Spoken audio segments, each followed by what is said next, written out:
ದೀಪೋತ್ಸವ ವಿಶೇಷ ಕಾರ್ಯಕ್ರಮಕ್ಕೆ ತಮ್ಮೆಲ್ಲರಿಗೂ ಆತ್ಮೀಯ ಸ್ವಾಗತ. ನಾನು ಸಾಹಿತ್ಯ.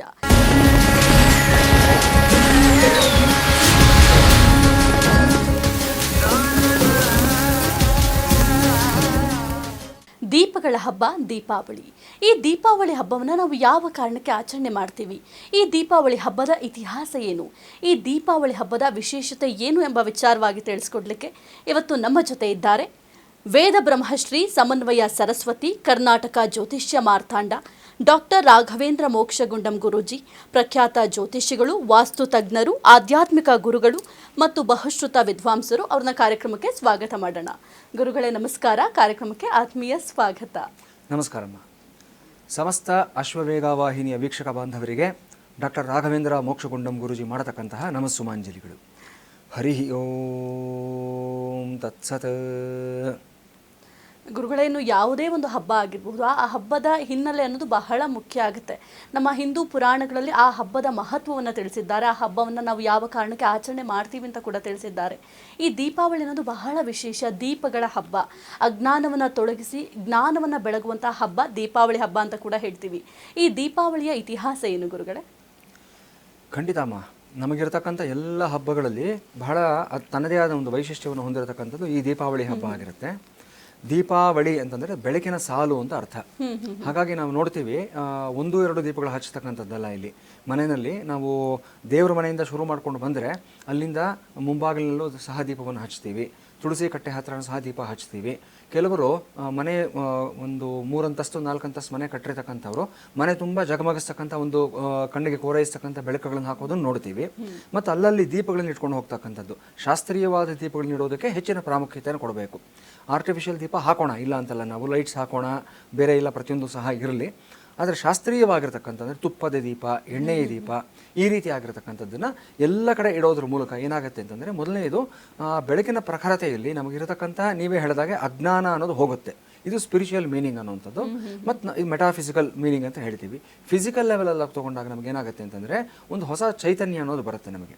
ಆ ಜಾಗದಲ್ಲಿ ಅಂಧಕಾರ ಅನ್ನೋದು ಯಾವಾಗ ಹೋಗುತ್ತೆ, ಅಂಧಕಾರ ಅಂತಂದರೆ ಏನು, ಬೆಳಕಿನ ಆಬ್ಸೆನ್ಸ್ ಆಫ್ ಲೈಟ್ ಅಂತ ಹೇಳ್ತೀವಿ ನಾವು. ಸೊ ಅದೇ ಅಂಧಕಾರ. ಸೊ ಬೆಳಕು ಯಾವಾಗ ಬರುತ್ತೋ ಅಂಧಕಾರ ಅನ್ನೋದು ಆಟೋಮೆಟಿಕ್ಕಾಗಿ ಹೊರಟೋಗುತ್ತೆ. ಹಾಗಾಗಿ ದೀಪಾವಳಿ ಅನ್ನತಕ್ಕಂಥದ್ದು ನಮ್ಮನ್ನು ಅಂತಃಶುದ್ಧಿ ಬಹಿರ್ಶುದ್ಧಿ ಅಂತ ಹೇಳ್ತೀವಿ. ಹೊರ ಜಗತ್ತಿನಲ್ಲೂ ಶುದ್ಧಿಯನ್ನು ಮಾಡುತ್ತೆ, ನಮಗೆ ಒಂದು ಜ್ಞಾನವನ್ನು, ಒಂದು ಉತ್ಸಾಹವನ್ನು ಕೊಡುತ್ತೆ.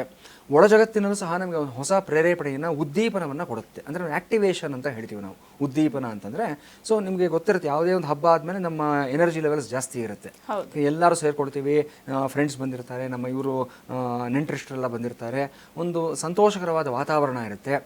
ಕಾಳಿದಾಸ ಒಂದು ಕಡೆ ಹೇಳ್ತಾನೆ, ಉತ್ಸವ ಪ್ರಿಯ ಇವಹಿ ಮನುಷ್ಯಾಹ ಅಂತ ಹೇಳ್ತಾನೆ. ಅಂದರೆ ಪ್ರತಿಯೊಬ್ಬ ಮನುಷ್ಯನ ಬೇಸಿಕ್ ನೇಚರ್ ಏನು ಅಂತಂದರೆ, ಅವನು ಏನಾದರೂ ಒಂದು ಸಂಭ್ರಮ, ಒಂದು ಸಂತೋಷ ಸದಾಕಾಲ ಬಯಸ್ತಾ ಇರ್ತಾನೆ ಆತ ಅಂತ. ಉತ್ಸವ ಪ್ರಿಯರು ಮನುಷ್ಯರು. ಹಾಗಾಗಿ ಒಂದು ಕಾರಣವನ್ನು ಹುಡ್ಕೊಳ್ತಾರೆ. ಆಗಾಗ ಕಾಲಕ್ಕೆ ಏನಾದರೂ ಒಂದು ಆಚರಣೆ, ಒಂದು ಸಂಭ್ರಮವನ್ನು ಪಡೋದಕ್ಕೋಸ್ಕರವಾಗಿ ಒಂದು ಕಾರಣವನ್ನು ಹುಡ್ಕೊಂಡಿರ್ತಾರೆ. ಇದು ಸುಮ್ಮನೆ ಬರೀ ಕಾರಣನ ಅನ್ನೋ ಪ್ರಶ್ನೆ ಬರುತ್ತೆ. ಏನೋ ಒಂದು ನಾವು ನೆಪಾನ ಅಂದರೆ ಇದು ಖಂಡಿತ ನೆಪ ಆಗಿರೋದಿಲ್ಲ. ಯಾಕಂದರೆ ಪ್ರತಿಯೊಂದು ಹಬ್ಬಕ್ಕೂ ಅದರದೇ ಆದ ಮಹತ್ವ ಇದೆ. ಈ ಸಮಯದಲ್ಲೇ ಮಾಡಬೇಕು ಅನ್ನೋದನ್ನು ಶಾಸ್ತ್ರೋಕ್ತವಾಗಿ ಹೇಳಿದ್ದಾರೆ. ವೇದಗಳಲ್ಲಿ, ಪುರಾಣಗಳಲ್ಲಿ ಮತ್ತು ಸಂಹಿತೆಗಳಲ್ಲಿ, ಸ್ಮೃತಿಗಳಲ್ಲಿ ಎಲ್ಲದರಲ್ಲೂ ತುಂಬ ಸ್ಪಷ್ಟವಾಗಿ ಹೇಳಿದ್ದಾರೆ. ಕಾರಣ ಏನಂತಂದರೆ, ನಮ್ಮ ಎಲ್ಲ ಆಚರಣೆಗಳು ಅಷ್ಟೇ ನಮಗೆ ಪ್ರಕೃತಿಗೆ ಅನ್ವಯವಾಗಿರ್ತಕ್ಕಂಥದ್ದು. ಆಯಾ ಕಾಲಕ್ಕೆ ಬದ್ಧವಾಗಿರ್ತಕ್ಕಂಥ ಒಂದು ಆಚರಣೆಗಳು, ಪೂಜೆಗಳು ಆಗಿರುತ್ತೆ. ಆ ಸಮಯದಲ್ಲೇ ಆ ಪೂಜೆಯನ್ನು ಮಾಡತಕ್ಕಂಥದ್ದು ಪ್ರಕೃತಿಯ ಜೊತೆ ಮನುಷ್ಯ ಒಂದು ತಾದಾತ್ಮ್ಯತೆಯನ್ನು ಬೆಳೆಸ್ಕೊಳ್ಳೋದಕ್ಕೆ ಒಂದು ಅನುಕೂಲವಾಗಿರ್ತಕ್ಕಂಥ ಒಂದು ಪದ್ಧತಿ ಆಗಿರುತ್ತೆ. ಹಾಗಾಗಿ ದೀಪಾವಳಿಯನ್ನು ಈ ದಿನದಲ್ಲೇ ಮಾಡಿ, ಮತ್ತು ಸಂಕ್ರಾಂತಿಯನ್ನು ನಾವು ಜನವರಿನಲ್ಲಿ ಬರತಕ್ಕಂಥ ಸಮಯದಲ್ಲೇ ಮಾಡಬೇಕು. ಯುಗಾದಿಗೆ ಅದರದೇ ಆದ ನಿರ್ದಿಷ್ಟವಾದ ಒಂದು ಸಮಯ ಇರುತ್ತೆ. ಈ ಎಲ್ಲ ಆಚರಣೆಗಳ ಜೊತೆಯಲ್ಲಿ ಕೆಲವು ಪೂಜೆಗಳು ಇರುತ್ತೆ, ಮತ್ತು ಇದರ ಜೊತೆಯಲ್ಲಿ ಪ್ರಸಾದಗಳು ಮತ್ತು ನೈವೇದ್ಯಗಳು ಇತ್ಯಾದಿಗಳು ಸಹ ಇರುತ್ತೆ. ವಸ್ತ್ರಗಳು, ವೇಷಭೂಷಣಗಳು ಸಹ ಬದಲಾವಣೆ ಆಗ್ತಾ ಹೋಗುತ್ತೆ ಆಯಾ ಕಾಲಕ್ಕೆ, ಆಯಾ ಒಂದು ಹಬ್ಬಗಳಿಗೆ ತಕ್ಕ ಹಾಗೆ. ಈ ದೀಪಾವಳಿಯನ್ನು ನಾವು ತೆಗೆದುಕೊಂಡಿದ್ದಾದಲ್ಲಿ ಇದು ಒಂದು ದಿವಸದ ಹಬ್ಬ ಅಲ್ಲ, ಇದು ಒಟ್ಟು 5 ದಿನಗಳ ಹಬ್ಬ ಇದು. ಮತ್ತು ಇಡೀ ಭಾರತದಾದ್ಯಂತ ಸಾರ್ವತ್ರಿಕವಾಗಿ ಏಕಮುಖವಾಗಿ ಆಚರಣೆ ಮಾಡತಕ್ಕಂಥ ಹಬ್ಬ ಅಂತ ಹೇಳ್ಬೋದು ನಾವು. ಈಗ ಬೇರೆ ಹಬ್ಬಗಳನ್ನ ನಾವು ತಗೊಂಡಿದ್ದಾದಲ್ಲಿ ಸ್ವಲ್ಪ ಬದಲಾವಣೆಗಳಿರುತ್ತೆ ಆಚರಣೆಯಲ್ಲಿ. ಈಗ ಸಂಕ್ರಾಂತಿ ಅಂತ ತಗೊಳ್ಳಿ, ಅದನ್ನು ಲೋರಿ ಅನ್ನೋ ಹೆಸರಿನಲ್ಲಿ ಒಂದು ರಾಜ್ಯದಲ್ಲಿ ಆಚರಣೆಯನ್ನು ಮಾಡ್ತಾರೆ. ಅಸ್ಸಾಂನಲ್ಲಿ ಹೋದರೆ ಬಿಹು ಅನ್ನೋ ಹೆಸರಿನಲ್ಲಿ ಅದೇ ಸಂಕ್ರಾಂತಿಯನ್ನು ಆಚರಣೆಯನ್ನು ಮಾಡ್ತಾರೆ. ಇಲ್ಲೇ ಸೌತ್ ಇಂಡಿಯಾದಲ್ಲೇ ನೋಡಿದ್ರೆ ನಾವು ಈ ಸಂಕ್ರಾಂತಿ, ನಾವು ಇದಕ್ಕೆ ಹೋದರೆ ಆಂಧ್ರ ಪ್ರದೇಶಕ್ಕೆ ಹೋದರೆ ಅಲ್ಲಿ ಕನುಮ ಅಂತ ಹೇಳ್ತಾರೆ, ಮತ್ತು ಇನ್ನೊಂದು ಹೆಸರಲ್ಲಿ ಆಚರಣೆಯನ್ನು ಮಾಡ್ತಾರೆ. ತಮಿಳುನಾಡಿಗೆ ಹೋದರೆ ಅಲ್ಲಿ ಸ್ವಲ್ಪ ಆಚರಣೆ ಬೇರೆ ಥರ ಇರುತ್ತೆ. ಹೆಸರು ಒಂದೇ ಆದರೂ ಆಚರಣೆಗಳು ಬೇರೆ ಬೇರೆಯಾಗಿರುತ್ತೆ. ಆದರೆ ದೀಪಾವಳಿ ಹಾಗೆ ಯುಗಾದಿ ಅಂತ ತೆಗೆದುಕೊಂಡಾಗಲೂ ಅದೇ ಥರ ಆಗುತ್ತೆ ನಮಗೆ. ಆಚರಣೆಗಳು ಒಂದೊಂದು ರಾಜ್ಯಕ್ಕೂ ಒಂದೊಂದು ಪ್ರಾಂತ್ಯಕ್ಕೂ ಸ್ವಲ್ಪ ಭಿನ್ನತೆಯನ್ನು, ಸ್ವಲ್ಪ ವೈಶಿಷ್ಟ್ಯತೆಯನ್ನು ಹೊಂದಿರುತ್ತೆ. ಆದರೆ ದೀಪಾವಳಿ ಬಹುತೇಕ ಭಾರತದಾದ್ಯಂತ ಒಂದೇ ಮುಖವಾಗಿ ಆಚರಣೆ ಮಾಡತಕ್ಕಂಥ ಹಬ್ಬವಾಗಿರುತ್ತೆ. ಎಲ್ಲೇ ಹೋದರೂ ಬಲೀಂದ್ರ ಪೂಜೆಯನ್ನು ಮಾಡ್ತಾರೆ. ನರಕ ಚತುರ್ದಶಿಯ ಬಗ್ಗೆ ಎಲ್ರಿಗೂ ಸಹ ಐತಿಹ್ಯ ಗೊತ್ತಿರತಕ್ಕಂಥದ್ದೇ. ಮತ್ತು ಈ ಒಂದು ಅಭ್ಯಂಜನ ಸ್ನಾನ ಮತ್ತು ಈ ಒಂದು ಕುಬೇರ ಪೂಜೆ, ಲಕ್ಷ್ಮೀ ಪೂಜೆ ಇದು ಯೂನಿವರ್ಸಲ್ ಆಗಿರುವಂಥದ್ದು. ಇವತ್ತು ಕೇವಲ ಭಾರತದಲ್ಲಿ ಮಾತ್ರ ಅಲ್ಲ, ಅಮೇರಿಕಾದಲ್ಲಿ ಈಗಾಗಲೇ ಕೆಲವು ವರ್ಷಗಳ ಕೆಳಗಡೆನೇ ಇದು ಅಫಿಷಿಯಲ್ ಆಗಿ ಡಿಕ್ಲೇರ್ ಆಗೋಗಿದೆ. ಅಲ್ಲಿ ಕೆಲವು ಸ್ಟೇಟ್ಸ್ನಲ್ಲಿ ದೀಪಾವಳಿಯನ್ನು ಒಂದು ರೆಕಗ್ನೈಸ್ ಫೆಸ್ಟಿವಲ್ ಅಂತ ಹೇಳಿ ಅಫಿಷಿಯಲ್ ಹಾಲಿಡೇ ಅಂತ ಕೊಟ್ಬಿಟ್ಟಿದ್ದಾರೆ ಅಲ್ಲಿ. ಅಷ್ಟರ ಮಟ್ಟಿಗೆ ಭಾರತೀಯತೆ, ಸನಾತನ ಸಂಪ್ರದಾಯ ಇವತ್ತು ವಿಶ್ವಾದ್ಯಂತ ಇವತ್ತು ಪ್ರಸಾರ ಆಗಿದೆ ಅಂತ ನಾವು ಹೇಳ್ಬೋದು ನಾವು. ಹಾಗಾಗಿ ಅಲ್ಲಿ ಮಾತ್ರ ಅಲ್ಲ, ಆಫ್ರಿಕಾದಲ್ಲಿ, ರಷ್ಯಾದಲ್ಲಿ, ಹಲವಾರು ದೇಶಗಳಲ್ಲಿ ಇವತ್ತು ದೀಪಾವಳಿನ ತುಂಬ ಸಂಭ್ರಮದಿಂದ ನಾನ್ ಇಂಡಿಯನ್ಸ್ ಕೂಡ ಇದನ್ನು ಆಚರಣೆಯನ್ನು ಮಾಡ್ತಾ ಇದ್ದಾರೆ. ಕೇವಲ ಅಲ್ಲಿರ್ತಕ್ಕಂಥ NRIs ಮಾತ್ರ ಅಲ್ಲ, ಅವರ ಜೊತೆ ಬೇರೆಯವರು ಸಹ ಸೇರ್ಕೊಳ್ತಾ ಇದ್ದಾರೆ, ಅವರು ಸಂಭ್ರಮವನ್ನು ಪಡ್ತಾ ಇದ್ದಾರೆ. ಅಲ್ಲಿಗೆ ದೀಪಾವಳಿ ವೈಶಿಷ್ಟ್ಯ, ಅದರ ಸಾರ್ವತ್ರಿಕತೆ, ಯೂನಿವರ್ಸಾಲಿಟಿ ಅನ್ನತಕ್ಕಂಥದ್ದು ಏನಿದೆ ಅನ್ನೋದು ಇವತ್ತು ನಮಗೆ ಸ್ಪಷ್ಟವಾಗ್ತಾ ಹೋಗ್ತಾ ಇದೆ ನಮಗೆ. ಗುರುಗಳೇನು ಈ ದೀಪಾವಳಿ ಅಂತಂದ್ರೆ ಮೊದಲಿಗೆ ದೀಪ ಅನ್ನೋದು ಬಹಳ ಪ್ರಮುಖ ಪಾತ್ರ ವಹಿಸುತ್ತೆ. ನಾವು ಇಷ್ಟೇ ದೀಪ ಹಚ್ಚಬೇಕು ಅಂತ ಆ ರೀತಿಯಾಗಿ ಏನಾದರೂ ನಿಯಮ ಇದೆಯಾ? ನಾವು ಆಚರಣೆ ಮಾಡುವಂತಹ ಸಂದರ್ಭದಲ್ಲಿ ಕೆಲವೊಂದಷ್ಟು ಜನ ಹೇಳ್ತಾರೆ 5 ದೀಪ ಹಚ್ಚಬೇಕು, 9 ದೀಪ ಅಥವಾ 21 ದೀಪ, 51, 101 ಈ ರೀತಿಯಾಗಿ ಹೇಳ್ತಾರೆ. ಆ ರೀತಿಯಾಗಿ ನಾವು ದೀಪಗಳನ್ನ ಬೆಳಗಿಸೋದಕ್ಕೆ ಕಾರಣ ಏನು ಗುರುಗಳೇ? ನೋಡಿ, ದೀಪೋತ್ಸವ ಅನ್ನೋದು ಕಾರ್ತಿಕ ಮಾಸದ ಇಡೀ ತಿಂಗಳಲ್ಲಿ ದೀಪೋತ್ಸವವನ್ನು ಮಾಡ್ತೀವಿ ನಾವು. ಇಡೀ 30 ದಿನಗಳಲ್ಲೂ ಸಹ ದೀಪವನ್ನು ಹಚ್ಚಬೇಕು ಅಂತ ಹೇಳ್ತಾರೆ. ನೀವು ಹೇಳಿದ ಹಾಗೆ ಆ ಎಲ್ಲ ಸಂಖ್ಯೆಗಳಿಗೂ ಸಹ ಒಂದು ಮಹತ್ವ ಇದೆ. ಲಕ್ಷ ದೀಪೋತ್ಸವದವರೆಗೂ ಸಹ ಮಾಡ್ತಾರೆ. ಅದೇ ಒಂದು ದೊಡ್ಡ ಸಂಭ್ರಮ. ಇವತ್ತಿಗೂ ಅಷ್ಟೇ ಆಂಧ್ರ ಪ್ರದೇಶನಲ್ಲಿ ನಾವು ಈಸ್ಟ್ ಗೋದಾವರಿ, ವೆಸ್ಟ್ ಗೋದಾವರಿ, ರಾಜಮಂಡ್ರಿ ಕೆಲವೊಂದು ಸ್ಟೇಟ್ಸ್ ಹೋದರೆ ಅಲ್ಲಿ ನದಿ, ವಿಶೇಷವಾಗಿ ನದಿ ಇದೆ. ಆ ನದಿ ತೀರದಲ್ಲಿ, ಗೋದಾವರಿ ನದಿ ತೀರದಲ್ಲಿ ಲಕ್ಷ ದೀಪೋತ್ಸವ, ಸಹಸ್ರ ದೀಪೋತ್ಸವ ಇಲ್ಲಂದ್ರೆ ಮಾಡ್ತಾರೆ. ನೋಡೋದಕ್ಕೆ ಒಂದು ಹಬ್ಬ ಅಂತ ಅನಿಸುತ್ತೆ ನಮಗದು, ವಿಶೇಷವಾಗಿರ್ತಕ್ಕಂಥದ್ದು. ಇಲ್ಲಿ ಒಂದೊಂದು ಸಂಖ್ಯೆಗೂ ಅಷ್ಟೇ ಒಂದೊಂದು ವಿಶೇಷವಾದ ಒಂದು ಸಂಕೇತವನ್ನು ಕೊಟ್ಟಿದ್ದಾರೆ. ಯಾಕಂದರೆ ಪ್ರತಿಯೊಂದು ಸಂಖ್ಯೆ ಒಂದು ದೇವತೆಯ ತತ್ವದ ಜೊತೆ ಅದು ಅನುಗುಣವಾಗಿರತಕ್ಕಂಥ ವಿಚಾರ ಆಗಿರುತ್ತೆ.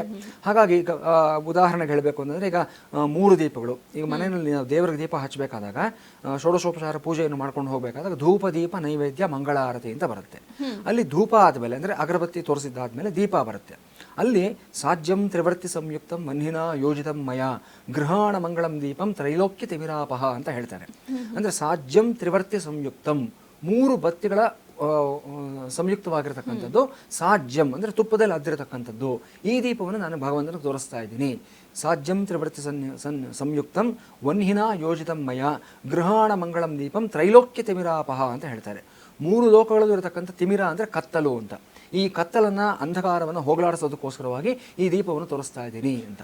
ನಾನು ಇಲ್ಲಿ ಕೂತ್ಕೊಂಡು ದೇವರಿಗೆ 3 ಬತ್ತಿ ತೋರಿಸ್ಬಿಟ್ಟು ಹಚ್ಚಿಬಿಟ್ಟು ಬೆಳಗಿಸ್ಬಿಟ್ರೆ 3 ಲೋಕಗಳಲ್ಲೂ ಸಹ ಕತ್ತಲೆ ಹೊಟ್ಟೋಗುತ್ತಾ ಅನ್ನೋ ಪ್ರಶ್ನೆ ಬರುತ್ತೆ. ಇಲ್ಲಿ 3 ಲೋಕ ಅನ್ನತಕ್ಕಂಥದ್ದು ಹೊರ ಪ್ರಪಂಚದಲ್ಲಿರತಕ್ಕಂಥ 3 ಲೋಕಗಳಲ್ಲ, ನನ್ನ ಒಳಗಿರತಕ್ಕಂಥ 3 ಲೋಕಗಳಾಗಿರುತ್ತೆ. ಅಂದರೆ ಸತ್ವಗುಣ, ರಜೋಗುಣ, ತಮೋಗುಣ ಅಂತ 3 ಗುಣಗಳು ಮನುಷ್ಯನಲ್ಲಿ ಇರುತ್ತೆ. ಸದಾಕಾಲ ಇದ್ರ ಜೊತೆ ಹೊಯ್ದಾಟ ನಡೀತಾ ಇರುತ್ತೆ ನಮ್ಮಲ್ಲಿ. ಏನನ್ನು ಗ್ರಹಿಸಬೇಕು, ಏನನ್ನು ಬಿಡಬೇಕು, ಯಾವ ದಿಕ್ಕಿನಲ್ಲಿ ಹೋಗಬೇಕು, ಯಾವ ದಿಕ್ಕಿನಲ್ಲಿ ಹೋಗಬಾರ್ದು, ಯಾವುದು ಒಳ್ಳೆಯದು, ಯಾವುದು ತಪ್ಪು ಅನ್ನೋದ್ರ ಬಗ್ಗೆ ಒಂದು ಗೊಂದಲ ಸದಾಕಾಲ ನಮ್ಮಲ್ಲೇ ನಡೀತಾ ಇರುತ್ತೆ. ಒಂದು ಅಂತರ್ಮಥನ ಅಂತ ಹೇಳ್ತೀವಿ, ಮೈಂಡ್ ವಾಯ್ಸ್ ಅಂತ ಹೇಳ್ತೀವಲ್ವ ನಾವು. ಸೊ ನಿಮಗೆ ಎಷ್ಟೋ ಬಾರಿ ಏನೋ ಕೆಲಸ ಮಾಡಬೇಕಾದ್ರೆ ನಮ್ಮ ಒಳಗಿನ ಮನಸ್ಸು ಹೇಳ್ತಾ ಇರುತ್ತೆ, ಇದು ಮಾಡಬೇಡ, ಯಾಕೋ ಸರಿ ಹೋಗಲ್ಲ, ಇದರಿಂದ ಒಳ್ಳೇದಾಗಲ್ಲ, ಏನೋ ಪ್ರಾಬ್ಲಮ್ ಇದೆ ಅಂತ ಅಂದ್ಬಿಟ್ಟು ಅದನ್ನು ಪಕ್ಕದಲ್ಲಿಟ್ಟು ಇನ್ನೊಂದು ವಾಯ್ಸ್ ಹೇಳುತ್ತೆ, ಇಲ್ಲ ಏನಾಗುತ್ತೆ ಮಾಡಿಬಿಡು, ಪರವಾಗಿಲ್ಲ, ಸ್ವಲ್ಪ ರಿಸ್ಕ್ ತಗೋ, ನೋಡೋಣ ಏನಾಗುತ್ತೆ ಅಂತ ಅಂದ್ಬಿಟ್ಟು ಅಲ್ಲಿ ತಪ್ಪು ಅಂತ ಗೊತ್ತಿದ್ರು ಸಹ ಒಂದೊಂದ್ಸಲ ನಾವು ಅಲ್ಲಿ ಹೋಗಿ ಸಿಕ್ಕಾಕೊಂಡು ಎಡವುತ್ತೀವಿ ನಾವು. ಅದೇ ಆ ಮೈಂಡ್ ವಾಯ್ಸ್ ನಾವು ಕೇಳಿದ್ದಾದಲ್ಲಿ, ಆ ಅಂತರ್ಲೋಕದಲ್ಲಿ ಏನನ್ನು ನಮಗೊಂದು ಧ್ವನಿಸುತ್ತೆ ಅದನ್ನು ನಾವು ಕೇಳ್ಕೊಂಡಿದ್ದಾದಲ್ಲಿ ಸರಿಯಾದ ದಾರಿನಲ್ಲಿ ಹೋಗ್ತೀವಿ. ಆ ಸರಿಯಾದಂಥ ಬೆಳಕನ್ನು ತೋರಿಸ್ತಕ್ಕಂಥದ್ದು ಯಾರು ಅಂತಂದರೆ ಈ ತ್ರಿವರ್ತಿಗಳು. 3 ಬತ್ತಿಗಳನ್ನು ತೋರಿಸಿದಾಗ ನಮ್ಮ ಒಳಗಿರತಕ್ಕಂಥ 3 ಲೋಕಗಳು ಶುದ್ಧಿಯಾಗುತ್ತೆ ಅಂತ ಆಧ್ಯಾತ್ಮದ ಹಿನ್ನೆಲೆಯಲ್ಲಿ ಹೇಳ್ತಾರೆ. ಸೊ ಈ ರೀತಿ ಆ ಒಂದೊಂದು ಸಂಖ್ಯೆಗೂ ಅಷ್ಟೇ ವಿಶೇಷವಾದ ಒಂದು ಅರ್ಥ ಇರುತ್ತೆ. 5 ಬತ್ತಿಗಳನ್ನು ಹಚ್ಕೊಂಡು ನಾವು ಕೆಲವು ಸಲ ದೀಪ ಹಚ್ಚೋದನ್ನು ನೋಡ್ತೀವಿ ನಾವು. ಪಂಚಮಂ ಕಾರ್ಯಸಿದ್ಧಿ ಅಂತ ಹೇಳ್ತಾರೆ. 5 ಸಂಖ್ಯೆನ ಏನೇ ಕೆಲಸ ಮಾಡಿದ್ರು ಸಹ ನಮ್ಮ ಕಾರ್ಯಸಿದ್ಧಿ ಆಗುತ್ತೆ. ಈಗ ನಾವು ಯಾಕೆ ಪೂಜೆ ಮಾಡ್ತೀವಿ ಭಗವಂತನಿಗೆ? ಏನೋ ಒಂದು ಇಷ್ಟಾರ್ಥ ಸಿದ್ಧಿಗೋಸ್ಕರ ಮಾಡ್ತೀವಿ. ಏನೋ ಒಂದು ಕೋರಿಕೆ ಇರುತ್ತೆ, ಒಂದು ಕಾಮನೆ ಇರುತ್ತೆ. ಅದನ್ನು ಸಂಕಲ್ಪದಲ್ಲಿ ಪ್ರಾರಂಭದಲ್ಲೇ ಹೇಳ್ತೀವಿ ನಾವು. ಯಾಕೆ ಮಾಡ್ತಾ ಇದ್ದೀವಿ? ಸಂತಾನ ಪ್ರಾಪ್ತಿಗೋಸ್ಕರವಾಗ್ಬೋದು, ಐಶ್ವರ್ಯ ಪ್ರಾಪ್ತಿಗೋಸ್ಕರ ಆಗ್ಬೋದು, ವಾಹನ ಸಿಗಲಿ ಅನ್ನತಕ್ಕಂಥದ್ದಾಗ್ಬೋದು, ನನ್ನ ಕೆಲಸದಲ್ಲಿ ನನಗೊಂದು ಬಡ್ತಿ ಬರಲಿ ಅನ್ನೋದಕ್ಕೋಸ್ಕರ ಆಗಿರ್ಬೋದು. ಈ ರೀತಿ ಅದನ್ನು ಸಂಕಲ್ಪದಲ್ಲಿ ಪ್ರಾರಂಭದಲ್ಲಿ ಹೇಳಿಕೊಂಡು ಅದು ಸಿದ್ಧಿ ಆಗಬೇಕು ಅಂದರೆ ಏನು ಮಾಡಬೇಕು ಅಂದರೆ 5 ಸಂಖ್ಯೆಯಲ್ಲಿ ನೈವೇದ್ಯವಾಗಲಿ ಅಥವಾ ಭಗವಂತನಿಗೆ ಅಲಂಕಾರವಾಗಲಿ, ಗೆಜ್ಜೆ ವಸ್ತ್ರ ಇರತಕ್ಕಂಥದ್ದು ಅಷ್ಟೇ. 8 ಎಳೆ ಗೆಜ್ಜೆ ವಸ್ತ್ರ ಇರುತ್ತೆ, 16 ಎಳೆ ಗೆಜ್ಜೆ ವಸ್ತ್ರ ಇರುತ್ತೆ, 5 ಎಳೆ ಗೆಜ್ಜೆ ವಸ್ತ್ರ ವಿಶೇಷವಾಗಿಡ್ಬೋದು ನಾವು ಭಗವಂತನಿಗೆ. ಹಾಗೆ 5 ಬತ್ತಿಯಲ್ಲಿರ್ತಕ್ಕಂಥ ದೀಪವನ್ನು ತೋರಿಸಿದಾಗ ಕಾರ್ಯಸಿದ್ಧಿ ಆಗುತ್ತೆ ಅಂತ ಹೇಳ್ತಾರೆ. ಈ ರೀತಿ ಒಂದೊಂದು ಸಂಖ್ಯೆಗೂ ಸಹ ಅದರದೇ ಆದ ಮಹತ್ವ, ಅದರದೇ ಆದ ಸಂಕೇತ ಖಂಡಿತವಾಗ್ಲೂ ಇದ್ದೇ ಇರುತ್ತೆ. ಇಲ್ಲಿ ಮನೆಯಲ್ಲಿ ದೀಪಗಳು ಇಡಬೇಕಾದಾಗ ಮೊದಲನೇದು ಎಲ್ಲ ನಮ್ಮ ವೀಕ್ಷಕರು ಗಮನಿಸ್ಕೋಬೇಕಾಗಿರ್ತಕ್ಕಂಥ ವಿಷಯ ಏನು ಅಂತಂದರೆ, ಒಂಟಿ ದೀಪ ಒಂದು ಇಡ್ತೀವಿ ನಾವು, ಕಾಮಾಕ್ಷಿ ದೀಪ ಅಂತ ಹೇಳ್ತೀವಿ. ಅದು ಬಿಟ್ಟರೆ ಬೇರೆ ಯಾವುದೇ ಸಂದರ್ಭದಲ್ಲೂ ಅಷ್ಟೇ ಒಂಟಿ ದೀಪ ಇಡೋದಕ್ಕೆ ಹೋಗಬಾರ್ದು. ದೀಪಗಳು ಯಾವತ್ತೂ ಅಷ್ಟೇ ಜೋಡಿಯಾಗೇ ಇರಬೇಕು. 2, 4, 6, 8, 10 ಈ ಸಂಖ್ಯೆನಲ್ಲೇ, ಬೆಸ ಸಂಖ್ಯೆನಲ್ಲೇ ದೀಪ ಇಡತಕ್ಕಂಥದ್ದು ವಿಶೇಷವಾಗಿರುತ್ತೆ. ಕೆಲವು ಸಂದರ್ಭಗಳಲ್ಲಿ 11, 33 ಈ ಸಂಖ್ಯೆಗಳಲ್ಲೂ ಸಹ ಇಡ್ತೀವಿ. ಯಾಕಂದರೆ ಅದಕ್ಕೆ ಅದರದೇ ಆದ ವೈಶಿಷ್ಟ್ಯಗಳು ಸಹ ಇರುತ್ತೆ. ಆ ಕಾರಣಕ್ಕೋಸ್ಕರವಾಗಿ ಜೋಡಿ ದೀಪಗಳನ್ನು ಬೆಳಗಿಸಬೇಕು. ಮೊದಲನೇದಾಗಿ ದೇವರ ಮನೆಯಲ್ಲಾಗ್ಬೋದು, ಹೊಸ್ತಲು ಬಳಿ ಆಗ್ಬೋದು, ತುಳಸಿ ಕಟ್ಟೆ ಬಳಿ ಆಗ್ಬೋದು, ಈ ಜೋಡಿ ದೀಪಗಳನ್ನು ಬೆಳಗಿಸಬೇಕು. ಜೊತೆಗೆ ದೀಪದ ಸಂಖ್ಯೆ ಎಷ್ಟು ನಾವು ಹೆಚ್ಚಾಗಿ ಮಾಡ್ಕೊಳ್ತಾ ಹೋಗ್ತೀವೋ ಫಲ ಅಷ್ಟು ಹೆಚ್ಚು ಅಂತ ಸಹ ಹೇಳ್ತಾರೆ. ಹೀಗಾಗಿ ಇದರ ಹಿಂದೆ ಒಂದು ಮ್ಯಾಥಮೆಟಿಕ್ಸು ಇದೆ, ಸೈನ್ಸು ಇದೆ, ಎಲ್ಲವನ್ನು ಅಳವಡಿಸ್ಕೊಂಡಿರ್ತಕ್ಕಂಥದ್ದು ನಮ್ಮ ಸನಾತನ ಸಂಪ್ರದಾಯದ ಆಚರಣೆಗಳು ಆಗಿರುತ್ತವೆ. ಗುರುಗಳೇನು ನಾವು ಆಚರಣೆ ಮಾಡುವ ಯಾವುದೇ ಹಬ್ಬ ಆಗಿರ್ಬೋದು ಅದಕ್ಕೆ ಒಂದು ಪೌರಾಣಿಕ ಹಿನ್ನೆಲೆ ಇದ್ದೇ ಇರುತ್ತೆ. ಇನ್ನು ಈ ದೀಪಾವಳಿಯ ಪೌರಾಣಿಕ ಹಿನ್ನೆಲೆ ಏನು ಗುರುಗಳೇ? ನೋಡಿ ದೀಪಾವಳಿ ಪೌರಾಣಿಕ ಹಿನ್ನೆಲೆಯನ್ನು ನಾವು ನೋಡಬೇಕು ಅಂತಂದರೆ, ಮೊದಲನೇದಾಗಿ ಈ 5 ದಿನಗಳ ಆಚರಣೆಯನ್ನು ನಾವು ಗಮನಿಸೋಣ. ಯಾವ್ಯಾವತ್ತು ಏನೇನನ್ನು ಮಾಡ್ತೀವಿ ಅಂತ. ಅದು ಒಂದೊಂದಕ್ಕೂ ಸಹ ಅದರದೇ ಆದ ಮಹತ್ವ ಇದೆ. ಮೊದಲನೇದು ಇವತ್ತಿನ ದಿವಸ ತ್ರಯೋದಶಿ, ಆಶ್ವಯುಜ ಕೃಷ್ಣ ತ್ರಯೋದಶಿ. ಇವತ್ತು ಪಂಚಾಂಗದಲ್ಲಿ ಕೊಟ್ಟಿರ್ತಾರೆ ನೀರು ತುಂಬುವ ಹಬ್ಬ ಅಂತ ಕೊಟ್ಟಿರ್ತಾರೆ. ಯಾಕೆ ನೀರು ತುಂಬಿಸ್ಬೇಕು ಅಂತಂದರೆ, ಜಲವನ್ನು ಮಹಾಲಕ್ಷ್ಮಿ ಸ್ವರೂಪವಾಗಿ ನಾವು ನೋಡ್ತೀವಿ. ಮನೆಯಲ್ಲಿ ಯಾವತ್ತೂ ಅಷ್ಟೇ ಧಾನ್ಯ ಖಾಲಿ ಆದರೆ, ಅರಿಶಿನ ಖಾಲಿ ಆದರೆ ನಾವೇನು ಹೇಳ್ತೀವಿ? ಪಾತ್ರೆ ತುಂಬಿದೆ ಅಂತ ಹೇಳ್ತೀವಿ, ಖಾಲಿಯಾಗಿದೆ ಅಂತ ಹೇಳೋದಿಲ್ಲ. ಆ ಮಾತನ್ನು ಬಳಸಬಾರ್ದು. ಅರಿಶಿನ ಖಾಲಿ ಆದರೂ ಅಷ್ಟೇ ಅರಿಶಿನ ಡಬ್ಬಿ ತುಂಬಿದೆ ಅಂತ ಹೇಳ್ತಾರೆ. ಅಂದರೆ ಅದಕ್ಕೆ ಅಲ್ಲಿ ಖಾಲಿಯಾಗಿದೆ ಅನ್ನೋದಕ್ಕೆ ಆಪೋಸಿಟ್ ವರ್ಡನ್ನು ನಾವು ಯೂಸ್ ಮಾಡ್ತೀವಿ. ಅಂದರೆ ನೆಗೆಟಿವ್ ಬಳಸಬಾರ್ದು ಅನ್ನೋದು. ಹಾಗಾಗಿ ನೀರು ಅಷ್ಟೇ ಮನೆಯಲ್ಲಿ ಯಾವುದೇ ಸಂದರ್ಭದಲ್ಲೂ ಖಾಲಿ ಆಗಬಾರ್ದು. ಹಿಂದಿನ ಕಾಲದಲ್ಲಿ ಹೊಂಡ ಇರ್ತಾ ಇತ್ತು, ಹಂಡೆಗಳೆಲ್ಲ ಇರ್ತಾ ಇತ್ತು ಮನೆಯಲ್ಲಿ. ಸದಾಕಾಲ ಹಂಡೆನಲ್ಲಿ ನೀರು ತುಂಬಿಸಿಟ್ಟಿರ್ತಾ ಇದ್ರು. ಯಾಕೆ ಅಂತಂದರೆ ಇದೇ ಕಾರಣಕ್ಕೋಸ್ಕರವಾಗಿ ಜಲರೂಪದಲ್ಲಿ ಮಹಾಲಕ್ಷ್ಮಿ ಸದಾಕಾಲ ಅಲ್ಲಿರಲಿ ಅನ್ನತಕ್ಕಂಥದ್ದು. ಯಾಕಂದರೆ ಹಿಂದಿನ ಕಾಲದಲ್ಲಿ ನೀರಿಗೆ ಸ್ಕೇರ್ಸಿಟಿನೂ ಇರ್ತಾ ಇತ್ತು, ಅದು ಒಂದು ಕಾರಣ ಇರ್ತಾ ಇತ್ತು. ಅದನ್ನು ಶೇಖರಣೆ ಮಾಡಿಟ್ಕೋಬೇಕು, ಕೂಡಿಟ್ಕೋಬೇಕು. ಯಾವಾಗ ಮತ್ತೆ ನೀರು ನಮ್ಗೆ ಸಿಗುತ್ತೋ ಇಲ್ವೋ ಗೊತ್ತಿಲ್ಲ, ದೂರದಿಂದ ತರಬೇಕಾಗ್ತಾ ಇತ್ತು. ಅದೆಲ್ಲ ಸಮಸ್ಯೆಗಳಿರ್ತಾ ಇತ್ತು. ಇವತ್ತಿಗೂ ಎಷ್ಟೋ ದೇಶಗಳಲ್ಲಿ, ಈವನ್ ಕೆಲವು ಗ್ರಾಮಗಳೆಲ್ಲ ನೋಡ್ತೀವಿ, ನೀರೇ ಇರೋದಿಲ್ಲ ಅವರಲ್ಲಿ. ಸೊ ದೂರದಿಂದ ಯಾವತ್ತೋ ಒಂದು ವಾರಕ್ಕೋ 15 ದಿವಸಕ್ಕೋ ಟ್ಯಾಂಕರ್ ಬರುತ್ತೆ, ಕಷ್ಟಪಟ್ಕೊಂಡು ಪಾಪ ಅವರು ಹೋಗಿ ಶೇಖರಣೆ ಮಾಡಿ ತಂದಿಟ್ಕೊಳ್ತಾರೆ. ಮನೆಯಲ್ಲಿ ನೀರಿದೆ ಅಂತಂದರೆ ಅದೇ ಒಂದು ನಿಧಿ ಅಂತ ಗ್ರಹಿಸ್ತಾರೆ ಅವರೆಲ್ಲರೂ ಸಹ. ಯಾಕಂದರೆ ಇದು ನಮಗೆ ಸ್ವಾಭಾವಿಕವಾಗಿ ನೈಸರ್ಗಿಕವಾಗಿ ಸಿಗತಕ್ಕಂಥ ಒಂದು ಉತ್ಪನ್ನ ಆದ್ರೂ ಸಹ ಅದಕ್ಕೆ ಅದರದೇ ಆದ ಬೆಲೆ ಇದೆ ನೀರಿಗೆ. ಅದನ್ನು ನಾವು ಯಾವಾಗ ಅದನ್ನು ಅಪಮೌಲ್ಯ ಮಾಡಬಾರ್ದು ಅಂತ ಅದಕ್ಕೋಸ್ಕರನೇ ಹೇಳೋದು. ಈಗ ಮನೆಯಲ್ಲಿ ಕೈ ಕಾಲು ತೊಳ್ಕೋಬೇಕಾದಾಗ ಹಿರಿಯರು ಮಕ್ಕಳಿಗೆ ಹೇಳ್ತಾರೆ, 1 ಚೊಂಬು ಹಾಕೋ ಕಡೆ 4 ಚೊಂಬು ಯೂಸ್ ಮಾಡ್ತೀಯಾ, ಕಡಿಮೆ ಬಳಸು ನೀರು, ನೀನು ನೀರನ್ನು ದುಡ್ಡಿನ ಥರ ಚೆಲ್ತೀಯಾ ಅನ್ನೋ ಮಾತನ್ನೆಲ್ಲ ಹೇಳ್ತಾ ಇರ್ತಾರೆ. ನೀರನ್ನ ಹೆಚ್ಚಾಗಿ ಚೆಲ್ತಾ ಹೋದರೆ ದುಡ್ಡು ಮನೆಯಲ್ಲಿ ಅದೇ ಥರ ಖಾಲಿ ಆಗ್ತಾ ಹೋಗುತ್ತೆ ಅಂತ ಹೇಳ್ತಾರೆ. ಈ ಕಾರಣಕ್ಕೋಸ್ಕರ ಯಾವಾಗ ಆ ನೀರಿಗೆ, ಆ ಜಲರೂಪದಲ್ಲಿರತಕ್ಕಂಥ ಮಹಾಲಕ್ಷ್ಮಿಗೆ ನಾವು ಬೆಲೆಯನ್ನು ಕೊಡ್ತೀವೋ, ಗೌರವವನ್ನು ಕೊಡ್ತೀವೋ, ಮನೆಯಲ್ಲಿ ಬೇರೆ ಎಲ್ಲವೂ ಸಹ ಸಮೃದ್ಧಿಯಾಗಿರುತ್ತೆ ಅಂತ. ಅದಕ್ಕೆ ಇವತ್ತು ನೀರು ತುಂಬುವ ಹಬ್ಬ ಅಂತ ಹೇಳ್ತಾರೆ. ಮೊದಲನೇ ದಿವಸ ನೀರನ್ನ ಎಲ್ಲ ಕಡೆ ಶೇಖರಣೆ ಮಾಡಿಟ್ಕೋಬೇಕು. ನಾಳೆ ದಿವಸ ಏನು ಮಾಡಬೇಕು ಅಂತಂದರೆ ನರಕ ಚತುರ್ದಶಿ, ಅಭ್ಯಂಜನ ಸ್ನಾನವನ್ನು ಮಾಡಬೇಕು ಅಂತ ಹೇಳ್ತಾರೆ. ಅಭ್ಯಂಜನ ಅಂತಂದರೆ ಮೈ ಪೂರ್ತಿಯಾಗಿ ತಲೆಯಿಂದ ಶುರು ಮಾಡಿ ಹರಳೆಣ್ಣೆಯನ್ನು ಹಚ್ಚಿಸ್ಕೋಬೇಕು. ನಾವು ಹಚ್ಕೊಳ್ತಕ್ಕಂಥದ್ದಲ್ಲ, ಬೇರೆಯೊಬ್ಬರು ನಮಗೆ ಹಚ್ಚಬೇಕು. ಅಂದರೆ ಹಿರಿಯರಾಗ್ಬೋದು, ಪುಟ್ಟ ಮಕ್ಕಳಿಂದ ಹಿಡಿದು ಎಲ್ರಿಗೂ ಅಷ್ಟೇ. ಯಾಕಂದರೆ ನಮ್ಗೆ ಒಳಿತಾಗಲಿ, ನಮ್ಮಲ್ಲಿರತಕ್ಕಂಥ ಕಲ್ಮಶ ಹೋಗಲಿ ಅಂತ ಹೇಳಿ ಅದಕ್ಕೂ ಕ್ರಮಗಳಿದೆ. ಸುಮ್ಮನೆ ನಾವು ಎಣ್ಣೆ ಹಚ್ಬಿಡೋದಲ್ಲ. ಹಿಂದಿನ ಕಾಲದಲ್ಲಿ ಏನು ಮಾಡ್ತಾ ಇದ್ರು, ಈ ನಡುಮನೆ ಅಂತ ಇರ್ತಾ ಇತ್ತು, ಪಡಸಾಲೆ ಅಂತ ಇರ್ತದೆ, ಅಲ್ಲಿ ಕೂಡಿಸ್ಬಿಟ್ಟು ಆರತಿ, ಚಿಕ್ಕ ಮಕ್ಕಳಿಗೆ ಆರತಿ ಮಾಡೋರು. ಮೊದಲು ಅಭ್ಯಂಜನ ಸ್ನಾನಕ್ಕೆ ಮೊದಲು ಆರತಿ ಮಾಡಿ ಅವ್ರಿಗೆ ಹಣೆ ಕುಂಕುಮ ಇಟ್ಟು, ಆಮೇಲೆ ಅವರಿಗೆ ನೆತ್ತಿ ಮೇಲೆ ಹರಳೆಣ್ಣೆ, ಅದು ಬಿಸಿ ಮಾಡಿ ಹರಳೆಣ್ಣೆಯನ್ನು ಅದಕ್ಕೆ ಅರಿಶಿನ ಹಾಕಿ ಇನ್ನೊಂದಷ್ಟು ಒಂದು ಔಷಧಿ ಪದಾರ್ಥಗಳನ್ನು ಸಹ ಸೇರಿಸಿ ಅದೆಲ್ಲ ಚೆನ್ನಾಗಿ ಸೆಟ್ ಆದಮೇಲೆ ಆ ಹರಳೆಣ್ಣೆ ಮೈ ತುಂಬ ಹಚ್ತಾ ಇದ್ರು. ಒಂದು ಅರ್ಧ ಗಂಟೆ 1 ಗಂಟೆ ಬಿಡೋರು ಅವ್ರಿಗೆ, ಅದು ಸೆಟ್ ಆಗಲಿ ಅಂತ. ಇವತ್ತು ಆ ಪದ್ಧತಿ ಹೊರಟೋಗಿದೆ. ನಾವೆಲ್ಲೋ ಹೋಗ್ತೀವಿ, ಆಯಿಲ್ ಮಸಾಜು ಮತ್ತೊಂದು ಅಂತ ಹೇಳಿಬಿಟ್ಟು ₹1000 ದುಡ್ಡು ಇಡ್ತಾ ಇದ್ದೀವಿ, ಮಾಡಿಸ್ಕೊಂಡು ಬರ್ತೀವಿ. ಅದು ರಿಜ್ಯುನೇಷನ್ ಕೊಡುತ್ತೆ, ಬಟ್ ಅದರಲ್ಲಿ ಯಾವುದೇ ರೀತಿಯಾದಂಥ ಧಾರ್ಮಿಕತೆ ಇರೋದಿಲ್ಲ ಆ ಪ್ರಕ್ರಿಯೆಯಲ್ಲಿ. 2 ದಿವಸ 4 ದಿವಸ ರಿಜ್ಯುನೇಷನ್ ಇರುತ್ತೆ. ಬಟ್ ಇಲ್ಲಿ ಯಾರೂ ಸಹ ಅಲ್ಲಿ ಆ ಕೆಲಸ ಮಾಡತಕ್ಕಂಥವ್ರು ಅವ್ರು ದುಡ್ಡು ತೊಗೊಳ್ತಾರೆ, ಕೆಲಸ ಮಾಡ್ತಾರೆ. ನೀನು ಚೆನ್ನಾಗಿರೋ, ನಿನ್ನ ಅಂಗಸೌಷ್ಠವ ಚೆನ್ನಾಗಿರಲಿ ಅಂತ ಒಬ್ಬ ಆ ಬಾಂಧವ್ಯ ಆಗಲಿ, ಆ ಒಂದು ನಿಷ್ಕಲ್ಮಶವಾದಂಥ ನಿಸ್ವಾರ್ಥವಾದ ಬಯಕೆ ಇದಾಗಲಿ, ಕೋರಿಕೆ ಆಗಲಿ, ಒಂದು ತಾಯಿನೋ ಚಿಕ್ಕಮ್ಮನೋ ದೊಡ್ಡಮ್ಮನೋ ಬಯಸಿ ನಮಗೆ ಯಾವ ರೀತಿ ಆಶೀರ್ವಾದ ಪೂರ್ವಕವಾಗಿ ಮಾಡ್ತಾರೋ ಆ ಭಾವನೆ ಇರೋದಿಲ್ಲ ಅಲ್ಲಿ. ಭಾವನಾತ್ಮಕವಾದ ಬೆಸುಗೆ ಅನ್ನೋದಿರೋದಿಲ್ಲ. ಇವತ್ತು ಅದು ಕಮರ್ಷಿಯಲ್ ಆಗೋಗಿದೆ. ಸೊ ಇದನ್ನು ಅರ್ಥ ಮಾಡ್ಕೊಂಡು ಮನೆಯಲ್ಲೇ ಈ ಕೆಲಸವನ್ನು ಮಾಡಿಕೊಂಡಾಗ ನಮಗೆ ಇಲ್ಲಿ ಒಂದು ನನಗೆ ಶರೀರಕ್ಕೆ ಸೌಷ್ಠವಾನೂ ಸಿಗುತ್ತೆ, ಜೊತೆಯಲ್ಲಿ ಅವರಿಂದ ಒಂದು ಹರಕೆಯೂ ಸಹ ಸಿಗುತ್ತೆ, ನನಗೆ ಧಾರ್ಮಿಕವಾದ ಆಚರಣೆಯೂ ಸಹ ಆಗುತ್ತೆ, ನಮ್ಮ ಪದ್ಧತಿಗಳು ಸಹ ಉಳಿತಾ ಹೋಗುತ್ತೆ. ಈ ರೀತಿಯಾಗಿ ಮಾಡ್ಕೋಬೇಕು. ಹರಳೆಣ್ಣೆನ ಪೂರ್ತಿಯಾಗಿ ಮೈ ತುಂಬ ಹಚ್ಚಿಸ್ಕೊಂಡು ಶರೀರವನ್ನು ಸ್ವಲ್ಪ ಕಾಲ ನೆನೆಯೋದಕ್ಕೆ ಬಿಟ್ಟು ನಂತರ ಬಿಸಿ ನೀರಿನ ಸ್ನಾನವನ್ನು ಮಾಡಬೇಕು. ಸ್ನಾನ ಮಾಡಬೇಕಾದ್ರೂ ಅಷ್ಟೇ ಇಲ್ಲಿ ಕೆಲವು ಶ್ಲೋಕಗಳಿರುತ್ತೆ, ಮಂತ್ರಗಳಿರುತ್ತವೆ. ಮೊದಲು ಆ ಗಂಗೆಗೆ ಪ್ರಾರ್ಥನೆಯನ್ನು ಮಾಡ್ಕೋಬೇಕು. ಹಿಂದಿನ ದಿವಸ ನೀರು ತುಂಬಿಸಿರ್ತೀವಲ್ವಾ, ಆ ಗಂಗೆಗೆ ಪ್ರಾರ್ಥನೆಯನ್ನು ಮಾಡಿಕೊಂಡು ಅಲ್ಲಿ ಗಂಗೆಯ ಆವಾಹನೆಯನ್ನು ಮಾಡಬೇಕು. ಅಲ್ಲಿ ಕೆಲವು ಶ್ಲೋಕಗಳೆಲ್ಲ ಬರುತ್ತೆ.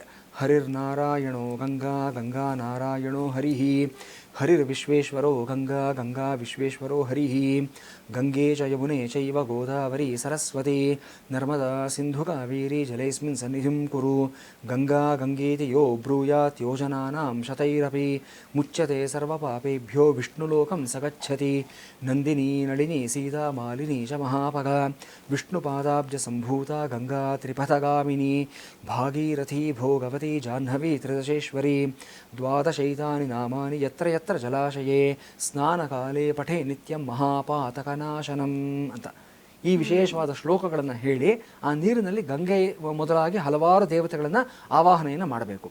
ಆಗ ಆ ನೀರಿನಲ್ಲಿ ಒಂದು ವಿಶೇಷವಾದ ಎನರ್ಜಿ ಬರುತ್ತೆ. ಯಾವಾಗ ಗಂಗೆ ಆಗಲಿ, ಕಾವೇರಿ ಆಗಲಿ, ಗೋದಾವರಿ ಆಗಲಿ ಇವೆಲ್ಲವೂ ಸಹ ಬರುತ್ತೆ. ಹೇಗೆ ಬರುತ್ತೆ ಅಂತಂದರೆ ಮಂತ್ರಾಧೀನಂತು ದೈವತಂ ಅಂತ ಹೇಳ್ತಾರೆ. ನಾವು ಸುಮ್ಮನೆ ಕರೆದಿದ್ದು ಮಾತ್ರ ಬಂದ್ಬಿಡ್ತಾರೆ ಅಂದರೆ ಎಸ್ ಬರ್ತಾರೆ. ದೈವಾಧೀನಂ ಜಗತ್ಸರ್ವಂ ಮಂತ್ರಾಧೀನಂತು ದೈವತಂ ತನ್ಮಂತ್ರಂ ಬ್ರಾಹ್ಮಣಾಧೀನಂ ಬ್ರಾಹ್ಮಣೋ ಮಮ ದೇವತಾ ಅಂತ ಶ್ರೀಕೃಷ್ಣ ಪರಮಾತ್ಮ ಒಂದು ಕಡೆ ಹೇಳ್ತಾನೆ. ಇಡೀ ಪ್ರಪಂಚ ಯಾರ ಅಧೀನದಲ್ಲಿದೆ ಅಂದರೆ ಭಗವಂತನ ಅಧೀನದಲ್ಲಿರುತ್ತೆ. ದೈವಾಧೀನಂ ಜಗತ್ಸರ್ವಂ. ಆ ಭಗವಂತ ಯಾರಿಗೆ ಅಧೀನ ಅಂತಂದರೆ ಮಂತ್ರಾಧೀನಂತು ದೈವತಂ ಅಂತ ಹೇಳ್ತಾನೆ. ಈ ಮಂತ್ರಗಳು ಅಂತಂದರೆ ಎನರ್ಜಿ. ಇವತ್ತು ನಾವು ಇಲ್ಲಿ ಕೂತ್ಕೊಂಡಿದ್ದೀವಿ, ನನ್ನ ಫ್ರೆಂಡೋ, ನನ್ನ ಕಲೀಗೋ, ನನ್ನ ಕ್ಲಾಸ್ಮೇಟೋ ಯಾರೋ ಒಬ್ಬ ಸೌತ್ ಆಫ್ರಿಕಾದಲ್ಲಿದ್ದಾನೆ, ಅಮೇರಿಕಾದಲ್ಲಿದ್ದಾನೆ, ಒಂದು ವಾಟ್ಸ್ಆ್ಯಪ್ ಕಾಲಲ್ಲಿ ಕನೆಕ್ಟ್ ಆಗಿಬಿಡ್ತೀವಿ ನಾವು. ಹೇಗೆ ಕನೆಕ್ಟ್ ಆಗ್ತೀವಿ ಅಂತಂದರೆ ಆ ಫ್ರೀಕ್ವೆನ್ಸಿ, ಆ ತರಂಗದಿಂದ ಅವ್ರಿಗೆ ಇಮ್ಮಿಡಿಯೇಟಾಗಿ ಕನೆಕ್ಟ್, ಅದು ವಿತಿನ್ ನೋ ಟೈಮ್.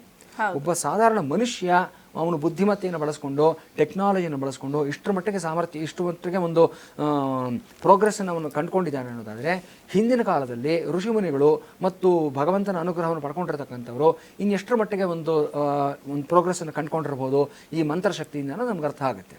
ಯಾಕಂದರೆ ಮಂತ್ರಕ್ಕೆ ಶಕ್ತಿ ಇದೆ. ಅದು ಕಲಿಯುಗದಲ್ಲಿ ವರ್ಕ್ ಆಗಲ್ಲ ಅಂತ ಕೆಲವೊಂದು ಜನ ಹೇಳ್ತಾ ಇರ್ತಾರೆ, ಶಾಪಗಳು ವರ್ಕ್ ಆಗಲ್ಲ, ಅನುಗ್ರಹ ವರ್ಕ್ ಆಗಲ್ಲ ಅಂತ. ಎಸ್, ಇವತ್ತಿನ ಕಾಲಕ್ಕೂ ಅನುಷ್ಠಾನ ಇಟ್ಕೊಂಡಿರ್ತಕ್ಕಂಥ ವ್ಯಕ್ತಿಗಳು ಪೂಜೆ ಮಾಡಿಸಿದ್ರೆ ಅಥವಾ ಒಂದು ಯಾಗಗಳನ್ನು ಮಾಡಿಸಿದ್ರೆ, ಆಶೀರ್ವಾದ ಮಾಡಿದ್ರೆ, ಶಾಪ ಕೊಟ್ಟರೆ ಎಲ್ಲವೂ ಫಲಿಸುತ್ತೆ.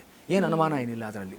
ಒಂದು ಅನುಷ್ಠಾನಪರವಾಗಿರ್ತಕ್ಕಂಥವ್ರು ಅದನ್ನು ಸಿದ್ಧಿ ಮಾಡ್ಕೊಂಡಿರ್ತಕ್ಕಂಥ ವ್ಯಕ್ತಿಗಳು ಹೇಳಬೇಕು, ಅದು ಮುಖ್ಯ. ಎಲ್ಲರೂ ಹೇಳಿದ್ರೆ ಆಗೋದಿಲ್ಲ. ಸೊ ಮಂತ್ರಾಧೀನಂತೂ ದೈವತಂ ಅಂತ ಹೇಳ್ತೀವಿ. ಒಂದು ಉದಾಹರಣೆನೇ ಹೇಳ್ತೀನಿ ನನಗೆ, ಮಂತ್ರಕ್ಕೆ ಯಾವ ರೀತಿ ಶಕ್ತಿ ಇರುತ್ತೆ ಅನ್ನೋದಕ್ಕೆ. ಈ ಮಹಾಭಾರತದಲ್ಲಿ ಒಂದು ಕಥೆ ಬರುತ್ತೆ ನಮಗೆ, ಈ ಜನಮೇಜಯನ ಒಂದು ಕಥೆ. ಸೊ ಅವನಿಗೇನಾಗುತ್ತೆ, ಜನಮೇಜಯನ ತಂದೆ ಪರೀಕ್ಷಿತ. ಪರೀಕ್ಷಿತನಿಗೆ ಒಬ್ಬ ಋಷಿಕುಮಾರ ಶಾಪ ಕೊಟ್ಟಿರ್ತಾನೆ. ಈತ ಹಾವಿನಿಂದ ಕಚ್ಚಿ ಸತ್ತು ಹೋಗಲಿ ಒಂದು ವಾರದಲ್ಲಿ ಅಂತ ಹೇಳಿಬಿಟ್ಟು ಅವನು ಸತ್ತು ಹೋಗ್ತಾನೆ. ಹಾವಿನಿಂದ ಅವನಿಗೆ ಮರಣ ಆಗುತ್ತೆ, ತಕ್ಷಕ ಬಂದು ಕಚ್ತಾನೆ, ಅದೆಲ್ಲ ಆಗುತ್ತೆ. ಅದೆಲ್ಲ ಆದಮೇಲೆ ಜನಮೇಜಯನಿಗೆ ಈ ಸರ್ಪಕುಲದ ಮೇಲೆ ಒಂದು ದ್ವೇಷ ಅನ್ನೋದಿರುತ್ತೆ. ನನ್ನ ತಂದೆಯನ್ನು ಸಾಯಿಸಿರ್ತಕ್ಕಂಥದ್ದು ಒಂದು ಹಾವು, ಹಾಗಾಗಿ ಇಡೀ ಸರ್ಪಕುಲವನ್ನು ನಾನು ನಾಶ ಮಾಡಬೇಕು ಅಂತ ಹೇಳಿ ಅವನು ಸರ್ಪಯಾಗವನ್ನು ಮಾಡ್ತಾನೆ. ಈ ಮಾಡಿದವನು, ತಪ್ಪು ಮಾಡಿದವನು ತಕ್ಷಕ ಒಬ್ಬನೇ, ಆದರೆ ಇವನು ದ್ವೇಷ ಬಂದಿದ್ದು ಇಡೀ ಸರ್ಪಕುಲದ ಮೇಲೆ.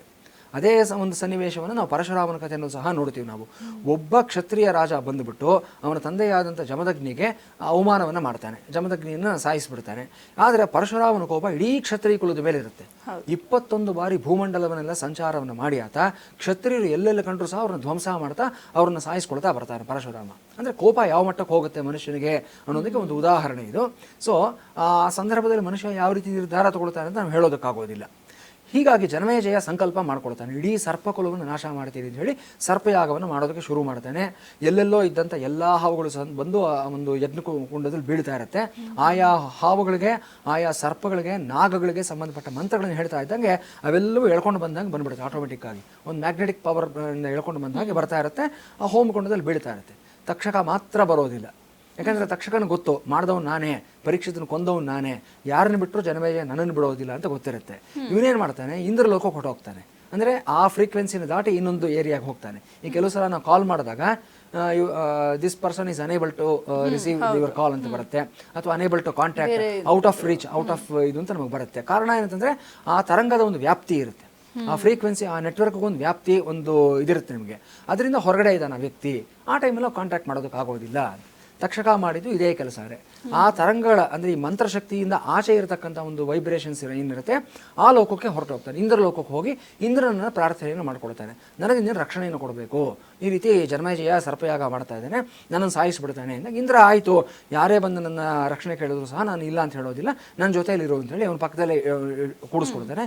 ತಕ್ಷಕನಿಗೆ ಸಮಾಧಾನ ಆಗೋದಿಲ್ಲ, ಇಲ್ಲ ನಾನು ಎಲ್ಲಿದ್ದರೂ ಜನಮೇಜಯನ ಮಂತ್ರಶಕ್ತಿ ಆ ಪ್ರಕಾರವಾಗಿದೆ, ಅಲ್ಲಿ ಯಜ್ಞವನ್ನು ಮಾಡ್ತಾ ಇರತಕ್ಕಂಥ ಇವರು ಪುರೋಹಿತರು ಅಷ್ಟರ ಮಟ್ಟಿಗೆ ಪ್ರಭಾವಶಾಲಿಯಾದ ಮಂತ್ರವನ್ನು ಹೇಳ್ತಾ ಇದ್ದಾರೆ, ನನಗೆ ಭಯ ಇದೆ, ನಾನು ಇಲ್ಲೆದ್ದರೂ ಸಹ ನಾನು ತಪ್ಪಿಸ್ಕೊಳ್ಳೋದಕ್ಕೆ ಆಗೋದಿಲ್ಲ ಅಂದಾಗ ಇಂದ್ರ ಹೇಳ್ತಾನೆ, ನನ್ನ ಸಿಂಹಾಸನದಲ್ಲೇ ಬಂದು ಕೂತ್ಕೋ ನೀನು, ಬೇಡ ಎಲ್ಲೂ ಬೇಡ, ಇಲ್ಲಿವರೆಗೂ ಯಾರೋ ಬರೋಕ್ಕೆ ಸಾಧ್ಯ ಇಲ್ಲ, ಇಂದ್ರನ ಸಿಂಹಾಸನ ಯಾರು ಟಚ್ ಮಾಡೋಕ್ಕಾಗಲ್ಲ ಅಂತ ಹೇಳಿ ಕರ್ಕೊಂಡು ಬಂದು ಪಕ್ಕದಲ್ಲಿ ಕೂಡಿಸ್ಕೊಡ್ತಾರೆ. ಇಲ್ಲಿ ಭೂಲೋಕದಲ್ಲಿ ಸರ್ಪಯಾಗ ನಡೀತಾ ಇದೆ, ಮಂತ್ರಗಳನ್ನು ಹೇಳ್ತಾ ಇದ್ದಾರೆ, ತಕ್ಷಕಾಯ ಸ್ವಾಹ ಅಂತ ಹೇಳ್ತಾರೆ, ತಕ್ಷಕ ಬರ್ತಾ ಇಲ್ಲ. ಜನಮೇಜಯ ಕೇಳ್ತಾನೆ, ಗುರುಗಳೇ ಏನಾಗ್ತಾ ಇದೆ, ಯಾಕೆ ತಕ್ಷಕ ಬರ್ತಾ ಇಲ್ಲ ಅಂದಾಗ ಅವರು ತಮ್ಮ ದಿವ್ಯ ದೃಷ್ಟಿಯಿಂದ ನೋಡ್ತಾರೆ. ಅವ್ರು ಹೇಳ್ತಾರೆ, ನೋಡಪ್ಪ ಜನಮೇಜಯ, ತಕ್ಷಕ ಅಲ್ಲೂ ಹೋಗಿ ಕೂತ್ಕೊಂಡ್ಬಿಟ್ಟಿದ್ದಾನೆ, ಈಗ ನಾನು ಕರೆದರೆ ಇಂದ್ರನ ಸಮೇತವಾಗಿ ಕರಿಬೇಕು ಅವನನ್ನು, ಇಂದ್ರನೇ ದೇವತೆ, ಅವನಿಗೆ ನಾವು ಆಹುತಿಗಳನ್ನು ಕೊಡ್ತೀವಿ, ಇದು ಸೃಷ್ಟಿ ವಿರುದ್ಧ ಆಗುತ್ತೆ ಅಂತ ಹೇಳಿದೆ.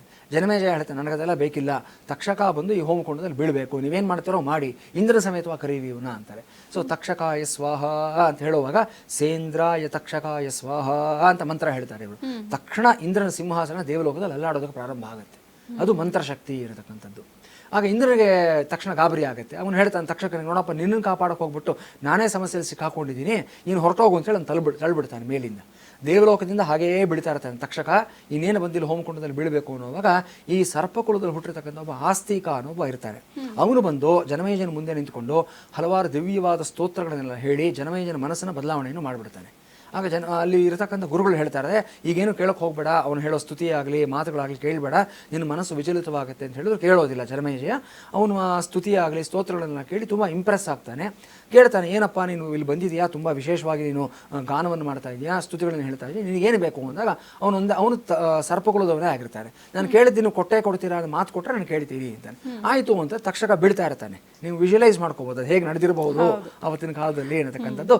ಇನ್ನೇನು ತಕ್ಷಕ ಬಂದು ಬಿಡಬೇಕು ಅನ್ನೋಷ್ಟು ಅವನನ್ನು ಜನಮೇಜಯನ ಕೇಳ್ತಾನೆ, ನನಗೆ ನೀನು ಮಾತು ಕೊಡು, ಈ ಸರ್ಪಯಾಗವನ್ನು ಇಲ್ಲಿಗೆ ನಿಲ್ಲಿಸ್ಬಿಡ್ತೀನಿ ಅಂತ ಮಾತು ಕೊಡು ಅಂತ.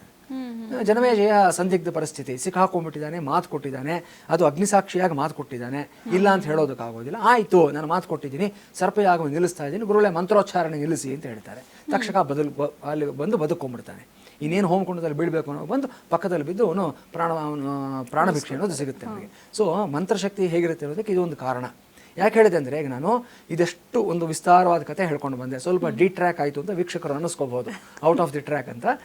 ಔಟ್ ಆಫ್ ದಿ ಟ್ರ್ಯಾಕ್ ಆಗಿಲ್ಲ, ಮತ್ತೆ ಬರ್ತೀನಿ ನಾನು. ಯಾಕೆ ಅಂತಂದರೆ, ಈಗ ನಾನು ನೀರಿನಲ್ಲಿ ಅಭಿಮಂತ್ರಣವನ್ನು ಮಾಡಬೇಕು, ಅಲ್ಲಿ ದೇವತೆಗಳನ್ನು ಗಂಗೆ ಇತ್ಯಾದಿಗಳನ್ನು ಹೇಳಬೇಕು, ಹೇಳಿದಾಗ ಬರುತ್ತಾ ಅನ್ನೋ ಪ್ರಶ್ನೆ ಯಾರಿಗಾದ್ರೂ ಬಂದರೆ ಈ ಕಥೆ ಅವರಿಗೆ ಉತ್ತರ ಆಗಿರುತ್ತೆ. ಗುರುಗಳೇನು ನರಕ ಚತುರ್ದಶಿ ಬಗ್ಗೆ ಹೇಳ್ತಾ ಇದ್ರಿ, ಕೆಲವೊಂದಿಷ್ಟು ಭಾಗದಲ್ಲಿ ಈ ಒಂದು ನರಕ ಚತುರ್ದಶಿಯ ದಿನ ಬಚ್ಚಲ ಮನೆ ಕ್ಲೀನ್ ಮಾಡೋ ಒಂದು ಸಂಪ್ರದಾಯ ಕೂಡ ರೂಢಿಸ್ಕೊಂಡು ಬಂದಿದ್ದಾರೆ. ಇದರ ಜೊತೆಗೆ ನೀವು ಹೇಳ್ತಾ ಇದ್ರಿ ತಲೆಗೆ ಎಣ್ಣೆಯನ್ನು ಹಚ್ಚಬೇಕಾಗುತ್ತೆ, ಎಣ್ಣೆ ಸ್ನಾನ ಮಾಡಬೇಕಾಗುತ್ತೆ ಅಂತ. ಆದರೆ ಕೆಲವೊಂದಿಷ್ಟು ಭಾಗದಲ್ಲಿ ಎಣ್ಣೆ ಹಚ್ಕೋತಾರೆ, ಹಿರಿಯರ ಎಣ್ಣೆ ಹಚ್ಕೊಡ್ತಾರೆ, ಅದಾದ ನಂತರ ಸ್ನಾನ ಮಾಡೋದಿಲ್ಲ, ಹಾಗೆ ಹೋಗಿ ದೇವರ ದರ್ಶನ ಮಾಡ್ತಾರೆ. ಅದು ಯಾವ ರೀತಿಯ ಪದ್ಧತಿ ಅಂತ ನೋಡಿಮ್ಮ. ಎಣ್ಣೆ ಹಚ್ಕೊಂಡಾಗ ಇದಕ್ಕೆ ಮತ್ತೆ ನಾನು ಇನ್ನೊಂದು ಕಥೆಯನ್ನು ತಗೊಳ್ಳೋದು. ಈಗ ಮಹಾಭಾರತದಲ್ಲಿ ದುರ್ಯೋಧನನ ಕಥೆ ಬರುತ್ತೆ ನಮಗೆ. ಸೊ ಇದು ದುರ್ಯೋಧನ ಭೀಮನನ್ನ ಎದುರಿಸಬೇಕು ಯುದ್ಧದಲ್ಲಿ ಅನ್ನೋದು ನಿಶ್ಚಯ ಆಗಿರುತ್ತೆ. ಯಾಕಂದರೆ ಸಮಬಲರೇ ಯುದ್ಧ ಮಾಡಬೇಕು, ಧನುರ್ವಿದ್ಯೆಯಲ್ಲಿ ಯಾರು ಪಾಂಡಿತ್ಯವನ್ನು ಪಡ್ಕೊಂಡಿರ್ತಾನೋ ಅವನೇ ಇನ್ನೊಬ್ಬ ಧನುರ್ವಿದ್ಯಾ ವಿಶಾರದನ ಜೊತೆ ಯುದ್ಧ ಮಾಡಬೇಕು, ಗದಾಯುದ್ಧ ಮಾಡೋನ ಜೊತೆಲಿ ಯುದ್ಧ ಮಾಡಬೇಕು ಅನ್ನತಕ್ಕಂಥದ್ದು. So it was destined, Duryodhana ಭೀಮನ ಜೊತೆ ಯುದ್ಧ ಮಾಡಬೇಕು ಅಂತ. ಭೀಮನ ಗದಾ ಪ್ರಹಾರಕ್ಕೆ ದುರ್ಯೋಧನ ಸಾಯ್ತಾನೆ ಅನ್ನೋದು ಗಾಂಧಾರಿಗೆ ಗೊತ್ತಿತ್ತು. ಅದಕ್ಕೆ ಅವಳೇನು ಮಾಡ್ತಾಳೆ ಅಂತಂದರೆ, ಗಾಂಧಾರಿ ಕಣ್ಣಿಗೆ ಬಟ್ಟೆ ಕಟ್ಕೊಂಡು ಕೂತಿರತಕ್ಕಂಥವಳು, ಅವಳ ಕಣ್ಣಿನ ಒಂದು ಪ್ರಭಾವ ಏನಿದೆ, ಶಕ್ತಿ ಏನಿದೆ, ಸಂಪೂರ್ಣವಾಗಿ ತನ್ನಲ್ಲೇ ಇಟ್ಕೊಂಡಿರ್ತಾಳೆ. ಆಕೆ ಕಣ್ಣಿನ ಬಟ್ಟೆಯನ್ನು ತೆಗೆದು ಏನನ್ನಾದರೂ ದಿಟ್ಟಿಸಿದ್ರೆ ಆ ಇಡೀ ಕಣ್ಣಿನ ಒಂದು ಬೆಳಕಿನ ಶಕ್ತಿ ಆ ವ್ಯಕ್ತಿನಲ್ಲಾಗಲಿ ವಸ್ತುವಿನಲ್ಲಾಗಲಿ ಟ್ರಾನ್ಸ್ಫರ್ ಆಗುತ್ತೆ. ಇದು ಗಾಂಧಾರಿಗೆ ಗೊತ್ತಿರುತ್ತೆ.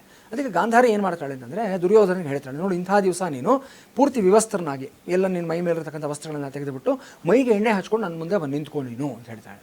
ಆ ಬಂದು ನಿಂತ್ಕೊಂಡಂಥ ಸಂದರ್ಭದಲ್ಲಿ ಗಾಂಧಾರಿ ತನ್ನ ಕಣ್ಣಿನ ಬಟ್ಟೆಯನ್ನು ತೆಗೆದು ಮಗನನ್ನು ದಿಟ್ಟಿಸ್ತಾಳೆ. ದಿಟ್ಟಿಸಿದಾಗ ಏನಾಗುತ್ತೆ ಅಂತಂದರೆ ಅವನ ಇಡೀ ಶರೀರ ವಜ್ರಕಾಯ ಆಗುತ್ತೆ, ಅಂದರೆ ವಜ್ರದಷ್ಟು ಗಟ್ಟಿಯಾಗುತ್ತೆ. ಸೊ ಎಣ್ಣೆ ಹಚ್ಕೊಂಡು ನಾವು ಯಾಕೆ ಹೋಗಿ ನಿಂತ್ಕೋಬೇಕು ಅನ್ನೋದಾಗಿ ಈ ಒಂದು ಕಾರಣನೂ ಸಹ, ಈ ಹಿನ್ನೆಲೆನೂ ಸಹ ಇರುತ್ತೆ. ಬಟ್ ಎಗೈನ್ ಕೃಷ್ಣನಿಗೆ ಗೊತ್ತಿರುತ್ತೆ ಇವನು ವಜ್ರಕಾಯಿನಾಗ್ಬಿಟ್ರೆ ಇವನು ಭೀಮ ಸಾಯಿಸೋದಕ್ಕಾಗೋದಿಲ್ಲ ಅಂತ ಹೇಳಿ ಇವನು ಮನಸ್ಸನ್ನು ಪರಿವರ್ತನೆಯನ್ನು ಮಾಡ್ತಾನೆ. ಅವನು ಎಣ್ಣೆ ಹಚ್ಕೊಂಡು ಗಾಂಧಾರಿ ಮುಂದೆ ಬರಬೇಕಾದಾಗ ಹೇಳ್ತಾನೆ, ಏನಯ್ಯ ಈ ರೀತಿ ಹೋಗ್ತಾ ಇದೆಯಾ ನೀನು, ಬುದ್ಧಿ ಇಲ್ವಾ, ವಯಸ್ಸಿಗೆ ಬಂದಿರೋ ನೀನು, ತಾಯಿ ಮುಂದೆ ಹೋಗ್ಬಿಟ್ಟು ನೀನು ನಗ್ನಾವಸ್ಥೆ ನಿಂತ್ಕೊಳ್ತೀಯ ನೀನು ಅಂತ ಹೇಳಿದಾಗ, ಇಲ್ಲ ನಮ್ಮ ತಾಯಿನೇ ಹೇಳಿದ್ದಾರೆ, ತಾಯಿ ಏನೋ ಪ್ರೀತಿಯಿಂದ ಹೇಳಿರ್ತಾರೆ ಮಗ ಅಂತ ಅಂದ್ಬಿಟ್ಟು ನೀನು ಮದುವೆ ಆಗಿದೆ, ಮಕ್ಕಳಾಗಿದೆ, ಈ ವಯಸ್ಸಲ್ಲಿ ಹೋಗ್ಬಿಟ್ಟು ಈ ರೀತಿ ನಿಂತ್ಕೊಳ್ಳೋಕ್ಕಾಗತ್ತಾ, ಕೊನೆಯ ಪಕ್ಷ ನಿನ್ನ ಮರ್ಮಾಂಗವನ್ನಾದರೂ ಸಹ ನೀನು ಕವರ್ ಮಾಡ್ಕೋ, ನೀನು ನಿನ್ನ ಗುಹ್ಯಾಂಗಗಳನ್ನಾದರೂ ಸಹ ಕಾಣಿಸದೇ ಇರೋ ಥರ ಮಾಡ್ಕೋ ಅಂತ ಹೇಳ್ತಾನೆ. ಈ ದುರ್ಯೋಧನ ಏನು ಮಾಡ್ತಾರೆ, ಕೃಷ್ಣನ ಮಾತಿಗೆ ಮರಳಾಗ್ಬಿಟ್ಟು ಅವನ ಗುಹ್ಯಾಂಗಳಿಂದನೂ ಸಹ ಒಂದು ಸಣ್ಣ ಬಟ್ಟೆಯಿಂದ ಅಂದರೆ ನಡು ಪ್ರದೇಶವನ್ನು ಕವರ್ ಮಾಡ್ಕೊಂಡ್ಬಿಡ್ತಾನೆ. ಸೊ ಗಾಂಧಾರಿ ಅವನ ಶರೀರವನ್ನು ಪೂರ್ತಿಯಾಗಿ ನೋಡಿದಾಗ ಕೋಪ ಬರುತ್ತೆ. ಇಲ್ಲಿ ಯಾಕೆ ಬಟ್ಟೆ ಕಟ್ಕೊಂಡಿದ್ಯಾಗ, ಅಮ್ಮ ನಿನ್ನ ಮುಂದೆ ನಾನು ಈ ರೀತಿ ಬರೋದಕ್ಕೆ ಸಂಕೋಚ ಆಯಿತು ಅಂದಾಗ ಗಾಂಧಾರಿ ಹೇಳಿದ, ಅಯ್ಯೋ ಮೂರ್ಖ, ನಿನಗೆ ಯಾರು ಹೇಳಿದ್ರು ಬಟ್ಟೆ ಕಟ್ಕೊಳ್ಳೋಕೆ ಅಂದರೆ ಕೃಷ್ಣ ಹೇಳ್ದ ಅಂತ. ಸರಿ, ಗೊತ್ತಾಗೋಗುತ್ತೆ ಗಾಂಧಾರಿಗೆ ಇದು ಕೃಷ್ಣನ ಒಂದು ಕುಟಿಲತೆ ತಂತ್ರ ಅಂತ ಹೇಳಿದಾಗ ಹೇಳ್ತಾಳೆ, ನೋಡು ನನ್ನ ಇಡೀ ಇಷ್ಟು ವರ್ಷಗಳಿಂದ ನಾನು ಕಣ್ಣಿನ ಬಟ್ಟೆ ಕಟ್ಕೊಂಡು ನಾನು ನನ್ನ ಕಣ್ಣಿನಲ್ಲಿರತಕ್ಕಂಥ ಚೈತನ್ಯವನ್ನು ಈಗ ನಿನ್ನ ಶರೀರಕ್ಕೆ ನಾನು ಅದನ್ನು ಪರಿವರ್ತನೆಯನ್ನು ಮಾಡ್ತಾ ಇದ್ದೀನಿ. ಈಗ ನಿನ್ನ ಇಡೀ ಶರೀರ ವಜ್ರಕಾಯಿ ಆಗಿದೆ, ಇಡೀ ಭೂಮಂಡಲದಲ್ಲಿರತಕ್ಕಂಥ ಯಾವುದೇ ಆಯುಧ ನಿನ್ನನ್ನು ಸಾಯಿಸೋದಕ್ಕೆ, ನಿನ್ನ ಅಂಗಹೀನ ಮಾಡೋದಕ್ಕೆ ಸಾಧ್ಯವಾಗೋದಿಲ್ಲ. ನಿನ್ನ ದೌರ್ಭಾಗ್ಯ, ನೀನು ನಡು ಪ್ರದೇಶದಲ್ಲಿ ಎಲ್ಲಿ ಭೀಮ ನಿನಗೆ ಪ್ರಹಾರ ಮಾಡಬೇಕು ಆ ಜಾಗವನ್ನೇ ನೀನು ಮುಚ್ಚಿಕೊಂಡ್ಬಿಟ್ಟಿದ್ಯಾ ನೀನು. ಈಗ ನನ್ನ ಶಕ್ತಿ ಕೂಡ ನೀನು ಕಾಪಾಡೋದಕ್ಕಾಗೋದಿಲ್ಲ ಅಂತ, ನಿನ್ನ ಸಾವನ್ನು ಯಾರು ತಪ್ಪಿಸೋದಕ್ಕಾಗೋದಿಲ್ಲ ಅಂತ ಹೇಳ್ತಾಳೆ. ಈ ಥರ ಸೂಕ್ಷ್ಮಗಳು ಬೇಕಾದಷ್ಟು ಇರುತ್ತೆ. ಇವತ್ತು ಗಾಂಧಾರಿ ವಿದ್ಯೆ ಅನ್ನೋ ಹೆಸರಿನಲ್ಲಿ ಬಹಳಷ್ಟು ಜನ ಈ ವಿದ್ಯೆಯನ್ನು ಕಲಿಸ್ತಾ ಇದ್ದಾರೆ. ನೋಡ್ಬೋದು ನಾವು ಈ ಒಂದು ಸೋಷಿಯಲ್ ಮೀಡಿಯಾದಲ್ಲಾಗ್ಬೋದು ಅಥವಾ ಬೇರೆ ಇದರಲ್ಲಾಗ್ಬೋದು, ಎಷ್ಟೋ ಜನ ಇದನ್ನು ಇವತ್ತು ಪ್ರಚಾರ ಮಾಡ್ತಾ ಇದ್ದಾರೆ. ಸೊ ಸಣ್ಣ ಸಣ್ಣ ಮಕ್ಕಳಿಗೂ ಸಹ ಕಲಿಸ್ಕೊಡ್ತಾ ಇದ್ದಾರೆ. ಅಂದರೆ ಕಣ್ಣಿಗೆ ಬಟ್ಟೆ ಕಟ್ಕೊಂಡು ನಾವು ಒಂದು ಸಲ ನೋಡಿರ್ತಕ್ಕಂಥ ಪದಾರ್ಥ, ಅದು ನೋಡದೇ ಇರತಕ್ಕಂಥ ಪದಾರ್ಥ, ಆ ಕೋಣೆಯ ಎಲ್ಲೆಲ್ಲಿ ಏನಿದೆ ಅನ್ನೋದನ್ನು ನಮ್ಮ ಇನ್ನರ್ ಮೈಂಡಿಂದ ಅರ್ಥ ಮಾಡ್ಕೊಂಡು ಹೇಳ್ತಕ್ಕಂಥ ಸಾಮರ್ಥ್ಯವನ್ನು ಇವತ್ತು ಎಷ್ಟೋ ಜನ ಅದನ್ನೊಂದು ವಿದ್ಯೆಯಾಗಿ ಕಲಿಸ್ಕೊಡ್ತಾ ಇದ್ದಾರೆ. ಇದು ಗಾಂಧಾರಿ ಸಿದ್ಧಿ ಮಾಡ್ಕೊಂಡಿದ್ಲು ಈ ಒಂದು ಶಕ್ತಿಯನ್ನು, ಅದಕ್ಕೆ ಇದಕ್ಕೆ ಗಾಂಧಾರಿ ವಿದ್ಯೆ ಅಂತ ಕರೀತಾರೆ. ಇಷ್ಟು ಹಿನ್ನೆಲೆ ಇದೆಯಮ್ಮ ಇದಕ್ಕೆ. ಗುರುಗಳೇ, ಈ ಒಂದು ದೀಪಾವಳಿಯ ಬಗ್ಗೆ ಸಾಕಷ್ಟು ಮಾಹಿತಿನ ತಿಳಿಸ್ಕೊಡ್ತಾ ಇದ್ದೀರಾ. ಮುಖ್ಯವಾಗಿ ಈ ದೀಪಾವಳಿಯ ಅಮಾವಾಸ್ಯೆ, ಈ ಅಮಾವಾಸ್ಯೆಯ ಸಂದರ್ಭದಲ್ಲಿ ಲಕ್ಷ್ಮೀ ಪೂಜೆ ಮಾಡ್ತಾರೆ, ಕುಬೇರನ ಪೂಜೆ ಮಾಡ್ತಾರೆ. ಯಾವ ಕಾರಣಕ್ಕೆ ಈ ಒಂದು ದೀಪಾವಳಿಯ ಅಮಾವಾಸ್ಯೆಯಂದು ಈ ಪೂಜೆಗಳನ್ನ ಮಾಡ್ತಾರೆ? ಈ ಪೂಜೆಯನ್ನ ಮಾಡುವ ವಿಧಾನ ಹೇಗೆ ಗುರುಗಳೇ? ಖಂಡಿತ ಅಮ್ಮ, ಬಹಳ ಒಳ್ಳೆ ಪ್ರಶ್ನೆ ಕೇಳಿದ್ದೀರಾ. ಯಾಕಂದರೆ ಈ 5 ದಿನಗಳಲ್ಲಿ ಇದು ಮಧ್ಯದ ದಿನ ಅಂತ ಹೇಳ್ಬೋದು ನಾವು, ಪರ್ವದಿನ ಅಂತ ಅಂದ್ಬಿಟ್ಟು. ಸೊ ಯಾವತ್ತೂ ಅಷ್ಟೇ ಮಿಡಲ್ ಪಾಯಿಂಟ್ ತುಂಬ ಇಂಪಾರ್ಟೆಂಟ್ ಆಗುತ್ತೆ. ಅದು ಹಿಂದಿನ 2 ದಿನಗಳಿಗೂ ಒಂದು ಬೆಸುಗೆ ಆಗುತ್ತೆ, ಮುಂದಿನ 2 ದಿನಗಳಿಗೂ ಸಹ ಒಂದು ಕೊಂಡಿ ಆಗುತ್ತೆ. ಅದು ಜೊತೆಗೆ ಈ ಅಮಾವಾಸ್ಯೆ ದಿವಸಕ್ಕೆ ಆಶ್ವೇಜ ಮಾಸ ಪೂರ್ತಿ ಆಗುತ್ತೆ. ನಾಳೆಯಿಂದ ಕಾರ್ತಿಕ ಮಾಸ ಪ್ರಾರಂಭ ಆಗುತ್ತೆ, ಬಲಿಪಾಡ್ಯಮಿ, ಅದಾದಮೇಲೆ ಯಮದ್ವಿತೀಯ, ಅಲ್ಲಿಗೆ ದೀಪಾವಳಿ 5 ದಿನಗಳ ಪರ್ವಕಾಲ ಸಂಪೂರ್ಣವಾಗುತ್ತೆ. ಅಮಾವಾಸ್ಯೆಯನ್ನು ಪರ್ವಕಾಲ ಅಂತ ಕರೀತಾರೆ. ಬಹಳಷ್ಟು ಜನ ಅಮಾವಾಸ್ಯೆ ಕೆಟ್ಟದು ಅನ್ನೋ ಭಾವನೆ ಇಟ್ಕೊಂಡ್ಬಿಟ್ಟಿರ್ತಾರೆ. ಸೊ ಇದೊಂದು ತಪ್ಪು ಕಲ್ಪನೆ. ಇದು ಪೌರ್ಣಿಮೆ ಆಗಲಿ ಅಮಾವಾಸ್ಯೆ ಆಗಲಿ ಅದಕ್ಕೆ ತನ್ನದೇ ಆದ ವೈಶಿಷ್ಟ್ಯ ಇದೆ. ಆ ದಿನದಲ್ಲಿ ಇರತಕ್ಕಂಥ ಚಂದ್ರನ ಕಿರಣಗಳು, ಚಂದ್ರ ಅವತ್ತು ಸಂಪೂರ್ಣವಾಗಿ ಕಾಣಿಸೋದಿಲ್ಲ ನಮಗೆ, ಆದರೆ ಅವನ ಅಸ್ತಿತ್ವ ಇಲ್ಲ ಅಂತಲ್ಲ, ಅವನು ಇರ್ತಾನೆ, ಚಂದ್ರ ಇರ್ತಾನೆ, ನಮಗೆ ಹೊರಗಣ್ಣಿಗೆ ಮಾತ್ರ ಕಾಣಿಸ್ತಾ ಇಲ್ಲ ಚಂದ್ರ ಅಷ್ಟೇ. ಸೊ ಅವತ್ತಿನ ದಿವಸ ಪರ್ವಕಾಲ ಆಗಿರೋದ್ರಿಂದ 1 ತಿಂಗಳಿನಲ್ಲಿ 5 ಪರ್ವಕಾಲಗಳು ಇರುತ್ತವೆ. 2 ಏಕಾದಶಿಗಳು ಮತ್ತು 1 ಪೌರ್ಣಮಿ, 1 ಅಮಾವಾಸ್ಯೆ ಮತ್ತು 1 ಸಂಕ್ರಮಣ ಅಂತ ಹೇಳ್ತೀವಿ ನಾವು. ಸಂಕ್ರಮಣ ಅನ್ನೋದು ಪ್ರತಿ ತಿಂಗಳಿನಲ್ಲೂ ಸಹ ಬರುತ್ತೆ. ನಮಗೆ ಗೊತ್ತಿರೋದು ಮಕರ ಸಂಕ್ರಮಣ, ಆಮೇಲೆ ದಕ್ಷಿಣಾಯನದಲ್ಲಿ ಬರುವಂಥ ಕಟಕ ಸಂಕ್ರಮಣ, 2 ಅಂತ ನಾವು ಅಂದ್ಕೊಂಡಿರ್ತೀವಿ. ಅದು ಅಯನಗಳ ಬದಲಾವಣೆ ಆಗ್ತಕ್ಕಂಥ ಸಮಯ, ಉತ್ತರಾಯಣ ದಕ್ಷಿಣಾಯನ. ಅದಲ್ಲದೆ ಪ್ರತಿ ತಿಂಗಳಿನಲ್ಲೂ ಸಹ ಒಂದೊಂದು ಸಂಕ್ರಮಣ ಇರುತ್ತೆ. ಅಮಾವಾಸ್ಯೆ ನಿಶ್ಚಯವಾಗಿ ವಿಶೇಷವಾದ ದಿನ, ಅದು ಶುಭಕರವಾಗಿರತಕ್ಕಂಥ ದಿನವೇ, ಅದರಲ್ಲೇನು ಅನುಮಾನ ಇಲ್ಲ. ಹೇಗೆ ಬಳಸ್ಕೋಬೇಕು ಅನ್ನೋದು ನಮಗೆ ಗೊತ್ತಿರಬೇಕು ಅಮಾವಾಸ್ಯೆಯನ್ನಷ್ಟೇ. ಅಮಾವಾಸ್ಯೆ ಲಕ್ಷ್ಮೀ ಪೂಜೆಗೆ, ಕುಬೇರನ ಪೂಜೆಗೆ ಎರಡಕ್ಕೂ ಸಹ ಬಹಳ ವಿಶೇಷವಾಗಿರತಕ್ಕಂಥದ್ದು. ಈ ದೀಪಾವಳಿ ಅಮಾವಾಸ್ಯೆ ಏನಿದೆ ಇದಕ್ಕೆ ಹಲವಾರು ಹೆಸರುಗಳನ್ನು ಕೊಡ್ತೀವಿ ನಾವು. ಅವತ್ತಿನ ದಿವಸ ಯಕ್ಷರಾತ್ರಿ ಅಂತ ಕರೀತಾರೆ ಅದನ್ನು.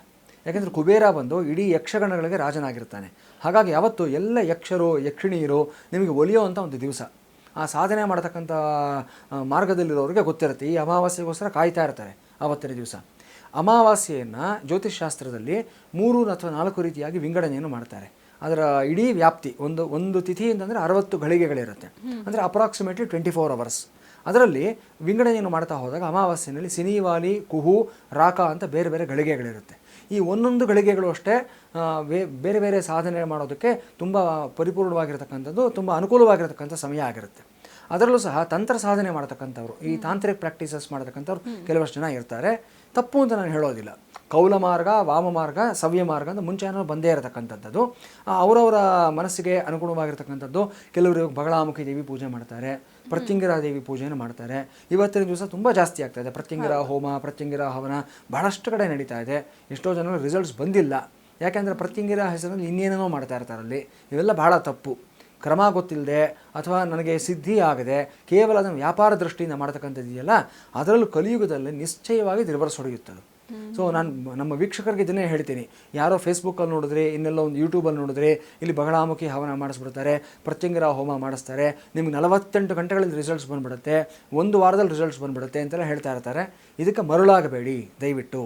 ಎಲ್ಲಿ ಭಗವಂತನ ಅಥವಾ ದೇವಿಯ ಸನ್ನಿಧಾನ ಇದೆಯೋ ಅಲ್ಲಿ ಮಾತ್ರ ಹೋಗಬೇಕಾಗತ್ತೆ ನೀವು. ಅಲ್ಲಿ ಪ್ರತಿಷ್ಠಾಪನೆ ಆಗಿರತಕ್ಕಂಥ ದೇವಿ ಮೂರ್ತಿ ಇದೆಯಾ, ಅಲ್ಲಿ ಎಷ್ಟೋ ದಿನಗಳಿಂದ ವರ್ಷಾನುವರ್ಷಗಳಿಂದ ಕ್ರಮಬದ್ಧವಾಗಿ ಪೂಜೆ ನಡ್ಕೊಂಡು ಬರ್ತಾ ಇದೆಯಾ, ಅಂತಹ ಸನ್ನಿಧಾನದಲ್ಲಿ ಮಾತ್ರ ಹೋಗಿ ನೀವು ಪ್ರತ್ಯಂಗಿರ ಹೋಮ ಆಗಲಿ, ಬಗಳಾಮುಖಿ ಹೋಮ ಆಗಲಿ, ಧೂಮಾವತಿ ಹೋಮ ಆಗಲಿ ಮಾಡಿಸ್ಕೋಬೇಕಾಗತ್ತೆ. ಅದಿಲ್ಲದೆ ಹೋದ ಪಕ್ಷದಲ್ಲಿ ಅವ್ರಿಗೂ ಒಳ್ಳೆಯದಾಗೋದಿಲ್ಲ, ನಿಮಗೂ ಒಳ್ಳೆಯದಾಗೋದಿಲ್ಲ. ಮಾಡಿಸ್ಕೊಂಡಂಥ ರಿಸಲ್ಟ್ಸ್ ಬರೋದಿರಲಿ, ರಿವರ್ಸ್ ರಿಸಲ್ಟ್ಸ್ ಬಂದುಬಿಡುತ್ತೆ ನಿಮಗೆ. ಈ ದೀಪಾವಳಿ ಅಮಾವಾಸ್ಯೆ ಈ ತಂತ್ರಸಿದ್ಧಿಗೆ, ತಂತ್ರ ಸಾಧನೆಗೆ ತುಂಬ ಅನುಕೂಲಕರವಾಗಿರ್ತಕ್ಕಂಥ ಒಂದು ದಿವಸ ಆಗಿರುತ್ತೆ. ಸೊ ಆವತ್ತಿನ ದಿವಸ ಈ ಪೂಜೆಯನ್ನು ಮಾಡತಕ್ಕಂಥವರು, ಉಪದೇಶ ತಗೊಳ್ತಕ್ಕಂಥ ವ್ಯಕ್ತಿಗಳು ತುಂಬ ಜನ ಇರ್ತಾರೆ. ಕೆಲವು ತಾಂತ್ರಿಕ ದೇವತೆಗಳ ಬೀಜಾಕ್ಷರಿ ಮಂತ್ರಗಳಿರುತ್ತೆ, ಅದನ್ನು ಉಪದೇಶ ತಗೊಳ್ಳೋದಕ್ಕೂ ತುಂಬ ವಿಶೇಷವಾಗಿರ್ತಕ್ಕಂಥ ಸಮಯ ಆಗಿರುತ್ತೆ. ಇನ್ನು ಮಹಾಲಕ್ಷ್ಮಿ ನಾವು ನೋಡಿದ್ದಾದಲ್ಲಿ 16 ರೂಪಗಳಲ್ಲಿ ಮಹಾಲಕ್ಷ್ಮಿನ ನಾವು ನೋಡ್ತೀವಿ ನಾವು. ಈ ಒಂದು ಧನಧಾನ್ಯಗಳ ರೂಪದಲ್ಲಾಗಿರ್ಬೋದು, ಅಷ್ಟಲಕ್ಷ್ಮಿ ರೂಪಗಳಲ್ಲದೆ ಇನ್ನೂ 8 ರೂಪಗಳಿರುತ್ತೆ ಮಹಾಲಕ್ಷ್ಮಿಗೆ. ಅದೆಲ್ಲದರಲ್ಲಿ ವಿಶೇಷವಾಗಿರ್ತಕ್ಕಂಥದ್ದು ಜ್ಯೋತಿರ್ಲಕ್ಷ್ಮಿ ಅಂತ ಕರಿತೀವಿ. ಈ ದೀಪಾವಳಿ ಸಮಯದಲ್ಲಿ ಬೆಳಕಿನ ರೂಪದಲ್ಲಿ ಮಹಾಲಕ್ಷ್ಮಿಯ ಆರಾಧನೆಯನ್ನು ಮಾಡತಕ್ಕಂಥದ್ದು ಜ್ಯೋತಿಲಕ್ಷ್ಮಿ ಅಥವಾ ಜ್ಯೋತಿರ್ಲಕ್ಷ್ಮಿ ಅಂತ ಕರಿತೀವಿ ನಾವು. ಹೀಗಾಗಿ ಈ ಸಮಯದಲ್ಲಿ ಬೆಳಕಿನ ಮೂಲಕನೇ ಮಹಾಲಕ್ಷ್ಮಿಯ ಆರಾಧನೆ ಮಾಡೋದು ತುಂಬ ಶ್ರೇಷ್ಠ, ತುಂಬ ವಿಶೇಷವಾಗಿರ್ತಕ್ಕಂಥದ್ದಾಗಿರುತ್ತೆ. ಸರಿ ಗುರುಗಳೇ, ಇನ್ನು ಬಲಿಪಾಡ್ಯಮಿಯ ವಿಶೇಷತೆಯ ಬಗ್ಗೆ ತಿಳಿಸ್ಕೊಡಿ ಗುರುಗಳೇ. ಖಂಡಿತ ಅಮ್ಮ. ಈಗ ದೀಪಾವಳಿ ಬಗ್ಗೆ ನಾವು ಚರ್ಚೆ ಮಾಡ್ತಾ 4ನೇ ದಿವಸಕ್ಕೆ ಬಂದಿದ್ದೀವಿ. ಬಲಿಪಾಡ್ಯಮಿ ಇರತಕ್ಕಂಥದ್ದು, ಇದಕ್ಕೆ ಇನ್ನೊಂದು ಹೆಸರು ಏನಂತಂದ್ರೆ ವೀರ ಪ್ರತಿಪದ ಅಂತ ಹೇಳ್ತಾರೆ ಇದನ್ನು. ಯಾಕಂದ್ರೆ ಬಲೀಂದ್ರ ಈತ ಏನಂದ್ರೆ ಒಬ್ಬ ರಾಕ್ಷಸ, ಮಹಾವಿಷ್ಣು ಭಕ್ತ, ಜೊತೆಗೆ ಈತ ಮಹಾವೀರ ಇವನು. ಸೊ ಇಷ್ಟು ಅಂಶಗಳನ್ನು ತಗೋಬೇಕಾಗುತ್ತೆ. ಇಲ್ಲಿ ಒಂದು ಕಾಂಟ್ರಾಸ್ಟ್ ಬರುತ್ತೆ. ನಮ್ಮ ಎಷ್ಟೋ ಜನ ವೀಕ್ಷಕರು ಕೇಳಬಹುದು, ಏನು ನಿಮ್ಮ ಧರ್ಮ ಈ ರೀತಿಯಾಗಿ, ಅನ್ಯ ಧರ್ಮೀಯರು ವಿಶೇಷವಾಗಿ ಪ್ರಶ್ನೆಯನ್ನು ಕೇಳ್ತಾ ಇರ್ತಾರೆ, ಒಬ್ಬ ರಾಕ್ಷಸ ಅಂತೀರಾ, ಅವನಿಗೂ ಪೂಜೆಯನ್ನು ಮಾಡ್ತೀರಾ ಅನ್ನತಕ್ಕಂಥದ್ದು. ನಮ್ಮಲ್ಲಿ ದೈವತ್ವ ಯಾರಲ್ಲಿದೆ, ಯಾರು ತನ್ನನ್ನು ತಾನು ಮನುಷ್ಯತ್ವದಿಂದ ದೈವತ್ವದವರೆಗೆ ಎಲಿವೇಟ್ ಮಾಡ್ಕೊಂಡಿದ್ದಾನೆ, ಅವರೆಲ್ಲರೂ ಸಹ ಪೂಜನೀಯರೇ, ಅವರೆಲ್ಲರೂ ಸಹ ಸ್ತುತ್ಯಾರ್ಹರೇ ಆಗಿರ್ತಾರೆ. ಹೀಗಾಗಿ ಇಡೀ ಭಾರತ ದೇಶದಲ್ಲಿ ತೊಗೊಂಡ್ರೆ ನೀವು ಒಂದು 12 ಕಡೆ ನನಗೆ ಗೊತ್ತಿರೋ ಪ್ರಕಾರ ರಾವಣನಿಗೆ ದೇವಸ್ಥಾನಗಳಿದೆ, ಅವನು ಪೂಜೆ ನಡೆಯುತ್ತೆ ರಾವಣನಿಗೆ. ಯಾಕಂದರೆ ಅವನು ಮಹಾಬ್ರಾಹ್ಮಣ, ಶಿವಭಕ್ತ, ಅವನು ಸಾಧನೆ ಮಾಡಿದ್ದಾನೆ, ಸಾಮವೇದವನ್ನು ಸಂಪೂರ್ಣವಾಗಿ ಕಲ್ತ್ಕೊಂಡಿದ್ದಾನೆ ಮತ್ತು ಹಲವಾರು ವಿಶೇಷತೆಗಳು ಅವನಲ್ಲಿದೆ. ರಾಮ ಕಲ್ತ್ಕೊಂಡಿರ್ತಕ್ಕಂಥದ್ದು ಕೇವಲ 34 ವಿದ್ಯೆಗಳು ಮಾತ್ರ, ಆದರೆ ರಾವಣನಿಗೆ 64 ವಿದ್ಯೆಗಳು ಬಂದಿತ್ತು ಅವನಿಗೆ. ಹಾಗಾಗಿ ವಿದ್ಯೆ ಜ್ಞಾನ ಅಂತ ತಗೊಂಡಾಗ ಅವನು ತುಂಬ ಉನ್ನತವಾದ ವ್ಯಕ್ತಿ ಆಗ್ತಾ ಹೋಗ್ತಾನೆ.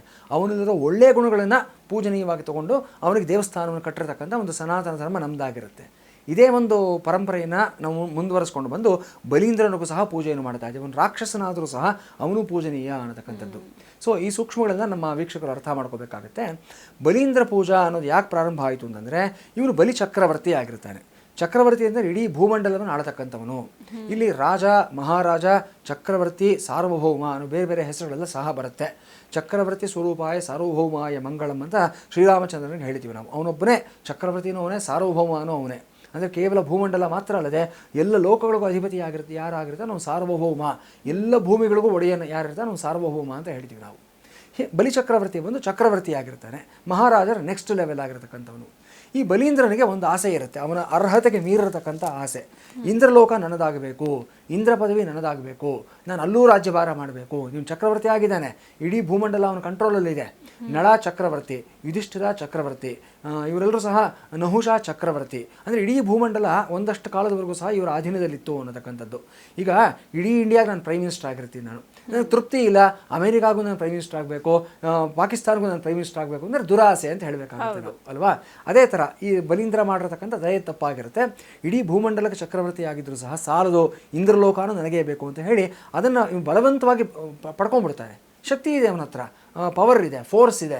ಆ ಫೋರ್ಸನ್ನು ಬಳಸ್ಬಿಟ್ಟು ಇಂದ್ರನ ಸ್ಥಾನವನ್ನು ಪಡ್ಕೊಂಡ್ಬಿಡ್ತಾನೆ.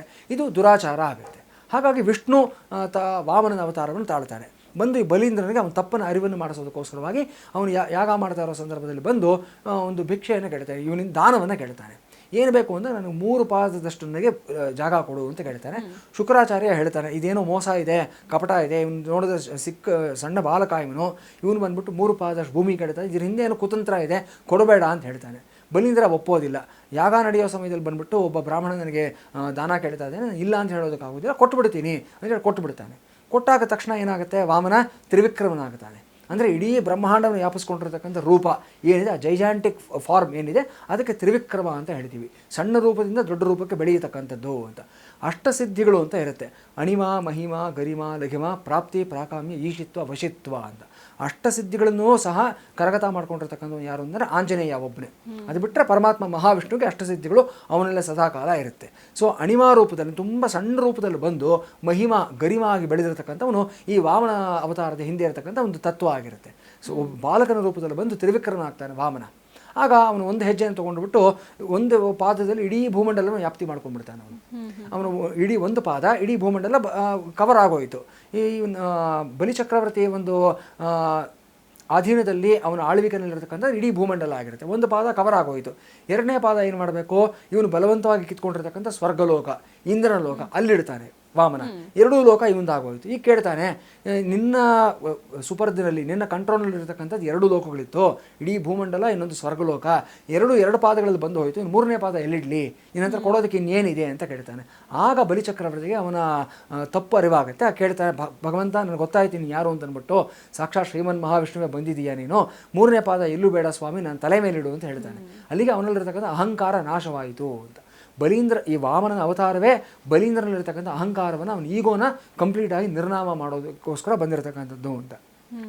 ಯಾವಾಗ ಶರಣಾಗತನಾಗ್ತಾನೋ ಮಹಾವಿಷ್ಣುಗೆ ಬಲೀಂದ್ರ, ಆಗ ಅವನು ವಿಷ್ಣು ಭಕ್ತನಾಗಿ ಹೋಗ್ತಾನೆ. ಆಗ ಪರಮಾತ್ಮ ಅವನನ್ನು ಕ್ಷಮಿಸಿ ಅವನಿಗೆ ಆಶೀರ್ವಾದವನ್ನು ಮಾಡ್ತಾನೆ. ನೋಡು, ನೀನು ಇಂದ್ರ ಪದವಿಗೆ ಬಯಸಿದೆ, ನಿನ್ನಲ್ಲಿ ಅದು ನಿನ್ನ ಅರ್ಹತೆಗೆ ಮೀರಿರತಕ್ಕಂಥದ್ದು, ಆದರೆ ನೀನಿವಾಗ ನಾನು ಶರಣಾಗತನಾಗಿದೆಯಾ, ಹಾಗಾಗಿ ನಿನ್ನ ಭಕ್ತಿಗೆ ಮೆಚ್ಚಿ ನಾನು ಇಂದ್ರಲೋಕದಷ್ಟೇ ಪರಿಪೂರ್ಣವಾಗಿರ್ತಕ್ಕಂಥದ್ದು, ಅಷ್ಟೇ ಒಂದು ಪ್ರಾಸ್ಪರಸ್ ಆಗಿರ್ತಕ್ಕಂಥದ್ದು ಪಾತಾಳ ಲೋಕ ಇದೆ, ಅದನ್ನು ನಾನು ನಿನ್ನ ಕೊಡ್ತೀನಿ, ಪಾತಾಳ ಲೋಕ ನೀನು ಒಡೆಯನಾಗು ಅಂತೇಳಿ ಅವನ ತಲೆ ಮೇಲೆ ಕಾಲನ್ನಿಟ್ಟು ಅವನು ಪಾತಾಳ ಲೋಕಕ್ಕೆ ಕಳಿಸ್ಬಿಡ್ತಾನೆ. ಪಾತಾಳ ಲೋಕ ಎಲ್ಲಿರುತ್ತೆ ಅಂದರೆ ಭೂಲೋಕದಿಂದ 7 ಲೋಕದ ಕೆಳಗಿರುತ್ತೆ. ಅತಲ, ವಿತಲ, ಸುತಲ, ರಸಾತಲ, ತಲಾತಲ, ಮಹಾತಳ, ಪಾತಾಳ ಅಂತ ಕಟ್ಟಕಡೆಯ 14ನೇ ಲೋಕ. ಭೂಲೋಕದ ಮೇಲಿರ್ತಕ್ಕಂಥದ್ದು 6 ಲೋಕಗಳು: ಭುವರಲೋಕ, ಸುವರ್ಲೋಕ, ಮಹೋಲೋಕ, ಜನೋಲೋಕ, ತಪೋಲೋಕ, ಸತ್ಯಲೋಕ. ಇಷ್ಟೂ ಸೇರಿದರೆ 14 ಲೋಕಗಳು. ಅಂದರೆ ಸತ್ಯಲೋಕದ ಆಚೆ ಇರತಕ್ಕಂಥ ವೈಕುಂಠದಿಂದ ಬಂದಂಥ ವಾಮನ ಮಹಾವಿಷ್ಣು ಭೂಲೋಕದಲ್ಲಿದ್ದಂಥ ಈ ಒಂದು ಬಲಿಚಕ್ರವರ್ತಿಯನ್ನು ಭೂಲೋಕದಿಂದ 7 ಲೋಕಗಳ ಕೆಳಗಡೆ ಕಳಿಸ್ತಾನೆ. ನೀವು ಇಮ್ಯಾಜಿನ್ ಮಾಡ್ಕೊಳ್ಳಿ ಇದನ್ನು. ಯಾರಾದರೂ ಇದೊಂದು ಚಿತ್ರ ತೆಗೆದು, ಸಿನಿಮಾ ತೆಗೆದ್ರೆ ತುಂಬ ಚೆನ್ನಾಗಿರುತ್ತೆ. ಇವತ್ತು ಟೆಕ್ನಾಲಜಿ ಬೆಳೆದಿದೆ, ಜೊತೆಗೆ ಇವತ್ತು ಧಾರ್ಮಿಕವಾದ ಚಿತ್ರಗಳು ಮಾಡುವಂಥ ಒಂದು ಟ್ರೆಂಡ್ ಬಹಳ ಜಾಸ್ತಿ ಆಗಿದೆ. ವಿಷುವಲ್ ಆಗಿ ಯಾರಾದರೂ ತೋರಿಸಿದ್ರೆ ನಮ್ಮ ವೀಕ್ಷಕರಿಗೆ ಇನ್ನಷ್ಟು ಚೆನ್ನಾಗಿ ಅರ್ಥ ಆಗುತ್ತೆ ನಮ್ಮ ಸನಾತನ ಧರ್ಮದ ಮಹಾತ್ಮೆ, ವೈಶಿಷ್ಟ್ಯ ಏನು ಅನ್ನತಕ್ಕಂಥದ್ದು. ಅಷ್ಟು ಕೆಳಗೆ ಕಳಿಸಿದಾನೆ ಅಂತಂದರೆ ಭಗವಂತನ ಸರ್ವವ್ಯಾಪಕತೆ, ಭಗವಂತನ ಒಂದು ಸರ್ವಶಕ್ತತ್ವ ಏನು ಅನ್ನೋದು ನಮ್ಗೆ ಅರ್ಥ ಆಗುತ್ತೆ. ಭಗವಂತನಿಗೆ 3 ಗುಣಗಳನ್ನು ಹೇಳ್ತಾರೆ: ಸರ್ವಶಕ್ತ, ಸರ್ವವಿದಿತ, ಸರ್ವಜ್ಞ, ಸರ್ವವ್ಯಾಪಕ ಅನ್ನತಕ್ಕಂಥದ್ದು, ಸರ್ವಾಂತರ್ಯಾಮಿ ಅನ್ನತಕ್ಕಂಥದ್ದು. ಅಂದರೆ ಓಮ್ನಿಪೊಟೆಂಟ್, ಓಮ್ನಿಶಿಯೆಂಟ್, ಓಮ್ನಿ ಪ್ರೆಸೆಂಟ್ ಅಂತ. ಸರ್ವಶಕ್ತ, ಅವನು ಎಲ್ಲವನ್ನೂ ಮಾಡಬಲ್ಲ, ಅಘಟಿತ ಘಟನಾ ಸಮರ್ಥ ಅಂತ ಭಗವಂತನ ಒಂದು ಮಾತನ್ನು ಹೇಳ್ತಾರೆ. ಹಿಂದೆ ಯಾರೂ ಮಾಡೋಕ್ಕಾಗದೇ ಇರೋಂಥದ್ದು, ಮುಂದೆ ಯಾರೂ ಮಾಡೋಕ್ಕಾಗದೇ ಇರತಕ್ಕಂಥದ್ದನ್ನು ಭಗವಂತ ಮಾಡ್ತಾನೆ, ಅದು ಭಗವಂತನ ಸಂಕಲ್ಪ ಬಲ ಅಂತ ಹೇಳ್ತಾರೆ. ಸರ್ವಶಕ್ತ ಅದಕ್ಕೋಸ್ಕರನೇ. ಮತ್ತು ಸರ್ವವಿದಿತ, ಸರ್ವಜ್ಞ, ಎಲ್ಲವನ್ನು ಬಲ್ಲವನು ಅವನು ಗೊತ್ತಿಲ್ಲದೆ ಇರತಕ್ಕಂಥದ್ದು ಏನೂ ಇಲ್ಲ. ಇದೆಲ್ಲ ಒಂದು ಲೀಲಾ ವಿನೋದ, ನಡಿಬೇಕು, ನಡೆಸ್ತಾ ಇರ್ತಾನೆ. ಒಂದು ನಾಟಕ, ಜಗನ್ನಾಟಕ ಸೂತ್ರಧಾರಿ ಅಂತ ಹೇಳ್ತೀವಲ್ಲ, ಆ ಪ್ರಕಾರ ನಡೆಸ್ತಾ ಇರ್ತಾನೆ ಅಷ್ಟೇ ಹೊರತು ಅವನಿಗೆಲ್ಲವೂ ಗೊತ್ತಿದೆ. ಮುಂದೆ ಏನು ನಡೆಯುತ್ತೆ ಅನ್ನೋದು ಗೊತ್ತು, ಹಿಂದೆ ಏನು ನಡೆದಿದೆ ಅನ್ನೋದು ಸಹ ಗೊತ್ತಿರುತ್ತೆ. ಸರ್ವಾಂತರ್ಯಾಮಿ, ಎಲ್ಲಿರ್ತಾನೆ ಭಗವಂತ ಅಂದರೆ ಎಲ್ಲ ಕಡೆಯೂ ಸಹ ಇರ್ತಾನೆ. ಪ್ರತಿ ಅಣುರೇಣು ತೃಣಕಾಷ್ಟಗಳಲ್ಲಿ ಪ್ರತಿಯೊಂದರಲ್ಲೂ ಸಹ ಭಗವಂತ ಇರ್ತಾನೆ. ಅಂತಹ ಸರ್ವಶಕ್ತ ಬಂದು ಈ ಬಲಿಚಕ್ರವರ್ತಿಯನ್ನು ಅವನ ತಲೆ ಮೇಲೆ ಕಾಲಿಟ್ಟು ಪಾತಾಳ ಲೋಕಕ್ಕೆ ಸಂಪೂರ್ಣವಾಗಿ ಕಳಿಸ್ಕೊಡ್ತಾನೆ. ಅಲ್ಲಿ ಅವನಿಗೆ ಶಿಕ್ಷೆನೂ ಆಗುತ್ತೆ, ವಿಮೋಚನೆಯೂ ಸಹ ಆಗುತ್ತೆ, ವರವೂ ಸಹ ಆಗುತ್ತೆ. ಆ ಬಲಿಚಕ್ರವರ್ತಿ ಅಲ್ಲಿ ಏನು ಮಾಡ್ತಾನೆ ಅಂತಂದರೆ ಪಾತಾಳ ಲೋಕವನ್ನು 1 ಮನ್ವಂತರದ ಕಾಲದವರೆಗೂ ಸಹ ರಾಜನಾಗಿ ಆಳ್ತಾ ಇರ್ತಾನೆ. ಮುಂದಿನ ಇಂದ್ರ ಇವನೇ ಆಗಿರ್ತಾನೆ.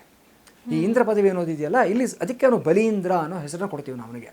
ಸೊ ಮುಂದಿನ ಇಂದ್ರ ಆಗ್ತಾನಂತೆ ಇವನು. ಈ ಮನ್ವಂತರ ಕಳೆದ ನಂತರ ಈ 4 ಯುಗಗಳು ಏನಾಗುತ್ತೆ, ಈ ಕಲಿಯುಗ ಮುಗಿದ ನಂತರ ಮತ್ತೆ ಕೃತಿಯುಗ ಪ್ರಾರಂಭ ಆಗುತ್ತೆ. ಈ ಇಂದ್ರ ಪದವಿ, ಬ್ರಹ್ಮ ಪದವಿ ಅನ್ನೋದು ಬದಲಾವಣೆ ಆಗ್ತಾ ಇರುತ್ತೆ. ಶಾಶ್ವತವಾಗಿ ಯಾರೂ ಒಬ್ಬರೇ ಇರೋದಿಲ್ಲ. ಮುಂದಿನ ಬ್ರಹ್ಮ ಆಂಜನೇಯ ಅಂತ ಕೆಲವು ಪುರಾಣಗಳಲ್ಲಿ ಹೇಳಿದ್ದಾರೆ. ಅದಕ್ಕೆ ಆಂಜನೇಯನಿಗೆ ಅವನು ಚಿರಂಜೀವಿ, ಅವನಿಗೆ ಸಾವಿಲ್ಲ ಅವನಿಗೆ. ಸೊ ಮುಂದಿನ ಮನ್ವಂತರ, ಮುಂದಿನ ಕಲ್ಪ ಬಂದಾಗ ಬ್ರಹ್ಮಸ್ಥಾನಕ್ಕೆ ಆಂಜನೇಯ ಬರ್ತಾನೆ. ಮುಂದಿನ ಮನ್ವಂತರ ಬಂದಾಗ ಈ ಇಂದ್ರಸ್ಥಾನಕ್ಕೆ ಬಲೀಂದ್ರ ಬರ್ತಾನೆ, ಬಲಿಚಕ್ರವರ್ತಿ ಅನ್ನೋನು ಬರ್ತಾನೆ. ಹಾಗಾಗಿ ಅವನಲ್ಲಿ ದೈವತ್ವ ಇದೆ ಅನ್ನೋದು ಇಲ್ಲಿ ಗೊತ್ತಾಗುತ್ತೆ ನಮಗೆ. ಅಂತಹ ಬಲಿಚಕ್ರವರ್ತಿಯನ್ನು ಅವನು ವರ್ಷಕ್ಕೆ ಒಮ್ಮೆ ಮಾತ್ರ ಭೂಲೋಕಕ್ಕೆ ಬರ್ತಾನಂತೆ. ಅವನ ಪ್ರಜೆಗಳೆಲ್ಲರೂ ಸಹ ಹೇಗಿದ್ದಾರೆ ಅಂತ ನೋಡ್ಕೊಂಡು ಹೋಗೋದಕ್ಕೋಸ್ಕರವಾಗಿ ಇಲ್ಲಿಗೆ ಬರ್ತಾನೆ ಅಂತ ಹೇಳ್ತಾರೆ. ಹಾಗಾಗಿ ಅವನನ್ನು ಸ್ವಾಗತ ಮಾಡೋದಕ್ಕೋಸ್ಕರ, ಅವನನ್ನು ನೆನಪಿಸ್ಕೊಡೋದಕ್ಕೋಸ್ಕರ ಅವನಿಗೆ ಗೌರವ ಸೂಚನೆಯಾಗಿ ಬಲೀಂದ್ರ ಪೂಜೆಯನ್ನು ಅವತ್ತಿನ ದಿವಸ ಮಾಡ್ತಾರೆ. ಇಲ್ಲಿ ಮತ್ತೊಂದು ವಿಶೇಷ, ಈಗ ನಾವು ಯಾವುದೇ ದೇವರ ಪೂಜೆಯನ್ನು ಮಾಡಬೇಕಾದಾಗ ಪತ್ನಿ ಸಮೇತವಾಗಿ ದೇವರನ್ನ ಪೂಜೆಯನ್ನು ಮಾಡ್ತೀವಿ. ಪಾರ್ವತಿ ಸಮೇತ ಪರಮೇಶ್ವರ ಅಂತ ಹೇಳ್ತೀವಿ, ಮಹಾಲಕ್ಷ್ಮಿ ಸಮೇತ ಮಹಾವಿಷ್ಣು ಅಂತ ಹೇಳ್ತೀವಿ, ವಲ್ಲಿ ದೇವಸೇನಾ ಸಮೇತ ಸುಬ್ರಹ್ಮಣ್ಯ ಅಂತ ಹೇಳ್ತೀವಿ, ವಿಜಯಲಕ್ಷ್ಮಿ ಸಮೇತ ಸುದರ್ಶನ ಅಂತ ಹೇಳ್ತೀವಿ. ಪ್ರತಿಯೊಂದು ದೇವರಿಗೂ ಅಷ್ಟೇ ಅವರ ಡಿವೈನ್ ಕನ್ಸಾರ್ಟ್ ಅಂತ ಹೇಳ್ತಾರೆ, ಅಂದರೆ ದೈವ ಪತ್ನಿ ಅನ್ನತಕ್ಕಂಥ ಅವ್ರ ಜೊತೆಯಲ್ಲಿ ಇದ್ದೇ ಇರ್ತಾರೆ, ಅವ್ರ ಜೊತೆಯಲ್ಲೇ ಪೂಜೆಯನ್ನು ಮಾಡಬೇಕು ಅನ್ನತಕ್ಕಂಥದ್ದು. ಇವನ್ ಗಣೇಶ ತಗೊಂಡ್ರು ಅಷ್ಟೇ, ನಾವು ಗಣೇಶನಿಗೆ ವಿವಾಹ ಆಗಿದೆ ಅಂತ ಹೇಳಿ ದಂಪತಿ ಸಮೇತವಾಗಿ ನಾವು ಪೂಜೆ ಮಾಡೋದು ಎಷ್ಟೋ ಕಡೆ ನೋಡ್ತೀವಿ ನಾವು. ಸಿದ್ಧಿ ಬುದ್ಧಿ ಸಮೇತ ಮಹಾಗಣೇಶ ಅಂತ ಹೇಳ್ತೀವಿ ನಾವು. ಹಾಗೆ ಆಂಜನೇಯನಿಗೂ ಅಷ್ಟೇ ಸುವರ್ಚಲಾಂಬ ಸಮೇತ ಆಂಜನೇಯ ಅಂತ ಹೇಳ್ತೀವಿ.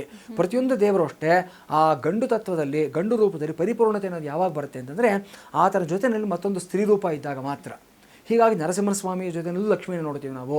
ಪ್ರತಿಯೊಂದು ರೂಪದಲ್ಲೂ ಅಷ್ಟೇ ಶ್ರೀಕೃಷ್ಣನ ಜೊತೆಯಲ್ಲಿ ಸತ್ಯಭಾಮೆಯಾಗಲಿ ರುಕ್ಮಿಣಿಯಾಗಲಿ ಸದಾಕಾಲ ಇದ್ದಾಗಲೇ ಪರಿಪೂರ್ಣತೆ ಅನ್ನೋದನ್ನು ಕಾಣ್ತೀವಿ ನಾವು. ಹೀಗೆ ಈ ಬಲೀಂದ್ರನಿಗೆ ಒಂದು ವಿಶೇಷ ಏನಂತಂದರೆ ಆತನ ಪೂಜೆಯನ್ನು ಮಾಡಬೇಕಾದಾಗ ಆತನ ಪತ್ನಿ ವಿಂಧ್ಯಾವಳಿ ಅಂತ ಇರ್ತಾಳೆ. ಆಕೆ ರಾಣಿ, ಮಹಾರಾಣಿ, ಆಕೆ ಚಕ್ರವರ್ತಿನಿ. ಆಕೆಯ ಸಮೇತವಾಗಿ ಪೂಜೆಯನ್ನು ಮಾಡಬೇಕು ಅಂತ ಶಾಸ್ತ್ರ ಹೇಳುತ್ತೆ ನಮಗೆ. ಕೇವಲ ಬಲೀಂದ್ರನ ಮಾತ್ರ ಅಲ್ಲಿ ನಾವು ಆವಾಹನೆ ಮಾಡೋದಲ್ಲ, ವಿಂಧ್ಯಾವಳಿ ಸಮೇತ ಬಲೀಂದ್ರನನ್ನು ಆವಾಹನೆಯನ್ನು ಮಾಡಬೇಕು ಅಂತ. ಜೊತೆಗೆ ಇವನ ಪರಿವಾರ, ರಾಕ್ಷಸ ಪರಿವಾರಗಳು ಒಂದಷ್ಟು ಜನ ಇರ್ತಾರೆ. ಬಾಣ, ಮುರ, ಕೂಷ್ಮಾಂಡ ಇವರೆಲ್ಲರೂ ಸಹ ಆವಾಹನೆಯನ್ನು ಮಾಡಬೇಕು ಅಂತ ಹೇಳ್ತಾರೆ. ಅವರೆಲ್ಲರೂ ಬರ್ತಾರೆ. ಅವ್ರನ್ನ ಎಲ್ಲಿ ಕೂಡಿಸ್ಬೇಕು ಅಂತಂದರೆ ಇವರು ಬೇರೆ ಕಳಶಗಳಲ್ಲಾಗಲಿ ಅಥವಾ ನಾವು ಬೇರೆ ದೇವರುಗಳನ್ನ ಆವಾಹನೆ ಮಾಡಿದಾಗೆ ಆ ಒಂದು ಸ್ವರೂಪಗಳಲ್ಲಿ ಕಾಣೋದಕ್ಕಾಗೋದಿಲ್ಲ. ಹಾಗೆ ಇವರಿಗೆ ಕೋಟೆಯನ್ನು ಬರೀಬೇಕು ಅಂತ ಹೇಳ್ತಾರೆ. ಇಲ್ಲಿ ಬಲೀಂದ್ರ ಕೋಟೆ ಅಂತ ಹೇಳ್ತೀವಿ. ಆ ಕೋಟೆಯನ್ನು ಬರೆದು ಬೇರೆ ಬೇರೆ ಕೋಣೆಗಳನ್ನು ಮಾಡಿದಾಗ ಆಯಾ ಸ್ಥಾನಗಳಲ್ಲಿ ಬಂದು ಇವರೆಲ್ಲರೂ ಸಹ ಕೂತ್ಕೊಳ್ತಾರೆ. ಅವರನ್ನು 2 ದಿವಸ 3 ದಿವಸ ಅಲ್ಲಿಟ್ಟು ನಂತರ ಕೋಟೆ ವಿಸರ್ಜನೆಯನ್ನು ಮಾಡತಕ್ಕಂಥದ್ದು, ಬಲೀಂದ್ರ ಪೂಜೆ ಸಮಾಪ್ತಿಯನ್ನು ಮಾಡೋದನ್ನು ನಾವು ಕಾಣ್ತೀವಿ ನಾವು. ಇದಿಷ್ಟು ಬಲೀಂದ್ರ ಪೂಜೆ ಹಿಂದೆ ಇರತಕ್ಕಂಥ ವೈಶಿಷ್ಟ್ಯ ಆಗಿರುತ್ತೆ. ಮತ್ತೊಂದು ವಿಶೇಷ ಏನಂದರೆ ಬಲೀಂದ್ರ ಬಂದಾಗ ಆ ಮನೆಯಲ್ಲಿ ಸಂಪತ್ತು ತಾನಾಗಿ ಬರುತ್ತೆ ಅಂತ ಹೇಳ್ತಾರೆ. ಹಾಗಾಗಿಯೇ ಈ ಆವರಿಕೆ ಹೂವು ಅಂತ ಒಂದಿರುತ್ತೆ, ಇದನ್ನು ಹೊನ್ನಾವರಿಕೆ ಅಂತ ಕರೀತಾರೆ.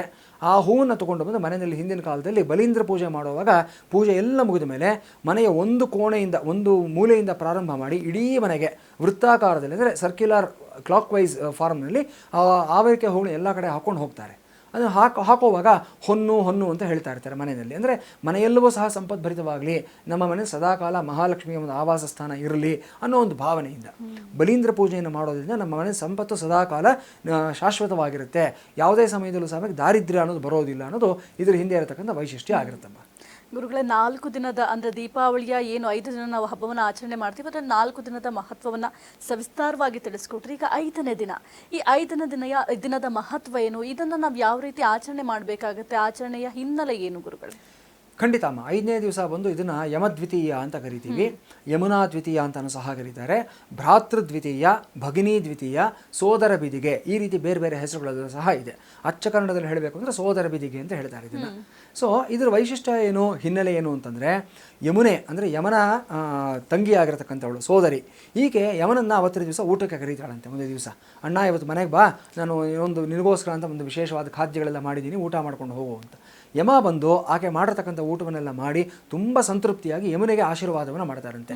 ನಿನಗೆ ಸೌಮಂಗಲ್ಯ ಸದಾಕಾಲ ಶಾಶ್ವತವಾಗಿರಲಿ, ಭೂಲೋಕದಲ್ಲಿ ಸದಾಕಾಲ ನಿನಗೆ ಪೂಜನೀಯವಾದ ಸ್ಥಾನ ಇರಲಿ, ನೀನು ಒಂದು ನೀರಿನ ರೂಪದಲ್ಲಿ ಪ್ರವಹಿಸ್ತಾ ಒಂದು ನದಿ ರೂಪದಲ್ಲಿದ್ದು ಎಲ್ಲರನ್ನ ಪರಿಶುದ್ಧಗಳನ್ನಾಗಿಸ್ತಕ್ಕಂಥವಳು ಆಗಿರು, ನೀನು ಪೂಜನೀಯಳಾಗಿರು, ನಿನ್ನಲ್ಲಿ ನೀನು ಎಲ್ಲಿರ್ತೀಯೋ ಆ ಜಾಗದಲ್ಲೆಲ್ಲ ಸಹ ಸಂಪತ್ತು ಸದಾಕಾಲ ತಾಂಡವವಾಡ್ತಾ ಇರಲಿ ಅಂತ ಆಶೀರ್ವಾದವನ್ನು ಮಾಡ್ತಾರೆ. ಹಾಗಾಗಿ ಸೌಮಂಗಲ್ಯವನ್ನು ಬಯಸ್ತಕ್ಕಂಥವರು ಮತ್ತು ಸಂಪತ್ತನ್ನು ಬಯಸ್ತಕ್ಕಂಥ ಹೆಣ್ಣು ಮಕ್ಕಳು ಅವತ್ತಿನ ದಿವಸ ನಮ್ಮ ಅಣ್ಣ ತಮ್ಮಂದಿರ ಮನೆಗೆ ಕರಿಬೇಕು. ಇಲ್ಲಿ ಒಡ ಹುಟ್ಟಿದ ಅಣ್ಣ ತಮ್ಮಂದಿರೇ ಆಗಿರಬೇಕು ಅಂತೇನಿಲ್ಲ, ನಿಮಗೆ ಯಾರಲ್ಲಿ ಭ್ರಾತೃತ್ವ ಭಾವ ಇದೆ, ಸೋದರ ಭಾವ ಇದೆ, ಆ ವ್ಯಕ್ತಿಗಳನ್ನು ಸಹ ಕರೆದು ನೀವು ಅವತ್ತಿನ ದಿವಸ ನಿಮ್ಮ ಇಡೀ ಊಟ ಮಾಡೋಕ್ಕಾಗಲಿಲ್ಲ ಅಂದರೂ, ಅಡುಗೆ ಬಡಿಸೋಕ್ಕಾಗಲಿಲ್ಲ ಅಂದರೂ ಚಿಂತೆ ಇಲ್ಲ, ಏನೋ ನಿಮ್ಮ ಕೈಯಾರೆ ಒಂದು ಸಣ್ಣ ಸಿಹಿ ಪದಾರ್ಥ ಆಗಿರ್ಬೋದು, ಏನಾದರೂ ಒಂದು ಸಣ್ಣ ತಿಂಡಿ ಆಗಿರ್ಬೋದು, ಅದನ್ನು ಮಾಡಿ ಆ ಒಂದು ಸೋದರಿ ಪ್ರೇಮದಿಂದ ಅವ್ರಿಗೆ ಕೊಟ್ಟಿದ್ದಾದಲ್ಲಿ ಅವತ್ತಿನ ದಿವಸ ಯಮುನೆಯರ ಒಂದು ಆಶೀರ್ವಾದ ನಿಮ್ಮನ್ನು ಕಾಪಾಡುತ್ತೆ ಅಂತ ಶಾಸ್ತ್ರದಲ್ಲಿ ಹೇಳ್ತಾರೆ. ಹೀಗಾಗಿ ಇದಕ್ಕೆ ಬಹಳ ವಿಶೇಷವಾದ ಮಹತ್ವ ಇದೆ. ಗಂಡು ಮಕ್ಕಳು ವಿಶೇಷವಾಗಿ ಅವತ್ತಿನ ದಿವಸ ಮನೆಯಲ್ಲಿ ಊಟ ಮಾಡಬಾರ್ದು, ಅಕ್ಕ ತಂಗಿರ ಮನೆಗೆ ಹೋಗಿ ಊಟ ಮಾಡಬೇಕು ಅಂತ ಶಾಸ್ತ್ರದಲ್ಲಿ ಹೇಳಿದ್ದಾರೆ. ಇದು ಒಂದು ಧಾರ್ಮಿಕವಾದ ಒಂದು ಆಚಾರ. ಇಲ್ಲಿ ನಮಗೆ ಪೌರಾಣಿಕವಾದ ಹಿನ್ನೆಲೆ ಅಥವಾ ಶಾಸ್ತ್ರೀಯವಾದ ಹಿನ್ನೆಲೆಗಿಂತ ಹೆಚ್ಚಾಗಿ ಸಾಮಾಜಿಕವಾದ ಆಚರಣೆ ಇಲ್ಲಿ ಹೆಚ್ಚಾಗಿದೆ. ಇಲ್ಲಿ ನಮಗೆ ಅಂದರೆ ಆ ಒಂದು ಬಾಂಡಿಂಗ್, ಒಂದು ಸಿಬ್ಲಿಂಗ್ ಬಾಂಡಿಂಗ್ ಅಂತಕ್ಕಂಥ ಏನಿದೆ ಅದನ್ನು ಉಳಿಸೋದಕ್ಕೆ ಮಾಡಿರ್ತಕ್ಕಂಥ ಒಂದು ಕ್ರಮ ಇದಾಗಿರುತ್ತೆ. ಇನ್ನೊಂದು ವಿಶೇಷ ಏನಂತಂದರೆ, ಗೌರಿ ಹಬ್ಬದಲ್ಲಿ ಹೆಣ್ಣುಮಕ್ಕಳು ಅಣ್ಣ ತಮ್ಮಂದಿರ ಮನೆಗೆ ಬಂದಿರ್ತಾರೆ, ತೋರ ಮನೆಗೆ ಹೋಗಿರ್ತಾರೆ. ಕೆಲವು ಸಲ ತಪ್ಪು ಹೋಗಿರುತ್ತೆ, ಕಾರಣಾಂತರಗಳಿಂದ ಅವ್ರಿಗೆ ಹೋಗೋಕ್ಕಾಗಿರೋದಿಲ್ಲ, ಅಥವಾ ಏನೋ ಒಂದು ಸಂದರ್ಭದಲ್ಲಿ ಅವ್ರಿಗೆ ಒಂದು ಅನಿವಾರ್ಯತೆ ಬಂದುಬಿಟ್ಟಿರುತ್ತೆ. ಒಂದು ವೇಳೆಯಲ್ಲಿ ತಪ್ಪು ಹೋಗಿದ್ರೆ ಈ ಯಮದ್ವಿತೀಯ ಸೋದರ ಬೆದಿಗೆ ದಿವಸ ಆದರೂ ಸಹ ಅದನ್ನು ಪರಿಪೂರ್ಣ ಮಾಡಿಕೊಳ್ಳಿ ಅನ್ನೋ ಕಾರಣಕ್ಕೋಸ್ಕರ ಇಲ್ಲಿ ಇನ್ನೊಂದು ಅವಕಾಶವನ್ನು ಶಾಸ್ತ್ರದಲ್ಲಿ ಕೊಟ್ಟಿದ್ದಾರೆ ನಮಗೆ. ಸೊ ಬಹಳ ವಿಶೇಷವಾಗಿರ್ತಕ್ಕಂಥದ್ದು. ಇದನ್ನು ಅಷ್ಟೇ ದಕ್ಷಿಣ ಭಾರತ ಉತ್ತರ ಭಾರತ ಎರಡೂ ಕಡೆ ಇದನ್ನು ಆಚರಣೆ ಮಾಡೋದನ್ನು ನಾವು ಕಂಡುಕೊಂಡು ಬಂದಿದ್ದೀವಿ. ಇದಿಷ್ಟು ಮಾಡಿದ್ದಾದರೆ ದೀಪಾವಳಿ 5 ದಿನಗಳ ಆಚರಣೆ ಸಂಪೂರ್ಣವಾಗುತ್ತೆ.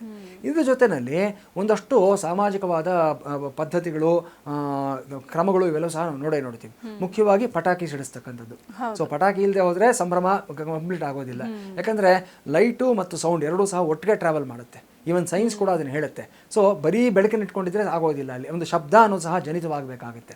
ಸೊ ಪಂಚಭೂತಗಳಲ್ಲಿ ಬೆಳಕು ಮತ್ತು ಶಬ್ದ ಎರಡೂ ಸಹ ಒಟ್ಟೊಟ್ಟಿಗೆ ಟ್ರಾವೆಲ್ ಮಾಡುತ್ತೆ. ಈಗ ನೋಡಿ, ಆಕಾಶದಲ್ಲಿ ಮಳೆ ಬರಬೇಕಾದಾಗ ಏನಾಗುತ್ತೆ, ಮೊದಲು ಗುಡುಗು ಬರುತ್ತೆ, ಆಮೇಲೆ ಮಿಂಚು ಬರುತ್ತೆ ನಮಗೆ. ಸೊ ಅದಕ್ಕೆ ಮಳೆ ಬರುತ್ತೆ ಅನ್ನೋದಕ್ಕೆ ಇದೆರಡೂ ಸಹ ಸೂಚನೆ ಕೊಡುತ್ತೆ. ಗುಡುಗು ಮಿಂಚು ಸಮಯ ಒಟ್ಟಿಗೆ ಟ್ರಾವೆಲ್ ಮಾಡ್ತಕ್ಕಂಥ ಒಂದು ಎನರ್ಜಿ ಫೋರ್ಸಸ್ ಆಗಿರುತ್ತೆ. ಇದರ ಸಂಕೇತವಾಗಿ ಸಹ ನಾವು ದೀಪಾವಳಿ ಸಮಯದಲ್ಲಿ 5 ದಿನಗಳ ಕಾಲ ಪಟಾಕಿ ಸಿಡಿಸ್ತಕ್ಕಂಥದ್ದು, ಸಂಭ್ರಮ ಮಾಡ್ತಕ್ಕಂಥದ್ದು ತುಂಬ ವಿಶೇಷವಾದ, ಇದು ಪ್ರಾಕೃತಿಕವಾದ ಆಚರಣೆ ಆಗಿರುತ್ತೆ. ಜೊತೆಗೆ ಮೊಟ್ಟ ಮೊದಲನೇ ಬಾರಿಗೆ ಪಟಾಕಿ ಆಚರಣೆ ಯಾವಾಗ ಬಂತು ಅಂದರೆ, ನೀವು ಆಗಲೇ ಕೇಳಿದಿರಿ ಒಂದು ಪ್ರಶ್ನೆ, ದೀಪಾವಳಿ ಹಿನ್ನೆಲೆ ಏನು ಅಂತ. ಬಹುಶಃ ನಾವು ಇದನ್ನು ಟ್ರೇಸ್ ಮಾಡ್ತಾ ಹೋಗಿದ್ದಾದಲ್ಲಿ ರಾಮಾಯಣದಲ್ಲಿ ಯಾವಾಗ ರಾಮ ರಾವಣನ ಮೇಲೆ ಯುದ್ಧವನ್ನು ಮಾಡಿ ಅವನ ಸಂಹಾರವನ್ನು ಮಾಡಿ ಅಯೋಧ್ಯೆಗೆ ಮತ್ತೆ ಬಂದನೋ, ಅವನನ್ನು ಬರಮಾಡ್ಕೊಳ್ಳೋದಕ್ಕೋಸ್ಕರವಾಗಿ ಪಟಾಕಿ ಸಿಡಿಸಿದ್ರು. ಇಡೀ ಅಯೋಧ್ಯೆಯ ಒಂದು ಪ್ರಜೆಗಳೆಲ್ಲರೂ ಸಹ ಆ ಸಂಭ್ರಮವನ್ನು ಆ ರೀತಿ ಅವರ ಆಚರಣೆಯನ್ನು ಮಾಡಿದ್ರು. ನಮಗೆ ಒಂದು ಲಿಖಿತ ದಾಖಲಾತಿ ಅಲ್ಲಿ ಸಿಗುತ್ತೆ ನಮಗೆ. ನಂತರ ನರಕಾಸುರನ ವಧೆಯಲ್ಲೂ ಅಷ್ಟೇ ಸತ್ಯಭಾಮ ಶ್ರೀಕೃಷ್ಣರು ಇಬ್ಬರೂ ಸಹ ಮತ್ತೆ ಬಂದಾಗ ದ್ವಾರಕಾನಗರಕ್ಕೆ ಬಂದಾಗ ಅಲ್ಲಿ ಮತ್ತೆ ಪಟಾಕಿಯನ್ನು ಸಿಡಿಸಿ ಸಂಭ್ರಮಾಚರಣೆಯನ್ನು ಮಾಡಿದ್ರು ಅನ್ನತಕ್ಕಂಥದ್ದು ಕಾಣ್ತೀವಿ. ಒಂದೇನಂತಂದರೆ, ಇಲ್ಲಿ ಬಹಳಷ್ಟು ಜನ ಏನೇನೋ ಮಾತುಗಳನ್ನು ಹೇಳ್ತಾರೆ, ಪೊಲ್ಯೂಷನ್ ಆಗೋಗುತ್ತೆ, ಮತ್ತೊಂದಾಗುತ್ತೆ ಇತ್ಯಾದಿಗಳೆಲ್ಲವೂ ಸಹ. ಹಿಂದಿನ ಕಾಲದಲ್ಲಿ ಒಂದು ಬಳಸ್ತಾ ಇದ್ದಂಥ ಒಂದು ಪಟಾಕಿಗಳನ್ನು ಇವತ್ತಿಗೂ ಅಷ್ಟೇ ಶಿವಕಾಶಿನಲ್ಲಾಗಲಿ ಬೇರೆ ಕಡೆಯಲ್ಲಾಗಲಿ ಟ್ರೆಡಿಷನಲ್ ಪಟಾಕಿ ತಯಾರು ಮಾಡತಕ್ಕಂಥ ನೀವು ಹೋಗಿ ನೋಡಿ, ಕೆಮಿಕಲ್ಸ್ ಅಂದರೆ ಹಾರ್ಮ್ಫುಲ್ ಆಗಿರೋ ಕೆಮಿಕಲ್ಸ್ ಬಹಳ ಕಡಿಮೆ ಬಳಸ್ತಾರೆ ಅಲ್ಲಿ. ಗುರುಗಳೇನು ದೀಪಾವಳಿಯ ವರ್ಷ ಭವಿಷ್ಯ ಯಾವ ರೀತಿ ಇದೆ, ಮುಖ್ಯವಾಗಿ ಇನ್ನು ದ್ವಾದಶ ರಾಶಿಗಳಲ್ಲಿ ಏನೆಲ್ಲ ಬದಲಾವಣೆ ಆಗುತ್ತೆ, ಯಾವ ರಾಶಿಗೆ ಶುಭ ಯಾವ ರಾಶಿಗೆ ಅಶುಭ? ಎಷ್ಟೋ ಜನ ವೀಕ್ಷಕರು ಈ ಒಂದು ದ್ವಾದಶ ರಾಶಿಗಳ ಭವಿಷ್ಯ ಅಂದಾಕ್ಷಣ ಕೇಳಿಸ್ಕೊಳ್ತಾ ಇರ್ತಾರೆ, ನಮ್ಮ ರಾಶಿ ಯಾವ ರೀತಿ ಇರುತ್ತೆ ಅಂತ. ಯಾವ ರಾಶಿಯ ಮೇಲೆ ಏನೆಲ್ಲ ಪರಿಣಾಮ ಬೀರುತ್ತೆ ಗುರುಗಳೇ?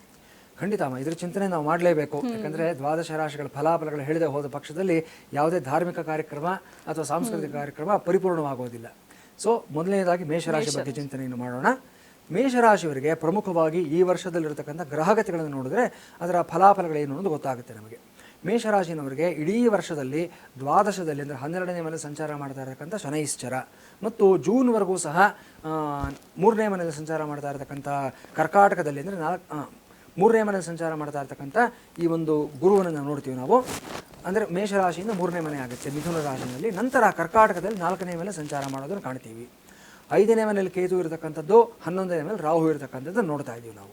ಇದರ ಒಂದು ಸ್ಥೂಲವಾದ ಪ್ರಭಾವ ಹೇಗಿರುತ್ತೆ ಅನ್ನೋದಾದರೆ, ಮೊದಲನೇದಾಗಿ ನಿಮಗೆ ಕರ್ಮಸ್ಥಾನಾಧಿಪತಿ ಲಾಭಾಧಿಪತಿ ಆದಂಥ ಶನೈಶ್ಚರ ದ್ವಾದಶದಲ್ಲಿ ಕೂತ್ಕೊಂಡಿದ್ದಾನೆ, ಅಂದರೆ ವ್ಯಯಸ್ಥಾನದಲ್ಲಿ ಕೂತ್ಕೊಂಡಿದ್ದಾನೆ. ಸೊ ದುಡ್ಡು ಕಾಸಿನ ವಿಚಾರದಲ್ಲಿ, ಖರ್ಚು ವೆಚ್ಚದ ವಿಚಾರದಲ್ಲಿ ತುಂಬ ಜಾಗೃತಿಯಾಗಿರಬೇಕಾಗುತ್ತೆ ಮೇಷರಾಶಿನವರು.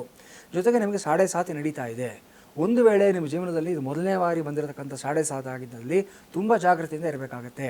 ಕಷ್ಟ ನಷ್ಟಗಳು ಜಾಸ್ತಿ ಆಗುತ್ತೆ, ಚಾಲೆಂಜಸ್ ಜಾಸ್ತಿ ಆಗ್ತಾ ಹೋಗುತ್ತೆ ಲೈಫಲ್ಲಿ ನಿಮಗೆ. ಇದು ಬಿಡೋ ಸಮಯ ಮಧ್ಯಭಾಗದಲ್ಲಿರೋದ್ರಿಂದ ಮುಂದಿನ 2.5 ವರ್ಷಗಳ ಕಾಲ ಬಿಡೋ ಸಮಯ ಆಗುತ್ತೆ. ಆಗ ಶನೈಶ್ಚರ ನೀಚ ಸ್ಥಾನಕ್ಕೆ ಬರ್ತಾನೆ, ಆಗ ಇನ್ನೂ ಸಮಸ್ಯೆಗಳು ಜಾಸ್ತಿ ಆಗುತ್ತೆ. ಈ ಕ್ಷಣಕ್ಕೆ ಶನೈಶ್ಚರ ನಿಮಗೆ ನೆಮ್ಮದಿಯನ್ನು ಕಡಿಮೆ ಮಾಡ್ತಾನೆ, ಸುಖವಾದ ನಿದ್ದೆ ಬರೋದಿಲ್ಲ, ಆತಂಕಗಳು ಆಲೋಚನೆಗಳು ಜಾಸ್ತಿ ಆಗ್ತಾ ಹೋಗುತ್ತೆ, ಮತ್ತು ಕೆಲಸದಲ್ಲಿ ಒಂದು ರೀತಿಯಾದ ಒಂದು ಅತಂತ್ರ ಭಾವ ಬರುತ್ತೆ, ಒಂದು ಇನ್ಸೆಕ್ಯೂರಿಟಿ ಜಾಸ್ತಿ ಆಗ್ತಾ ಹೋಗುತ್ತೆ. ಎಷ್ಟೋ ನಿಮಗೆ ಬಂದಿರತಕ್ಕಂಥ ಪ್ರಾಫಿಟ್ಸು ಕೈವರೆಗೂ ಬಂದು ನಿಮಗೆ ತಪ್ಪು ಹೋಗತಕ್ಕಂಥ ಸಾಧ್ಯತೆಗಳಿರುತ್ತೆ. ಇದೆಲ್ಲದರ ಬಗ್ಗೆ ಜಾಗೃತಿಯಾಗಿರಬೇಕಾಗತ್ತೆ. ಆದರೆ 11ನೇ ಮೇಲಿರತಕ್ಕಂಥ ರಾಹು ಅನೂಹ್ಯವಾದಂಥ ಅವಕಾಶಗಳನ್ನು ಕೊಡಿಸ್ತಾ ಹೋಗ್ತಾನೆ ನಿಮಗೆ. ನೀವು ಎಕ್ಸ್ಪೆಕ್ಟೇ ಮಾಡಿರೋದಿಲ್ಲ ಅಂಥ ಸೋರ್ಸಿಂದ ನಿಮಗೆ ಒಂದು ಲಾಭಾಂಶಗಳು ಬರ್ತಕ್ಕಂಥದ್ದಾಗಲಿ, ಅಥವಾ ಯಾರೋ ಹೊಸ ವ್ಯಕ್ತಿಗಳಿಗೆ ನಿಮಗೆ ಪರಿಚಯ ಆಗ್ತಕ್ಕಂಥದ್ದು, ಅವರು ತುಂಬ ಆತ್ಮೀಯರಾಗ್ತಕ್ಕಂಥದ್ದು ಜೀವನದಲ್ಲಿ ಅವರು. ಯಾಕಂದರೆ 11ನೇ ಮೇಲೆ ಪ್ರೇಮಾನುರಾಗ ಸ್ಥಾನ ಅಂತ ಹೇಳ್ತೀವಿ. ಇಲ್ಲಿ ರಾಹು ಇದ್ದಾಗ ಯಾವುದೋ ಒಂದು ವಿಲಕ್ಷಣವಾದ ವ್ಯಕ್ತಿಗಳಿಂದ, ವಸ್ತುಗಳಿಂದ, ವಿಷಯಗಳಿಂದ ನಮಗೆ ಸುಖ, ನೆಮ್ಮದಿ, ಅನುರಾಗ ಅನ್ನೋದು ಜಾಸ್ತಿ ಆಗ್ತಾ ಹೋಗುವಂಥ ಸಾಧ್ಯತೆಗಳೆಲ್ಲ ಇರುತ್ತೆ. ಹೀಗಾಗಿ ರಾಹು ನಿಮಗೆ ತುಂಬ ಪಾಸಿಟಿವ್ ಆಗಿರ್ತಾರೆ ಈ ಇಡೀ ವರ್ಷದಲ್ಲಿ. ಗುರು 3ನೇ ಮನೆಯಲ್ಲಿ ಇದ್ದಷ್ಟು ಕಾಲ ಸಹ ನಿಮ್ಮ ಅಣ್ಣ ತಮ್ಮಂದರ ಜೊತೆ ಏನಾದರೂ ಒಂದು ಕಲಹಗಳು, ಘರ್ಷಣೆಗಳು ಎಲ್ಲ ಇದ್ದಿದ್ದಾದ ಪಕ್ಷದಲ್ಲಿ ಅದನ್ನು ನೀವು ಸ್ವಲ್ಪ ನಿವಾರಣೆ ಮಾಡ್ಕೊಳ್ಳೋದಕ್ಕೆ ಪ್ರಯತ್ನವನ್ನು ಮಾಡಬೇಕಾಗತ್ತೆ.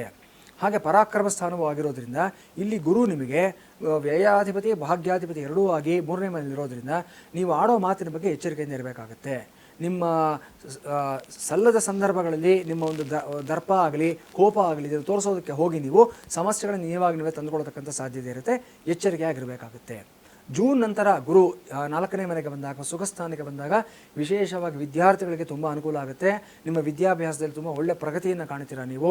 ಜೊತೆಗೆ ಉನ್ನತ ವಿದ್ಯಾಭ್ಯಾಸಕ್ಕೆ ಯಾರ್ಯಾರು ಪ್ರಯತ್ನ ಮಾಡ್ತೀರಾ ಅವ್ರಿಗೆಲ್ರಿಗೂ ಸಹ ಸಾಕಷ್ಟು ಅನುಕೂಲಗಳಾಗುವಂಥ ಅವಕಾಶಗಳು ಹೊಸದಾಗಿ ಬರುವಂಥ ಸಾಧ್ಯತೆಗಳು ಸಹ ಇರುತ್ತೆ.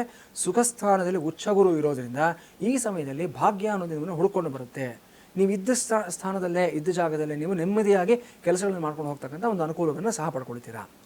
ಪಂಚಮದಲ್ಲಿ ಕೇತು ಇರೋದ್ರಿಂದ ಈ ವಿಷಯ ಬಗ್ಗೆ ಸ್ವಲ್ಪ ಜಾಗ್ರತೆ ಆಗಿರಬೇಕಾಗುತ್ತೆ. ಯಾಕಂದರೆ ಕೇತು ಅಂತಂದರೆ ನಿರಾಸಕ್ತಿಯನ್ನು, ಒಂದು ರೀತಿಯಾದ ಒಂದು ಡಿಟ್ಯಾಚ್ಮೆಂಟನ್ನು ಕೊಡ್ತಕ್ಕಂಥ ಗ್ರಹ ಆಗಿರ್ತಾನೆ. ಪಂಚಮ ಸ್ಥಾನ ಪುತ್ರಭಾವ ಆಗಿರೋದ್ರಿಂದ ಮಕ್ಕಳ ಜೊತೆ ನಿಮಗಿರತಕ್ಕಂಥ ಒಂದು ಅನುಬಂಧ ಸ್ವಲ್ಪ ಹದಗೆಡತಕ್ಕಂಥ ಸಾಧ್ಯತೆ ಇರುತ್ತೆ. ಸ್ವಲ್ಪ ಮಕ್ಕಳು ಮತ್ತು ನಿಮ್ಮ ಜೊತೆ ಇರತಕ್ಕಂಥ ಅಭಿಪ್ರಾಯಗಳು ವ್ಯತ್ಯಾಸಗಳಾಗ್ತಕ್ಕಂಥದ್ದು. ಅದರಲ್ಲೂ ಸಹ ಒಂದು ಹದಿಹರೆಯದ ಮಕ್ಕಳು ಯಾರಾದರೂ ಮನೆಯಲ್ಲಿ ಇದ್ದಾದ ಪಕ್ಷದಲ್ಲಿ ಅವರ ವರ್ತನೆ ಮಿತಿಮೀರಿ ಹೋಗ್ತಕ್ಕಂಥದ್ದು, ತುಂಬ ಒಂಥರ ರೆಬೆಲಿಯಸ್ ಮೆಂಟ್ಯಾಲಿಟಿನ ಅವ್ರು ಬೆಳೆಸ್ಕೊಳ್ತಕ್ಕಂಥ ಸಾಧ್ಯತೆ. ಇಲ್ಲ ಅಂದರೆ ಒಂದು ಎಮೋಷನಲ್ ಡಿಟ್ಯಾಚ್ಮೆಂಟ್ ಆಗುತ್ತೆ. ಒಂದೇ ಮನೇಲಿ ಇರ್ತಾರೆ ಮಕ್ಕಳು, ಬೆಳಿಗ್ಗೆಯಿಂದ ಸಂಜೆವರೆಗೂ ಇದ್ದರೂ ಸಹ ಒಂದು ಮಾತಾಡೋದಿಲ್ಲ, ಒಂದು ಇಂಟ್ರಾಕ್ಷನ್ಸ್ ಇರೋದಿಲ್ಲ, ಎಲ್ಲೋ ಒಂದು ಕಡೆ ಇವರು ದೂರ ಆಗ್ತಾ ಇದ್ದಾರೆ ಅನ್ನೋ ಒಂದು ಭಾವನೆ ಬರುವಂಥ ಸಾಧ್ಯತೆಗಳಿರುತ್ತೆ. ಈ ಬಗ್ಗೆ ಜಾಗೃತಿಯಿಂದ ಇರಬೇಕಾಗುತ್ತೆ. ಮೇಷರಾಶಿಯವರಿಗೆ ನಾವು ಹೇಳ್ತಕ್ಕಂಥ ಪರಿಹಾರಗಳು ಅಂತಂದರೆ, ಮೊದಲನೇದಾಗಿ ನೀವು ದ್ವಾದಶದಲ್ಲಿರತಕ್ಕಂಥ ಶನೈಶ್ಚರನ ನೀವು ಅಡ್ರೆಸ್ ಮಾಡಬೇಕಾಗುತ್ತೆ. ಇದಕ್ಕೆ ಸಂಬಂಧಪಟ್ಟ ಹಾಗೆ ನೀವೇನು ಮಾಡಬೇಕು ಅಂದರೆ ಆಂಜನೇಯ ಸ್ಮರಣೆಯನ್ನು ಮಾಡತಕ್ಕಂಥದ್ದು. ಆಂಜನೇಯನಿಗೆ ನೀವು ನಿಮ್ಮ ನಕ್ಷತ್ರಕ್ಕೆ ಕ್ಷೇಮತಾರೆ ಇರತಕ್ಕಂಥದ್ದು, ಅಂದರೆ ಮೇಷರಾಶಿಗೆ ಅಶ್ವಿನಿ ನಕ್ಷತ್ರ, ಭರಣಿ ನಕ್ಷತ್ರ ಮತ್ತು ಕೃತಿಕಾ ನಕ್ಷತ್ರದ ಮೊದಲನೇ ಪಾದ, ಇದಿಷ್ಟು ನಕ್ಷತ್ರದವರು ಮೇಷರಾಶಿಗೆ ಬರುತ್ತೆ. ಸೊ ಇವರುಗಳು ನಿಮ್ಮ ನಕ್ಷತ್ರಕ್ಕೆ ಕ್ಷೇಮತಾರೆ ಇರುವಂಥ ಶನಿವಾರದ ದಿವಸ ಆಂಜನೇಯನ ಸನ್ನಿಧಾನದಲ್ಲಿ ಅಭಿಷೇಕವನ್ನು ಮಾಡಿಸಬೇಕು. ನೀವು ಹಾಲಿನಲ್ಲಿ ಪವಮಾನ ಸೂಕ್ತದಲ್ಲಿ ಅಭಿಷೇಕವನ್ನು ಮಾಡಿಸಿ, ಇಲ್ಲ ವಾಯುಸ್ಥಿತಿ ಪಾರಾಯಣವನ್ನು ಮಾಡಿಸಿ. ಇದನ್ನು ಮಾಡಿಸೋದ್ರಿಂದ ಶುಭ ಫಲಿತಾಂಶವನ್ನು ಪಡ್ಕೊಳ್ತೀರಾ. ಅದೇ ಪ್ರಕಾರ ಪಂಚಮದಲ್ಲಿರ್ತಕ್ಕಂಥ ಕೇತುವಿನ ದೋಷ ನಿವಾರಣೆಗೋಸ್ಕರವಾಗಿ ನೀವೇನು ಮಾಡಬೇಕು ಅಂದರೆ ಮಹಾಗಣಪತಿ ಆರಾಧನೆಯನ್ನು ಮಾಡ್ತಕ್ಕಂಥದ್ದು. ಗಣೇಶ ಅಥರ್ವ ಶೀರ್ಷ ಮಂತ್ರಗಳನ್ನು ಪ್ರತಿದಿನ ಹೇಳ್ಕೊಡ್ತಕ್ಕಂಥದ್ದು. ಇಲ್ಲ ಅಂತಂದರೆ ಸಂಕಷ್ಟಾರ ಚತುರ್ಥಿ ವ್ರತವನ್ನು ಮನೆಯಲ್ಲಿ ಮಾಡಿ, ಒಂದು 21 ತಿಂಗಳ ಕಾಲ ಮನೆಯಲ್ಲಿ ಮಾಡಿ. ಅನುಕೂಲ ಇಲ್ಲ ಅನ್ನೋದ್ರೆ ಯಾವುದಾದ್ರು ದೇವಸ್ಥಾನದಲ್ಲೂ ಆದರೂ ಸಹ 21 ತಿಂಗಳ ಕಾಲ ಸಂಕಷ್ಟಾರ ಚತುರ್ಥಿ ವ್ರತವನ್ನು ಮಾಡಿಸಿ, ಪ್ರಸಾದ ರೂಪದಲ್ಲಿ ಅರಳು ಮತ್ತು ಗರಿಕೆಯನ್ನು ತೆಗೆದುಕೊಂಡು ಬನ್ನಿ. ಆ ಅರಳನ್ನು ನೀವು ಪ್ರಸಾದವಾಗಿ ಸ್ವೀಕಾರ ಮಾಡಿ, ಗರಿಕೆಯನ್ನು ನಿಮ್ಮ ಹ್ಯಾಂಡ್ ಬ್ಯಾಗಲ್ಲಾಗಲಿ, ಸ್ಕೂಲ್ ಬ್ಯಾಗಲ್ಲಾಗಲಿ, ತಲೆದಿಂಬಿನ ಕೆಳಗಾಗಲಿ ಇಟ್ಕೊಂಡಿರಿ. ಶುಭವನ್ನು ಪಡ್ಕೊಳ್ತೀರಾ ನೀವು. ಗುರುಗಳೇ, ಇನ್ನು 2ನೇ ರಾಶಿ ವೃಷಭ ರಾಶಿ. ವೃಷಭ ರಾಶಿಯವರ ಭವಿಷ್ಯ ಹೇಗಿದೆ ಗುರುಗಳೇ? ಖಂಡಿತಮ್ಮ, ವೃಷಭ ರಾಶಿ ವಿಚಾರ ತೆಗೆದುಕೊಂಡಿದ್ದಾದಲ್ಲಿ ಎಲ್ಲವೂ ತುಂಬ ಚೆನ್ನಾಗಿ ಕಾಣಿಸ್ತಾ ಇದೆ ನಿಮಗೆ. 11ನೇ ಮನೆಯಲ್ಲಿರತಕ್ಕಂಥ ಶನೈಶ್ಚರ, 10ನೇ ಮನೆಯಲ್ಲಿರತಕ್ಕಂಥ ರಾಹು, 3 ಮತ್ತು 4ನೇ ಮೇಲೆ ಸಂಚಾರ ಮಾಡ್ತಾ ಇರ್ತಾರೆ, 2 ಮತ್ತು 3ನೇ ಮೇಲೆ ಸಂಚಾರ ಮಾಡ್ತಾ ಇರ್ತಕ್ಕಂಥ ಗುರು ಮತ್ತು 4ನೇ ಮೇಲಿರತಕ್ಕಂಥ ಕೇತು. ಒಟ್ಟಾರೆಯಾಗಿ ತೆಗೆದುಕೊಂಡಾಗ ಎಲ್ಲವೂ ಚೆನ್ನಾಗಿ ಕಾಣಿಸ್ತಾ ಇದೆ ನಿಮಗೆ. ಯಾಕಂದರೆ ಲಾಭಸ್ಥಾನದಲ್ಲಿ ಶನೈಶ್ಚರ ಬಂದಿರೋದ್ರಿಂದ ಉದ್ಯೋಗದಲ್ಲಿ ಸಾಕಷ್ಟು ಪ್ರಗತಿ ಆಗುತ್ತೆ. ಬಹಳ ದಿವಸಗಳಿಂದ ನೀವು ಅಪೇಕ್ಷೆ ಪಡ್ತಾ ಇರತಕ್ಕಂಥ ಈ ಒಂದು ಫಾರಿನ್ ಟ್ರಿಪ್ ಆಗ್ಬೋದು, ಅಥವಾ ಬೇರೆ ಒಂದು ಕ್ಷೇತ್ರಗಳಿಗೆ ಹೋಗಿ ಬರ್ತಕ್ಕಂಥ ಒಂದು ಅವಕಾಶಗಳಾಗ್ಬೋದು, ಇದೆಲ್ಲವೂ ನಮ್ಮನ್ನು ಹುಡ್ಕೊಂಡು ಬರ್ತಕ್ಕಂಥ ಸಾಧ್ಯತೆ ಇರುತ್ತೆ. ವಿಶೇಷವಾಗಿ ಕಲಾವಿದರಿಗೆ, ರಾಜಕಾರಣಿಗಳಿಗೆ ಮತ್ತು ಸೆಲೆಬ್ರಿಟಿಗಳು ಯಾರ್ಯಾರು ಇರ್ತಾರೆ ಇವರೆಲ್ಲರಿಗೂ ಅಷ್ಟೇ ಈ ವರ್ಷ ಶನೈಶ್ಚರ ತುಂಬ ಒಳ್ಳೆಯದನ್ನು ಮಾಡ್ತಾನೆ, ನಿಮಗೆ ತುಂಬ ಅನುಕೂಲಗಳಾಗುತ್ತೆ. 10ನೇ ಮನೇಲಿ ರಾಹು ಇರೋದ್ರಿಂದ ಸ್ವಲ್ಪ ಸಂಚಾರ ಜಾಸ್ತಿ ಆಗುತ್ತೆ. ವಿನಾಕಾರಣ ಓಡಾಟಗಳು. ಈ ಫೀಲ್ಡ್ ವರ್ಕಲ್ಲಿ ಇರತಕ್ಕಂಥವ್ರು ಸ್ವಲ್ಪ ಜಾಗೃತಿಯಿಂದ ಇರಬೇಕಾಗುತ್ತೆ. ಮಾರ್ಕೆಟಿಂಗ್ ಫೀಲ್ಡ್ ಆಗ್ಬೋದು, ಅಡ್ವರ್ಟೈಸಿಂಗ್ ಫೀಲ್ಡಲ್ಲಿ ಇರತಕ್ಕಂಥವ್ರು ಆಗಿರ್ಬೋದು, ಇವರುಗಳು ಸ್ವಲ್ಪ ಜಾಗೃತಿಯಿಂದ ಇರಬೇಕಾಗುತ್ತೆ. ಅದೇ ಥರ ಒಂದಷ್ಟು ಇಂಡಿಪೆಂಡೆಂಟ್ ಬಿಸ್ನೆಸ್ ಮಾಡ್ತಾ ಇರತಕ್ಕಂಥ ವ್ಯಕ್ತಿಗಳು ಅಷ್ಟೇ ಸ್ವಲ್ಪ ಹಣಕಾಸಿನ ವ್ಯವಹಾರಗಳಲ್ಲಿ ಸ್ವಲ್ಪ ಜಾಗ್ರತೆ ಇಲ್ಲದೆ ನಷ್ಟಗಳನ್ನು ಮಾಡ್ಕೊಳ್ತಕ್ಕಂಥ ಸಾಧ್ಯತೆ ಇರುತ್ತೆ. ರಾಹುವಿನಿಂದ ನಿಮಗೆ ಕೆಲವು ಬೇಡದೇ ಇರತಕ್ಕಂಥ ವ್ಯಕ್ತಿಗಳ ಪರಿಚಯವೂ ಸಹ ಆಗುತ್ತೆ. ಕೆಲವು ಯಾವುದೋ ಅಟ್ರಾಕ್ಷನ್ಗಳಿಗೆ ನೀವು ಸಿಕ್ಕಾಕೊಳ್ತಕ್ಕಂಥ ಸಾಧ್ಯತೆಗಳು ಸಹ ಇರುತ್ತೆ. ಕೆಲವು ವ್ಯಸನಗಳಿಗೆ ತುತ್ತಾಗತಕ್ಕಂಥ ಸಾಧ್ಯತೆಗಳು ಸಹ ಇರುತ್ತೆ. ಹಿಂದೆ ಯಾವತ್ತೋ ನೀವು ಬಿಟ್ಟಿರ್ತಕ್ಕಂಥ ಕೆಲವು ಚಟಗಳು, ವ್ಯಸನಗಳು ಇದಕ್ಕೆ ಮತ್ತೆ ದಾಸರಾಗತಕ್ಕಂಥ ಸಾಧ್ಯತೆ ಇರುತ್ತೆ. ನೀವು ಆಲ್ಕೋಹಾಲಿಕ್ ಆಗಿದ್ದೀರಾ, ಅದರಿಂದ ಹೊರಗಡೆ ಬಂದಿದ್ದೀರಾ, ಸ್ಮೋಕರ್ ಆಗಿದ್ದೀರಾ, ಅದರಿಂದ ಹೊರಗಡೆ ಬಂದಿದ್ದೀರಾ, ಇನ್ನೇನೋ ಒಂದು ಕೆಟ್ಟ ಚಟ ಇತ್ತು ನಿಮಗೆ, ಅದರಿಂದ ಹೊರಗಡೆ ಬಂದಿದ್ದೀರಾ. ಮತ್ತೆ ಯಾರೋ ಬರ್ತಾನೆ, ನಿಮ್ಮ ಪಾಸ್ಟ್ನಲ್ಲಿದ್ದಂಥ ವ್ಯಕ್ತಿ ಮತ್ತೆ ಬಂದ್ಬಿಟ್ಟು ಒಂದು ಸಲ ಕುಡಿದು ಬಿಡು, ಇವತ್ತೊಂದು ಸಲ ಒಂದು ಸಿಗರೇಟ್ ಸೇದು ಬಿಡು ಅಂತ ಹೇಳಿ ಮತ್ತೆ ನಿಮ್ಮ ಮನಸ್ಸನ್ನು ಕೆಡಿಸ್ತಾನೆ. ಜಾಗೃತಿ ಆಗಿರಬೇಕಾಗುತ್ತೆ ಈ ವಿಚಾರದಲ್ಲಿ. ಇದೆಲ್ಲ ಎಲ್ಲಿಂದ ಬರುತ್ತೆ ಅಂತಂದರೆ 10ನೇ ಮೇಲೆ ಇರತಕ್ಕಂಥ ರಾಹುವಿನ ಪ್ರಭಾವ ಆಗಿರುತ್ತೆ. ಈ ರೀತಿಯ ಟೆಸ್ಟ್ಗಳನ್ನು ಕೊಡ್ತಾ ಇರ್ತಾನೆ ರಾಹು. ನಮಗೆ ಜಾಗೃತಿ ಆಗಿರಬೇಕು. ಅಪರಾಜಿತ ಸ್ತೋತ್ರವನ್ನು ಹೇಳ್ಕೊಳ್ಳಿ, ದುರ್ಗಾದೇವಿಯ ಸ್ಮರಣೆಯನ್ನು ಮಾಡ್ಕೊಳ್ಳಿ. ಈ ರೀತಿಯಾದಂಥ ಒಂದು ಪ್ರಲೋಭನೆಗಳಿಂದ ಹೊರಗಡೆ ಬರ್ತೀರಾ, ಶುಭವಾಗುತ್ತೆ. 2ನೇ ಮನೆ 3ನೇ ಮನೆ ಇರತಕ್ಕಂಥ ಗುರು ನಿಮಗೆ ಎಕ್ಸಲೆಂಟ್ ರಿಸಲ್ಟ್ಸ್ನ ಕೊಡ್ತಾನೆ. ಈ ವರ್ಷದಲ್ಲಿ ಏನೇನು ಅಂದ್ಕೊಂಡಿರ್ತಾರೆ ಎಲ್ಲವೂ ಸಿದ್ಧಿ ಆಗುತ್ತೆ ನಿಮಗೆ. ನಿಮ್ಮ ಮಾತಿಗೆ ವಿಶೇಷವಾದ ಬಲ ಬರುತ್ತೆ. ನಿಮ್ಮ ಸರ್ಕಲ್ನಲ್ಲಿ ನಿಮಗೆ ಗೌರವ ಅನ್ನೋದು ಜಾಸ್ತಿ ಆಗ್ತಾ ಹೋಗುತ್ತೆ. ಕುಟುಂಬದಲ್ಲಿ ಜವಾಬ್ದಾರಿ ಅನ್ನೋದು ಜಾಸ್ತಿ ಆಗ್ತಾ ಹೋಗುತ್ತೆ. ನಿಮ್ಮ ಫ್ಯಾಮಿಲಿ ಲೈಫಲ್ಲಾಗ್ಬೋದು, ಪ್ರೊಫೆಷನಲ್ ಲೈಫಲ್ಲಾಗ್ಬೋದು, ಪ್ರತಿಯೊಬ್ಬರು ನಿಮ್ಮನ್ನು ಎದುರು ನೋಡ್ತಾ ಇರ್ತಾರೆ. ನಿಮ್ಮ ಅಡ್ವೈಸ್ಗೋಸ್ಕರ, ನಿಮ್ಮ ಗೈಡೆನ್ಸ್ಗೋಸ್ಕರ ನಿಮ್ಮನ್ನೊಂದು ಮೆಂಟರ್ ಥರ, ನಿಮ್ಮೊಂದು ಗೈಡ್ ಥರ ನೋಡ್ತಾ ಇರ್ತಾರೆ. ನೀವು ಹೇಳೋ ಮಾತುಗಳು ಬೇರೆಯವರ ಜೀವನದಲ್ಲಿ ಒಂದು ಪಾಸಿಟಿವ್ ಬದಲಾವಣೆ ತರತಕ್ಕಂಥ ಸಾಧ್ಯತೆಗಳಿರುತ್ತೆ. ಇದೆಲ್ಲವೂ ಗುರು ನಿಮಗೆ ಕೊಡ್ತಕ್ಕಂಥ ಒಂದು ಅನುಕೂಲಗಳಾಗಿರುತ್ತೆ. 4ನೇ ಮೇಲೆ ಇರತಕ್ಕಂಥ ಕೇತು ಮಾತ್ರ ಹಲವಾರು ಚಿಂತೆಗಳಿಗೆ ನಿಮ್ಮನ್ನು ದುಡ್ತಾ ಇರ್ತಾನೆ. ಯಾವತ್ತೋ ನಡೆದು ಹೋಗಿರ್ತಕ್ಕಂಥ ಸಂಘಟನೆಗಳನ್ನ ನೆನೆಸ್ಕೊಂಡು ನಾನು ಆ ಸಮಯದಲ್ಲಿ ಆ ಕೆಲಸ ಮಾಡಬೇಕಾಗಿತ್ತು, ಈ ಸಮಯದಲ್ಲಿ ಅವಕಾಶ ಬಿಟ್ಬಿಟ್ಟೆ, ನಾನು ಅದು ಬಿಡಬಾರ್ದಾಗಿತ್ತು ಅಂತ. ಗತಂನ ಶೋಚಯೇತ್ ಪ್ರಾಜ್ಞಃ ಅಂತ ಹೇಳ್ತಾರೆ ದೊಡ್ಡವರು. ಅಂದರೆ ಕಳೆದು ಹೋಗಿರೋದು ಕಳೆದು ಹೋಗಿದೆ, ಗತಂ ಗತಃ, ಅದನ್ನು ಮತ್ತೆ ಯೋಚನೆ ಮಾಡೋದಕ್ಕೆ ಹೋಗಬಾರ್ದು ಅಂತ. ವರ್ತಮಾನದಲ್ಲಿ ಬದುಕಿ ಭವಿಷ್ಯವನ್ನು ರೂಪಣೆಯನ್ನು ಮಾಡ್ಕೊಳ್ಳಿ. ನಾವು ಯಾವಾಗಲೂ ಹೇಳ್ತಕ್ಕಂಥದ್ದು ಎಲ್ರಿಗೂ ಇದೇ ಮಾತಾಗಿರುತ್ತೆ, ಭೂತಕಾಲವನ್ನು ಮರೆತು ಬಿಡಿ, ವರ್ತಮಾನದಲ್ಲಿರಿ, ಭವಿಷ್ಯದ ಬಗ್ಗೆ ಚಿಂತನೆಯನ್ನು ಮಾಡಿ. ಸೊ ವೃಷಭ ರಾಶಿಗಳು ಈ ಒಂದು ವಿಚಾರದ ಬಗ್ಗೆ ಗಮನ ಇಟ್ಕೊಳ್ಳಿ, ಶುಭವಾಗುತ್ತೆ, ನಿಮಗೆ ಏನು ತೊಂದರೆ ಇಲ್ಲ. ಗುರುಗಳೇನು ಮಿಥುನ ರಾಶಿಯ ಭವಿಷ್ಯದ ಬಗ್ಗೆ ತಿಳಿಸ್ಕೊಡಿ ಗುರು. ಮಿಥುನ ರಾಶಿ ಸ್ವಲ್ಪ ಮಿಶ್ರ ಫಲಿತಾಂಶಗಳು ಬರ್ತಕ್ಕಂಥ ವರ್ಷ ಅಂತ ಹೇಳಬೇಕಾಗುತ್ತೆ ನಾವು. ಯಾಕಂದರೆ ರಾಶಿನಲ್ಲೇ ಗುರು ಇರೋದ್ರಿಂದ ಜವಾಬ್ದಾರಿ ತುಂಬ ಜಾಸ್ತಿ ಆಗುತ್ತೆ ನಿಮಗೆ. ಜೂನ್ವರೆಗೂ ಸಹ ಗುರು ಅಲ್ಲಿರ್ತಾನೆ. ನಂತರ 2ನೇ ಮನೆಗೆ ಬಂದಾಗ ಸಾಕಷ್ಟು ಶುಭ ಫಲಿತಾಂಶಗಳನ್ನು ಕೊಡ್ತಾನೆ. ಆದರೆ ಬಿಟ್ವೀನ್ ಅಕ್ಟೋಬರ್ ಆ್ಯಂಡ್ ಜೂನ್ ಈ ಸಮಯದಲ್ಲಿ ಜವಾಬ್ದಾರಿಗಳು ಜಾಸ್ತಿ ಆಗ್ತಕ್ಕಂಥದ್ದು, ಪ್ರೆಷರ್ಸ್ ಜಾಸ್ತಿ ಆಗ್ತಕ್ಕಂಥದ್ದು, ಎಸ್ಪೆಷಲಿ ಮೀಡಿಯಾದಲ್ಲಿ ಕೆಲಸ ಮಾಡ್ತಕ್ಕಂಥವ್ರು, ಈ ಒಂದು ಎಕನಾಮಿಕ್ಸ್ನ ಆಧಾರ ಮಾಡ್ಕೊಂಡು ಕೆಲಸ ಮಾಡ್ತಕ್ಕಂಥವ್ರು, ಸ್ಟಾಕ್ಸ್ ಆ್ಯಂಡ್ ಶೇರ್ಸಲ್ಲಿ ವರ್ಕ್ ಮಾಡ್ತಾ ಇರ್ತಕ್ಕಂಥವ್ರು, ಮತ್ತು ಈ ಅಕೌಂಟೆನ್ಸಿ ಸ್ಟ್ಯಾಟಿಸ್ಟಿಕ್ಸ್ನ ಇಟ್ಕೊಂಡು ಕೆಲಸ ಮಾಡ್ತಕ್ಕಂಥವ್ರು, ಆಡಿಟರ್ಸು, ಇವರೆಲ್ಲರೂ ಅಷ್ಟೇ ತುಂಬ ಪ್ರೆಷರ್ ಜಾಸ್ತಿ ಆಗುತ್ತೆ ನಿಮಗೆ. ಯಾಕಂದರೆ ಫೈನಾನ್ಷಿಯಲ್ ಇಯರ್ ಅಂತ ತೆಗೆದುಕೊಂಡ್ರು ಅಷ್ಟೇ ನಿಮಗೆ ಇಲ್ಲಿಂದ ನೆಕ್ಸ್ಟು ಫೈನಾನ್ಷಿಯಲ್ ಕಂಪ್ಲೀಟ್ ಆಗುವಂಥ ಒಂದು ಸಮಯ ಆಗುತ್ತೆ. ಜವಾಬ್ದಾರಿಗಳು, ಒತ್ತಡಗಳು ತುಂಬ ಜಾಸ್ತಿ ಆಗಿರುತ್ತೆ ನಿಮಗೆ ಈ ಸಮಯದಲ್ಲಿ. ಸೊ ಸ್ವಲ್ಪ ಎಚ್ಚರಿಕೆಯಿಂದ ಇರಬೇಕಾಗುತ್ತೆ. ನಿಮ್ಮ ಕೈಲಿ ಎಷ್ಟಾಗುತ್ತೋ ಅಷ್ಟನ್ನು ಮಾತ್ರ ಒಪ್ಕೊಳ್ಳಿ ಕೆಲಸಗಳನ್ನು. ಮಿತಿ ಮೀರಿ ನೀವು ಒಪ್ಕೊಂಡಿದ್ದಾದಲ್ಲಿ ಯಾರಿಗೂ ಸಹ ನೀವು ಒಂದು ಜಸ್ಟಿಸ್ನ ಮಾಡೋದಕ್ಕಾಗೋದಿಲ್ಲ. 10ನೇ ಮನೆ ಇರತಕ್ಕಂಥ ಶನಿ ಮಾತ್ರ ನಿಮಗೆ ಸಾಕಷ್ಟು ಒಳ್ಳೆಯ ಫಲಿತಾಂಶಗಳನ್ನು ಕೊಡ್ತಾನೆ ಅಂತ ಹೇಳ್ಬೋದು.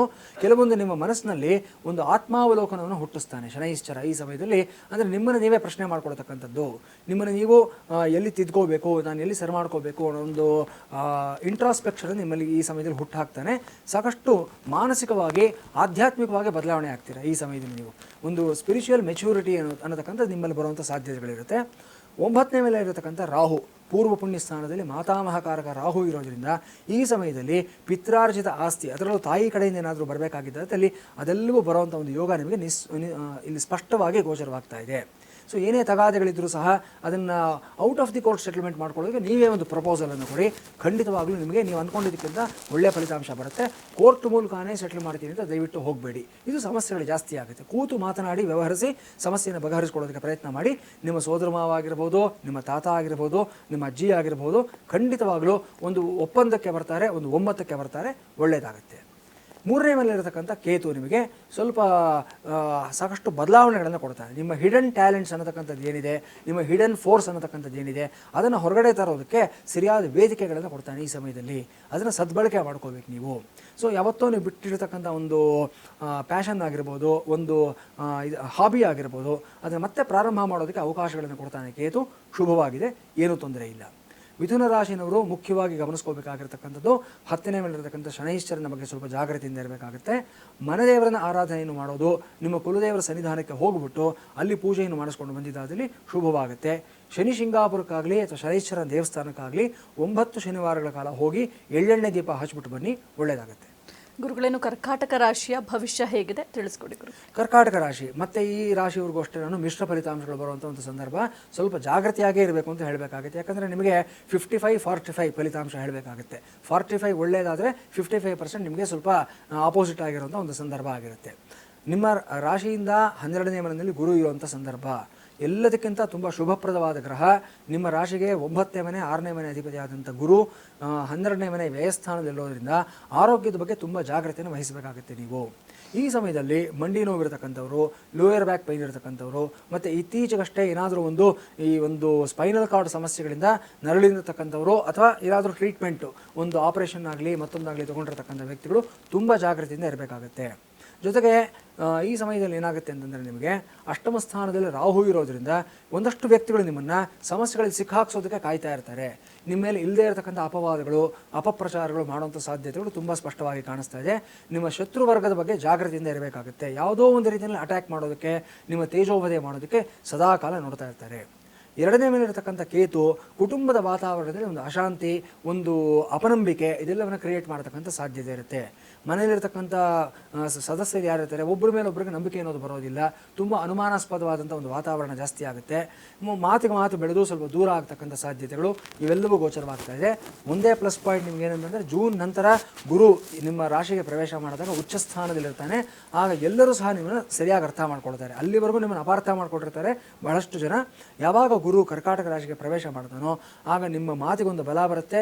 ನೀವು ಮಾಡ್ತಕ್ಕಂಥ ಕೆಲಸಗಳಲ್ಲಿ ಎಲ್ಲವೂ ನಿಮ್ಮ ಕಂಟ್ರೋಲ್ಗೆ ಮತ್ತೆ ಸಿಗುತ್ತೆ. ಅಲ್ಲಿವರೆಗೂ ಕಂಟ್ರೋಲ್ ತಪ್ಪು ಹೋಗಿರುತ್ತೆ ಸಾಕಷ್ಟು. ಈಗ ಮತ್ತೆ ಆಟೋಮೆಟಿಕ್ಕಾಗಿ ಒಂದೊಂದಾಗಿ ನಿಮ್ಮ ಕಂಟ್ರೋಲ್ಗೆ ಬರುತ್ತೆ. ಹತ್ತಿರದ ವ್ಯಕ್ತಿಗಳು ಅಷ್ಟೇ ನಿಮ್ಮ ಒಳ್ಳೆತನವನ್ನು ಅರ್ಥ ಮಾಡ್ಕೊಳ್ತಾರೆ, ಶುಭವಾಗುತ್ತೆ. ನೀವು ಮಾಡ್ಕೋಬೇಕಾಗಿರ್ತಕ್ಕಂಥ ಪರಿಹಾರಗಳು ಅಂದರೆ ದುರ್ಗಾದೇವಿಯ ಸ್ಮರಣೆಯನ್ನು ಮಾಡುವಂಥದ್ದು. ದುರ್ಗಾದೀಪ ನಮಸ್ಕಾರವನ್ನು ಮನೆಯಲ್ಲಿ ಮಾಡಿಸಿ, ದುರ್ಗಾ ಸಹಸ್ರನಾಮದಲ್ಲಿ ಕುಂಕುಮಾರ್ಚನೆಯನ್ನು ಮಾಡಿಸಿ ಮತ್ತು ಅಪರಾಜಿತಾ ಸ್ತೋತ್ರವನ್ನು ಪ್ರತಿದಿನ ಹೇಳ್ಕೊಳ್ಳಿ. ಇದರಿಂದ ಶುಭವಾಗುತ್ತೆ. ಗುರುಗಳೇನು ಸಿಂಹ ರಾಶಿಯ ಬಗ್ಗೆ ತಿಳಿಸ್ಕೊಡಿ ಗುರುಗಳೇ. ಸಿಂಹರಾಶಿ ವಿಚಾರ ತೆಗೆದುಕೊಂಡಿದ್ದ ಅಲ್ಲಿ ರಾಶಿಯಲ್ಲಿರತಕ್ಕಂಥ ಕೇತು, ಅಷ್ಟಮದಲ್ಲಿರತಕ್ಕಂಥ ಶನಿ, 7ನೇ ಮೇಲಿರತಕ್ಕಂಥ ರಾಹು ಮತ್ತು 11, 12ನೇ ಮೇಲೆ ಸಂಚಾರ ಮಾಡ್ತಾ ಇರತಕ್ಕಂಥ ಗುರು, ಇದು ನಿಮ್ಮ ಗ್ರಹಗತಿಗಳಾಗಿರುತ್ತೆ. ಸೊ ಮುಖ್ಯವಾಗಿ ಅಷ್ಟಮ ಶನಿ ಎಫೆಕ್ಟ್ ಅನ್ನೋದು ನಿಮಗೆ ಇದ್ದೇ ಇರುತ್ತೆ. ಸೊ ಇದರಿಂದ ಹೊರಗಡೆ ಬರೋದು ಬಹಳ ಕಷ್ಟಕರವಾದಂಥ ವಿಚಾರ ಆಗಿರುತ್ತೆ. ಜನ್ಮ ಶನಿ, ಪಂಚಮ ಶನಿ, ಅರ್ಧಾಷ್ಟಮ ಶನಿ, ಅಷ್ಟಮ ಶನಿ, 7.5 ಇವೆಲ್ಲವೂ ಅಷ್ಟೇ ತುಂಬ ಕಷ್ಟಕರವಾಗಿರತಕ್ಕಂಥ ಚಾಲೆಂಜಿಂಗ್ ಫೇಸಸ್ ಆಗಿರುತ್ತೆ. ಸೊ ಈ ಅಷ್ಟಮ ಶನಿ ಎಫೆಕ್ಟಿಂದ ಹೊರಗಡೆ ಬರಬೇಕು ಅಂತಂದರೆ ನಾವು ಈಗಾಗಲೇ ಹೇಳಿರೋ ಪ್ರಕಾರವಾಗಿ ಆಂಜನೇಯ ಸ್ಮರಣೆ ಮಾಡತಕ್ಕಂಥದ್ದು, ವೆಂಕಟಾಚಲಪತಿ ಪೂಜೆಯನ್ನು ಮಾಡತಕ್ಕಂಥದ್ದು ತುಂಬ ವಿಶೇಷವಾಗಿರತಕ್ಕಂಥದ್ದಾಗಿರುತ್ತೆ. ವೆಂಕಟೇಶ್ವರ ದೀಪಾರಾಧನೆ ಅಂತ ಮಾಡ್ತಾರೆ. ಮನೆಯಲ್ಲಿ ಒಂದು ಸತ್ಯನಾರಾಯಣ ಪೂಜೆಯನ್ನು ಮಾಡಿಸಿ ದಂಪತಿ ಸಮೇತವಾಗಿ ಕೂತ್ಕೊಂಡು ನೀವು ನಂತರ ವೆಂಕಟೇಶ್ವರ ದೀಪಾರಾಧನೆಯನ್ನು ಮಾಡಿ ಶುಭ ಫಲಿತಾಂಶಗಳನ್ನು ಪಡ್ಕೊಳ್ತೀರಾ. ಇದರ ಜೊತೆಯಲ್ಲಿ ಈ ಸಮಯದಲ್ಲಿ ಏನಂತಂದರೆ ಹಿಂದೆ ನೀವು ಯಾವತ್ತೋ ಮಾಡಿರ್ತಕ್ಕಂಥ ಆಣೆ ಪ್ರಮಾಣಗಳು ಇವೆಲ್ಲವೂ ಉಳಿದು ಹೋಗಿರುತ್ತೆ. ಅದರ ತೀರಿಸೋದಕ್ಕೆ ಪ್ರಯತ್ನವನ್ನು ಮಾಡಬೇಕು. ಸ್ವಲ್ಪ ಜ್ಞಾಪಕ ಮಾಡ್ಕೊಳ್ಳಿ, ಯಾವ ಸಮಯದಲ್ಲಿ ಏನನ್ನ, ಯಾವ ದೇವರಿಗೆ ಏನು ಹರಕೆ ಹಾಕ್ಕೊಂಡಿದ್ದೆ, ಯಾರಿಗೆ ಏನು ಮಾತು ಕೊಟ್ಟಿದ್ದೆ ಮತ್ತು ಯಾರ ಸಾಲಗಳನ್ನು ಇನ್ನು ಉಳಿಸ್ಕೊಂಡಿದ್ದಾರೆ ನಿಮ್ಮ ಹತ್ರ, ಯಾರ ಪದಾರ್ಥಗಳನ್ನು ತೀರಿಸದೆ ವಾಪಸ್ ಕೊಡದೆ ನಿಮ್ಮ ಹತ್ರ ಉಳಿಸ್ಕೊಂಡಿದ್ದೀರಾ, ಇದೆಲ್ಲವನ್ನ ಕ್ಲಿಯರ್ ಮಾಡ್ತಾ ಬರಬೇಕಾಗುತ್ತೆ. ನೀವು ಕರ್ಮಗಳನ್ನು ಕಳ್ಕೊಳ್ಳೋದಕ್ಕೆ ಇರತಕ್ಕಂಥ ಮಾರ್ಗಗಳಿವೆಲ್ಲವೂ ಸಹ. ಸೊ ಯಾವಾಗ ಇವೆಲ್ಲ ಈ ಪ್ರಯತ್ನಗಳನ್ನು ಮಾಡ್ತಾ ಹೋಗ್ತಿರೋ ಅಷ್ಟಮ ಶನಿ ಎಫೆಕ್ಟ್ ಅನ್ನತಕ್ಕಂಥದ್ದು ಆಟೋಮೆಟಿಕ್ ಆಗಿ ನಿಮಗೆ 50% ಆದರೂ ಕಡಿಮೆ ಆಗೋ ಸಾಧ್ಯತೆಗಳಿರುತ್ತೆ. ಸಪ್ತಮದಲ್ಲಿರತಕ್ಕಂಥ ರಾಹು ಈ ಸಮಯದಲ್ಲಿ ಗಂಡ ಹೆಂಡತಿ ಮಧ್ಯದಲ್ಲಿ ಒಂದಷ್ಟು ವೈಮನಸ್ಸುಗಳಿಂದ ಇರತಕ್ಕಂಥ ಸಾಧ್ಯತೆಗಳು, ಒಂದಷ್ಟು ಅಪನಂಬಿಕೆಗಳು ಬರತಕ್ಕಂಥ ಸಾಧ್ಯತೆಗಳು, ಸ್ವಲ್ಪ ತಾತ್ಕಾಲಿಕವಾಗಿ ದೂರ ಆಗ್ತಕ್ಕಂಥ ಸಾಧ್ಯತೆ ಇವೆಲ್ಲವೂ ಸಹ ಗೋಚರವಾಗ್ತಾ ಇದೆ. ಮುಖ್ಯವಾಗಿ ಗಮನಿಸ್ಕೋಬೇಕಾಗಿರೋದು 3ನೇ ವ್ಯಕ್ತಿ ಮಾತುಗಳಿಗೆ ನೀವು ಮರಳಾಗಬಾರದು. ಯಾರು ಏನೇ ಹೇಳಲಿ, ಗಂಡ ಹೆಂಡತಿ ಮಧ್ಯದಲ್ಲಿ ಪ್ರತ್ಯಕ್ಷ ಕಂಡು ಪ್ರಮಾಣಿಸಿ ನೋಡುವಂತ ದೊಡ್ಡವರು ಹೇಳ್ತಾರೆ. ಆ ಪ್ರಕಾರವಾಗಿ ಅವ್ರು ಏನೇ ಮಾತಾಡಲಿ ಚಿಂತೆ ಇಲ್ಲ. ಯಾಕಂದರೆ ಇವತ್ತಿನ ಕಾಲ ಆ ಥರ ಇದೆ. ಸೊ ನೀವು ಯಾವುದನ್ನು ಸಹ ಏಕಾಏಕಿ ನಿರ್ಧಾರ ತೆಗೆದುಕೊಳ್ಳತಕ್ಕಂಥದ್ದು ತಪ್ಪಾಗುತ್ತೆ. ನೀವು ನಂಬಿ ನಿಮ್ಮ ಜೀವನ ಸಂಗಾತಿಯಾಗಿ ಆಯ್ಕೆ ಮಾಡ್ಕೊಂಡಿರತಕ್ಕಂಥ ವ್ಯಕ್ತಿ, ಅವ್ರ ಮೇಲೆ ಎಲ್ಲರಿಗಿಂತ ಹೆಚ್ಚಿನ ವಿಶ್ವಾಸ ನಂಬಿಕೆ ನೀವು ಇಟ್ಕೋಬೇಕಾಗತ್ತೆ. ಸೊ ಏನೇ ಸಮಸ್ಯೆಗಳು ಬಂದರೂ ಸಹ ಕೂತು ಬಗೆಹರಿಸ್ಕೊಳ್ಳೋದಕ್ಕೆ ಪ್ರಯತ್ನ ಮಾಡಿ. ಒಂದು ವೇಳೆ ಸಪರೇಟೆಡ್ ಕಪಲ್ ಯಾರಾದರೂ ಇದ್ದಾದ ಪಕ್ಷದಲ್ಲಿ ಆದಷ್ಟು ನೀವು ಅದನ್ನು ಸರಿ ಮಾಡ್ಕೊಳ್ಳೋದಕ್ಕೆ ಪ್ರಯತ್ನ ಮಾಡಿ. ಈ ಸಮಯದಲ್ಲಿ ನೀವಿಬ್ಬರ ಮಧ್ಯದಲ್ಲಿರತಕ್ಕಂಥ ಒಂದು ಡಿಫರೆನ್ಸಸ್ನ ಇನ್ನಷ್ಟು ಜಾಸ್ತಿ ಮಾಡೋದಕ್ಕೆ ಒಂದಷ್ಟು ವ್ಯಕ್ತಿಗಳು ಬರ್ತಾರೆ. ಸೊ ಡೈವರ್ಸ್ವರೆಗೂ ತೆಗೆದುಕೊಂಡು ಹೋಗೋದಕ್ಕೆ ಹೋಗಬೇಡಿ. ನಮ್ಮ ಸಜೆಷನ್ ಇದಾಗಿರುತ್ತೆ. ಯಾಕಂದರೆ ಸನಾತನ ಧರ್ಮದಲ್ಲಿ ವಿಚ್ಛೇದನ ಅನ್ನತಕ್ಕಂಥ ಕಾನ್ಸೆಪ್ಟ್ ಇಲ್ಲ. ಇವತ್ತು ಎಷ್ಟೋ ಸಂಬಂಧಗಳು ಇರಲಿ, ನಮ್ಗೆ ಅರ್ಥ ಆಗುತ್ತೆ. ಕೆಲವು ಬದುಕಕ್ಕಾಗದೇ ಇರತಕ್ಕಂಥ ತುಂಬ ಉಸಿರು ಕಟ್ಟಿದ ಸಂಬಂಧಗಳು ಇರುತ್ತೆ. ಅಂತಹ ಸಂದರ್ಭದಲ್ಲಿ ಹೊರಗಡೆ ಬರೀ ನಾವು ಹೇಳ್ತೀವಿ. ಆದರೆ ಸಣ್ಣ ಸಣ್ಣ ವೈಮನಸ್ಸುಗಳು, ಸಣ್ಣ ಸಣ್ಣ ಘರ್ಷಣೆಗಳಿಗೆನ್ನ ನೀವು ವಿಕೋಪಕ್ಕೆ ತೆಗೆದುಕೊಂಡು ಹೋಗ್ತಕ್ಕಂಥದ್ದು ಖಂಡಿತ ಒಳ್ಳೆಯದಲ್ಲ. ಸೊ ಅಲ್ಲಲ್ಲಿಗೆ ಸರಿ ಮಾಡ್ಕೊಳ್ಳೋದಕ್ಕೆ ಪ್ರಯತ್ನವನ್ನು ಮಾಡಬೇಕು.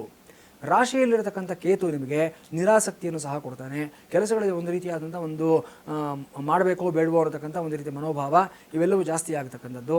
ಕೆಲವರು ಸ್ವಲ್ಪ ಏನೋ ಒಂದು ಹೊಸ ಅನ್ವೇಷಣೆಯನ್ನು ಮಾಡೋದಕ್ಕೆ ಹೋಗ್ತಕ್ಕಂಥ ಸಾಧ್ಯತೆಗಳು ಸಹ ಇರುತ್ತೆ. ಕೇತು ನಿಮಗೆ ಯಾವ ರೀತಿ ನೀವು ಅನುಕೂಲ ಆಗುತ್ತೆ ಅನ್ನೋದಾದರೆ, ಈ ಮಹಾಗಣಪತಿಯ ಒಂದು ಸ್ತ್ರೀ ಸ್ವರೂಪ ಇರುತ್ತೆ, ವಾಂಛಾಕಲ್ಪಲತಾ ದೇವಿ ಅಂತ ಹೇಳ್ತೀವಿ. ಆ ಸ್ವರೂಪದಲ್ಲಿರತಕ್ಕಂಥ ಒಂದು ದೇವಸ್ಥಾನಕ್ಕೆ ನೀವು ಹೋಗಿ ಅಲ್ಲಿ ಪೂಜೆಯನ್ನು ಮಾಡ್ಕೊಂಡು ಬಂದಿದ್ದಾದಲ್ಲಿ ಕೇತು ನಿಮಗೆ ಪಾಸಿಟಿವ್ ಆಗಿ ಬದಲಾವಣೆ ಆಗ್ತಕ್ಕಂಥ ಸಾಧ್ಯತೆಗಳಿರುತ್ತೆ. ಇಲ್ಲದೆ ಹೋದ ಪಕ್ಷದಲ್ಲಿ ಈ ಕುಂಭಕೋಣಂ ಕ್ಷೇತ್ರದಲ್ಲಿರತಕ್ಕಂಥ ನವಗ್ರಹ ಕ್ಷೇತ್ರ ಅಂತ ಹೇಳ್ತೀವಿ. ಅಲ್ಲಿ ಕೇತುವಿಗೆ ಪ್ರತ್ಯೇಕವಾದ ದೇವಸ್ಥಾನ ಇದೆ. ದೂರ ಆದರೂ ಪರವಾಗಿಲ್ಲ, ಕಷ್ಟ ಆದರೂ ಚಿಂತೆ ಇಲ್ಲ. ಒಂದು ಸಲ ಅಲ್ಲಿ ಹೋಗ್ಬಿಟ್ಟು ಕೇತುವಿನ ಆರಾಧನೆಯನ್ನು ಮಾಡ್ಕೊಂಡು ಬನ್ನಿ, ಖಂಡಿತವಾಗ್ಲೂ ಒಳ್ಳೆಯ ಫಲಿತಾಂಶವನ್ನು ಪಡ್ಕೊಳ್ತೀರಾ. ಗುರುಗಳೇನು ಕನ್ಯಾ ರಾಶಿಯ ಭವಿಷ್ಯ ಹೇಗಿದೆ? ಕನ್ಯಾ ರಾಶಿ ವಿಚಾರ ತೆಗೆದುಕೊಂಡಿದ್ದಾದಲ್ಲಿ ನಿಮಗೆ 12ನೇ ಮೇಲಿರತಕ್ಕಂಥ ಕೇತು, 6ನೇ ಮೇಲಿರತಕ್ಕಂಥ ರಾಹು, ಸಪ್ತಮದಲ್ಲಿರತಕ್ಕಂಥ ಶನೈಶ್ಚರ ಮತ್ತು ನಿಮಗೆ 10 ಮತ್ತು 11ನೇ ಮೇಲಿರತಕ್ಕಂಥ ಗುರು, ಮಿಶ್ರ ಫಲಿತಾಂಶಗಳು ಮತ್ತೊಮ್ಮೆ ಈ ರಾಶಿವರೆಗೂ ಸಹ ಬರೋದನ್ನು ಕಾಣ್ತಾ ಇದ್ದೀವಿ ನಾವು. 6ನೇ ಮೇಲೆ ಇರತಕ್ಕಂಥ ರಾಹು ನಿಮಗೆ ಸಾಕಷ್ಟು ಲಾಭಾಂಶಗಳನ್ನು ತರ್ತಾನೆ. ನಿಮ್ಮ ಎನಿಮೀಸ್ ಯಾರಿರ್ತಾರೆ ಅವರೆಲ್ಲರೂ ಸಹ ಒಂದು ಸಂಧಾನಕ್ಕೆ, ಒಂದು ರಾಜಿಗೆ ಬರುವಂಥ ಒಂದು ಸಾಧ್ಯತೆಗಳಿರುತ್ತೆ. ಅವರಲ್ಲಿ ಶತ್ರುಭಾವಗಳು ಸಾಕಷ್ಟು ಕಡಿಮೆ ಆಗುತ್ತೆ ಮತ್ತು ನಿಮ್ಮ ಬಲ, ನಿಮ್ಮ ಬುದ್ಧಿಶಕ್ತಿಯನ್ನು ಅವರು ಅರ್ಥ ಮಾಡ್ಕೊಳ್ತಾರೆ. ಸೊ ಇವ್ರ ಜೊತೆ ನಾವು ಕಾನ್ಫ್ಲಿಕ್ಟ್ ಇಟ್ಕೊಳ್ಳೋದಕ್ಕಿಂತ ಸಹ ಕಾಂಪ್ರಮೈಸ್ ಮಾಡ್ಕೊಳ್ಳೋದೇ ಒಳ್ಳೆಯದು ಅನ್ನೋ ಭಾವನೆಗೆ ಬರ್ತಾರೆ, ಒಳ್ಳೆಯದಾಗುತ್ತೆ. ಹಳೆಯ ರೋಗಗಳು, ಸಾಂಕ್ರಾಮಿಕ ರೋಗಗಳು ಜೊತೆಗೆ ನಿಮಗೇನಾದರೂ ಒಂದು ಆನುವಂಶಿಕವಾದ ರೋಗಗಳಿಂದ ನೀವು ನರಳುತ್ತಾ ಇದ್ದಾದ ಪಕ್ಷದಲ್ಲಿ ಹೆರಿಡಿಟರಿ ಡಿಸೀಸಸ್ ಅಂತ ಹೇಳ್ತೀವಿ, ಅದರಿಂದ ಹೊರಗಡೆ ಬರೋದಕ್ಕೂ ಸಹ ಈ ಸಮಯದಲ್ಲಿ ಅನುಕೂಲ ಆಗುತ್ತೆ. ಸಪ್ತಮದಲ್ಲಿರತಕ್ಕಂಥ ಶನೈಶ್ಚರ ಮಾತ್ರ ಕೆಲಸ ಕಾರ್ಯಗಳನ್ನು ಸ್ವಲ್ಪ ಸ್ಥಗಿತ ಮಾಡ್ತಾನೆ, ನಿಧಾನಗತಿಯಲ್ಲಿ ನಡ್ಕೊಂಡು ಹೋಗುತ್ತೆ. ವಿವಾಹಾಕಾಂಕ್ಷಿಗಳು ಈ ವರ್ಷ ಸ್ವಲ್ಪ ಮಟ್ಟಿಗೆ ನಿಮ್ಮ ನಿರಾಸೆ ಅಂತಲೇ ಹೇಳಬೇಕಾಗುತ್ತೆ. ಸರಿಯಾದ ಸಂಬಂಧಗಳು ಬರೋದಿಲ್ಲ, ಬಂದರೂ ಸಹ ಮಾತುಕತೆ ಮುಂದುವರಿಯೋದಿಲ್ಲ, ಎಲ್ಲವೂ ನಿಧಾನಗತಿಯಲ್ಲಿ ನಡ್ಕೊಂಡು ಹೋಗುತ್ತೆ. ಇದಕ್ಕೆ ಸುಂದರಕಾಂಡ ಪಾರಾಯಣವನ್ನು ಮಾಡಿಸ್ಕೊಂಡಿದ್ದಾದಲ್ಲಿ ಫಲಿತಾಂಶಗಳನ್ನು ಒಳ್ಳೆಯ ರೀತಿಯಲ್ಲಿ ಪಡ್ಕೊಳ್ಳುವಂಥ ಸಾಧ್ಯತೆಗಳಿರುತ್ತೆ. ಗುರು ಮಾತ್ರ ನಿಮಗೆ ಎಲ್ಲ ರೀತಿಯಲ್ಲೂ ಪಾಸಿಟಿವ್ ಆಗಿರ್ತಾನೆ. 10ನೇ ಮನೆ ಮತ್ತು 11ನೇ ಮನೆ ನಡೆಯುವಾಗ ನಿಮ್ಮ ಪೊಸಿಷನ್ ಆಗಲಿ, ಪವರ್ ಆಗಲಿ, ನಿಮ್ಮ ಕಂಟ್ರೋಲ್ ಆಗಲಿ ಎಲ್ಲವೂ ಜಾಸ್ತಿ ಆಗ್ತಾ ಹೋಗುತ್ತೆ. ಸೋಷಿಯಲ್ ಸ್ಟೇಟಸ್ ಇನ್ನಷ್ಟು ಬೆಳೀತಾ ಹೋಗುತ್ತೆ. ನಿಮ್ಮ ಮಾತಿಗೆ ವಿಶೇಷವಾದ ಬಲ ಬರುತ್ತೆ. ಎಸ್ಪೆಷಲಿ ಟೀಚರ್ಸು, ಪ್ರೊಫೆಸರ್ಸು ಮತ್ತು ಈ ಒಂದು ಫ್ರೀಲ್ಯಾನ್ಸಿಂಗ್ ವರ್ಕ್ ಮಾಡ್ತಾ ಇರ್ತಕ್ಕಂಥವರಾಗಿರ್ಬೋದು, ಇವರೆಲ್ಲರಿಗೂ ಅಷ್ಟೇ ಸಾಕಷ್ಟು ಲಾಭಾಂಶಗಳು ಬರ್ತಕ್ಕಂಥ ಸಾಧ್ಯತೆಗಳಿದೆ. ಚೆನ್ನಾಗಿದೆ. ಗುರುಗಳೇ, ಇನ್ನು ತುಲಾ ರಾಶಿಯ ಭವಿಷ್ಯ ಹೇಗಿದೆ ತಿಳಿಸ್ಕೊಡಿ. ಖಂಡಿತಮ್ಮ. ತುಲಾ ರಾಶಿಯವರಿಗೆ ತುಂಬಾ ಚೆನ್ನಾಗಿರ್ತಕ್ಕಂಥ ವರ್ಷ ಅಂತ ಹೇಳ್ಬೋದು ಈ ವರ್ಷ.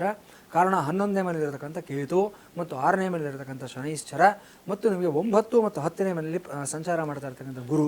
ಒಂದು ವಿಚಾರ, ಪಂಚಮದಲ್ಲಿರತಕ್ಕಂಥ ರಾಹು ಬಗ್ಗೆ ಮಾತ್ರ ನೀವು ಜಾಗ್ರತೆಯಾಗಿರಬೇಕಾಗುತ್ತೆ. ಇದು ಬಿಟ್ಟರೆ ಮಿಕ್ಕ ಎಲ್ಲ ಗ್ರಹಗಳು ಅಷ್ಟೇ ನಿಮಗೆ ತುಂಬ ಅನುಕೂಲವಾಗಿರ್ತಕ್ಕಂಥದ್ದು ಇಲ್ಲಿ ಗೋಚರವಾಗ್ತಾ ಇದೆ. 6ನೇ ಮನೆಯಲ್ಲಿರತಕ್ಕಂಥ ಶನೈಶ್ಚರ ವಿಶೇಷವಾಗಿ ನಿಮಗೆ 4 ಮತ್ತು 5ನೇ ಮನೆ ಅಧಿಪತಿ ಆಗಿರೋದ್ರಿಂದ ಬಹಳ ದಿವಸಗಳಿಂದ ನೀವು ಬಯಸ್ತಾ ಇರತಕ್ಕಂಥ ಒಂದು ಸಂತೃಪ್ತಿ, ಒಂದು ಸ್ಯಾಟಿಸ್ಫ್ಯಾಕ್ಷನ್, ಒಂದು ಸ್ಯಾಚುರೇಷನ್ ಪಾಯಿಂಟ್ ಅನ್ನತಕ್ಕಂಥದ್ದು ಈ ವರ್ಷದಲ್ಲಿ ಬರುವಂಥದ್ದು ಕಾಣಿಸ್ತಾ ಇದೆ. ಮಾನಸಿಕ ನೆಮ್ಮದಿ ಅನ್ನೋದು ಹೆಚ್ಚಾಗ್ತಾ ಹೋಗುತ್ತೆ ಈ ವರ್ಷದಲ್ಲಿ. ಅದೇ ಪ್ರಕಾರವಾಗಿ ಹೈಯರ್ ಎಜುಕೇಷನ್ ಯಾರ್ಯಾರು ಪರ್ಸ್ಯೂ ಮಾಡ್ತೀರಾ ಅವ್ರಿಗೆ ಏನಾದರೂ ಅಡ್ಡಿ ಆತಂಕಗಳು, ಸಣ್ಣ ಸಣ್ಣ ತೊಡಕುಗಳಿದ್ದಾದ ಪಕ್ಷದಲ್ಲಿ ಅದೆಲ್ಲವೂ ನಿವಾರಣೆ ಆಗ್ತಾ ಹೋಗುತ್ತೆ ಒಂದು ಹಂತದಲ್ಲಿ. ಇನ್ನು ಗುರು ನಿಮಗೆ 9 ಮತ್ತು 10ನೇ ಮನೆಯಲ್ಲಿರೋದ್ರಿಂದ 3 ಮತ್ತು 6ನೇ ಮನೆ ಅಧಿಪತಿ ಗುರು ಆಗಿರ್ತಾನೆ. ಈ ಸಮಯದಲ್ಲಿ ಪೂರ್ವ ಪುಣ್ಯ ಸ್ಥಾನದಲ್ಲಿ ಗುರುವಿನ ಸಂಚಾರ ಆಗೋದ್ರಿಂದ ಧಾರ್ಮಿಕ ಭಾವನೆ, ದೈವಿಕವಾದ ಭಾವನೆ ಜಾಸ್ತಿ ಆಗ್ತಾ ಹೋಗುತ್ತೆ. ವಿಶೇಷವಾದ ಮೆಂಟರ್ಸ್ ನಿಮ್ಮ ಲೈಫಲ್ಲಿ ಬರ್ತಾರೆ. ನಿಮ್ಮನ್ನು ಗೈಡ್ ಮಾಡ್ತಕ್ಕಂಥವ್ರು, ಮಾರ್ಗದರ್ಶನ ಮಾಡ್ತಕ್ಕಂಥವ್ರು, ಅವ್ರು ಕೊಡ್ತಕ್ಕಂಥ ಸಲಹೆಗಳು ನಿಮ್ಮ ಜೀವನದಲ್ಲಿ ವಿಶೇಷವಾದ ಬದಲಾವಣೆ ಇರತಕ್ಕಂಥ ಸಾಧ್ಯತೆಗಳಾಗಿರುತ್ತೆ. ನಿಮ್ಮ ಕ್ಷೇತ್ರದಲ್ಲಿ ಯಾರು ತುಂಬ ಅನುಭವಿ ವ್ಯಕ್ತಿಗಳು ಯಾರಿರ್ತಾರೆ ಅವ್ರ ಜೊತೆಯಲ್ಲಿ ಸ್ವಲ್ಪ ಕಾಲ ಮಾತನಾಡೋದು, ದಿನ ಚರ್ಚೆ ಮಾಡುವಂಥದ್ದು, ನಿಮ್ಮ ನಾಲೆಡ್ಜ್ನ ಬೆಳೆಸ್ಕೊಳ್ಳೋದಕ್ಕೆ ಪ್ರಯತ್ನವನ್ನು ಮಾಡಿ ವಿಶೇಷವಾದ ಬದಲಾವಣೆ ಆಗುತ್ತೆ ನಿಮಗೆ. ಯಾವಾಗ ಗುರು ನಿಮಗೆ 10ನೇ ಮನೆಯಲ್ಲಿ ಬರ್ತಾನೋ ನಿಮ್ಮ ಪೊಸಿಷನ್ ಸಹ ಜಾಸ್ತಿ ಆಗ್ತಾ ಹೋಗುತ್ತೆ, ಇನ್ಕ್ರಿಮೆಂಟ್ಸ್ ಬರುತ್ತೆ, ನಿಮಗೆ ಬೋನಸ್ಸು ಮತ್ತು ಇನ್ನಷ್ಟು ಬೆಟರ್ ಒಂದು ಪೊಸಿಷನ್ನು, ಒಂದು ಪೇ ಸ್ಕೇಲು ಎಲ್ಲ ಬರ್ತಕ್ಕಂಥ ಸಾಧ್ಯತೆಗಳಿರುತ್ತೆ. 11ನೇ ಮನೆ ಇರತಕ್ಕಂಥ ಕೇತುನು ಅಷ್ಟೇ ನಿಮ್ಮ ಮನೋಭಾವನೆಗಳನ್ನು ಸಾಕಷ್ಟು ಒಳ್ಳೆಯ ರೀತಿಯಲ್ಲಿ ತೆಗೆದುಕೊಂಡು ಹೋಗ್ತಾನೆ. ಪ್ರೇಮಾನುರಾಗ ಸ್ಥಾನದಲ್ಲಿ ಕೇತು ಇರೋದ್ರಿಂದ ನಿಮ್ಮ ಭಾವನೆಗಳಿಗೆ ನಿಮ್ಮ ಸಂಗಾತಿ ಸರಿಯಾದ ರೀತಿಯಲ್ಲಿ ಸ್ಪಂದಿಸ್ತಕ್ಕಂಥ ಸಾಧ್ಯತೆಗಳು ಸಹ ಈ ಸಮಯದಲ್ಲಿ ಗೋಚರವಾಗ್ತಾ ಇದೆ. ಪಂಚಮದಲ್ಲಿರತಕ್ಕಂಥ ರಾಹುವಿನ ಬಗ್ಗೆ ನೀವು ಮಾಡ್ಕೋಬೇಕಾಗಿರ್ತಕ್ಕಂಥ ಪರಿಹಾರ ಅಂತಂದರೆ ವಿಶೇಷವಾಗಿ ವೈಷ್ಣೋದೇವಿಯ ಆರಾಧನೆಯನ್ನು ಮಾಡ್ತಕ್ಕಂಥದ್ದು ಅಥವಾ ಅಷ್ಟಲಕ್ಷ್ಮಿ ಪೂಜೆಯನ್ನು ಮಾಡ್ತಕ್ಕಂಥದ್ದು. ಇದನ್ನು ಮಾಡಿ ಶುಭ ಫಲಿತಾಂಶವನ್ನು ಪಡ್ಕೊಳ್ತೀರಾ. ಲಲಿತಾ ಸಹಸ್ರನಾಮದಲ್ಲಿ ಹೆಣ್ಣು ಮಕ್ಕಳು 11 ದಿನಗಳ ಕಾಲ ನಿರಂತರವಾಗಿ ಕುಂಕುಮಾರ್ಚನೆಯನ್ನು ಮಾಡಿದಾದಲ್ಲಿ ಅದ್ಭುತವಾದ ಫಲಿತಾಂಶವನ್ನು ಪಡ್ಕೊಳ್ತೀರಾ.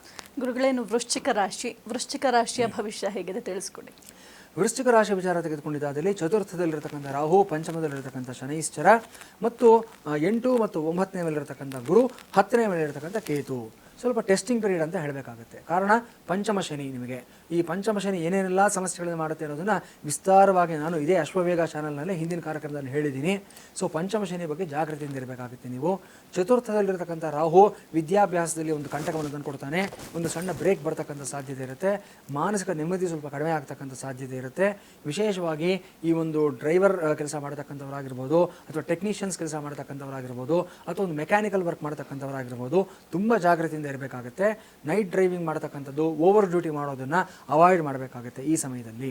ಇನ್ನು ಗುರು ನಿಮಗೆ ಸಾಕಷ್ಟು ಶುಭ ಫಲಗಳನ್ನು ಕೊಡ್ತಕ್ಕಂಥ ಸಾಧ್ಯತೆ ಇದೆ. ಆದರೆ ಕೇತು ನಿಮಗೆ 10ನೇ ಮನೆಯಲ್ಲಿರೋದ್ರಿಂದ ಈ ಸಮಯದಲ್ಲಿ ಕೇತು ಬಗ್ಗೆ ಮಾತ್ರ ಸ್ವಲ್ಪ ಜಾಗೃತಿ ಇರಬೇಕಾಗುತ್ತೆ.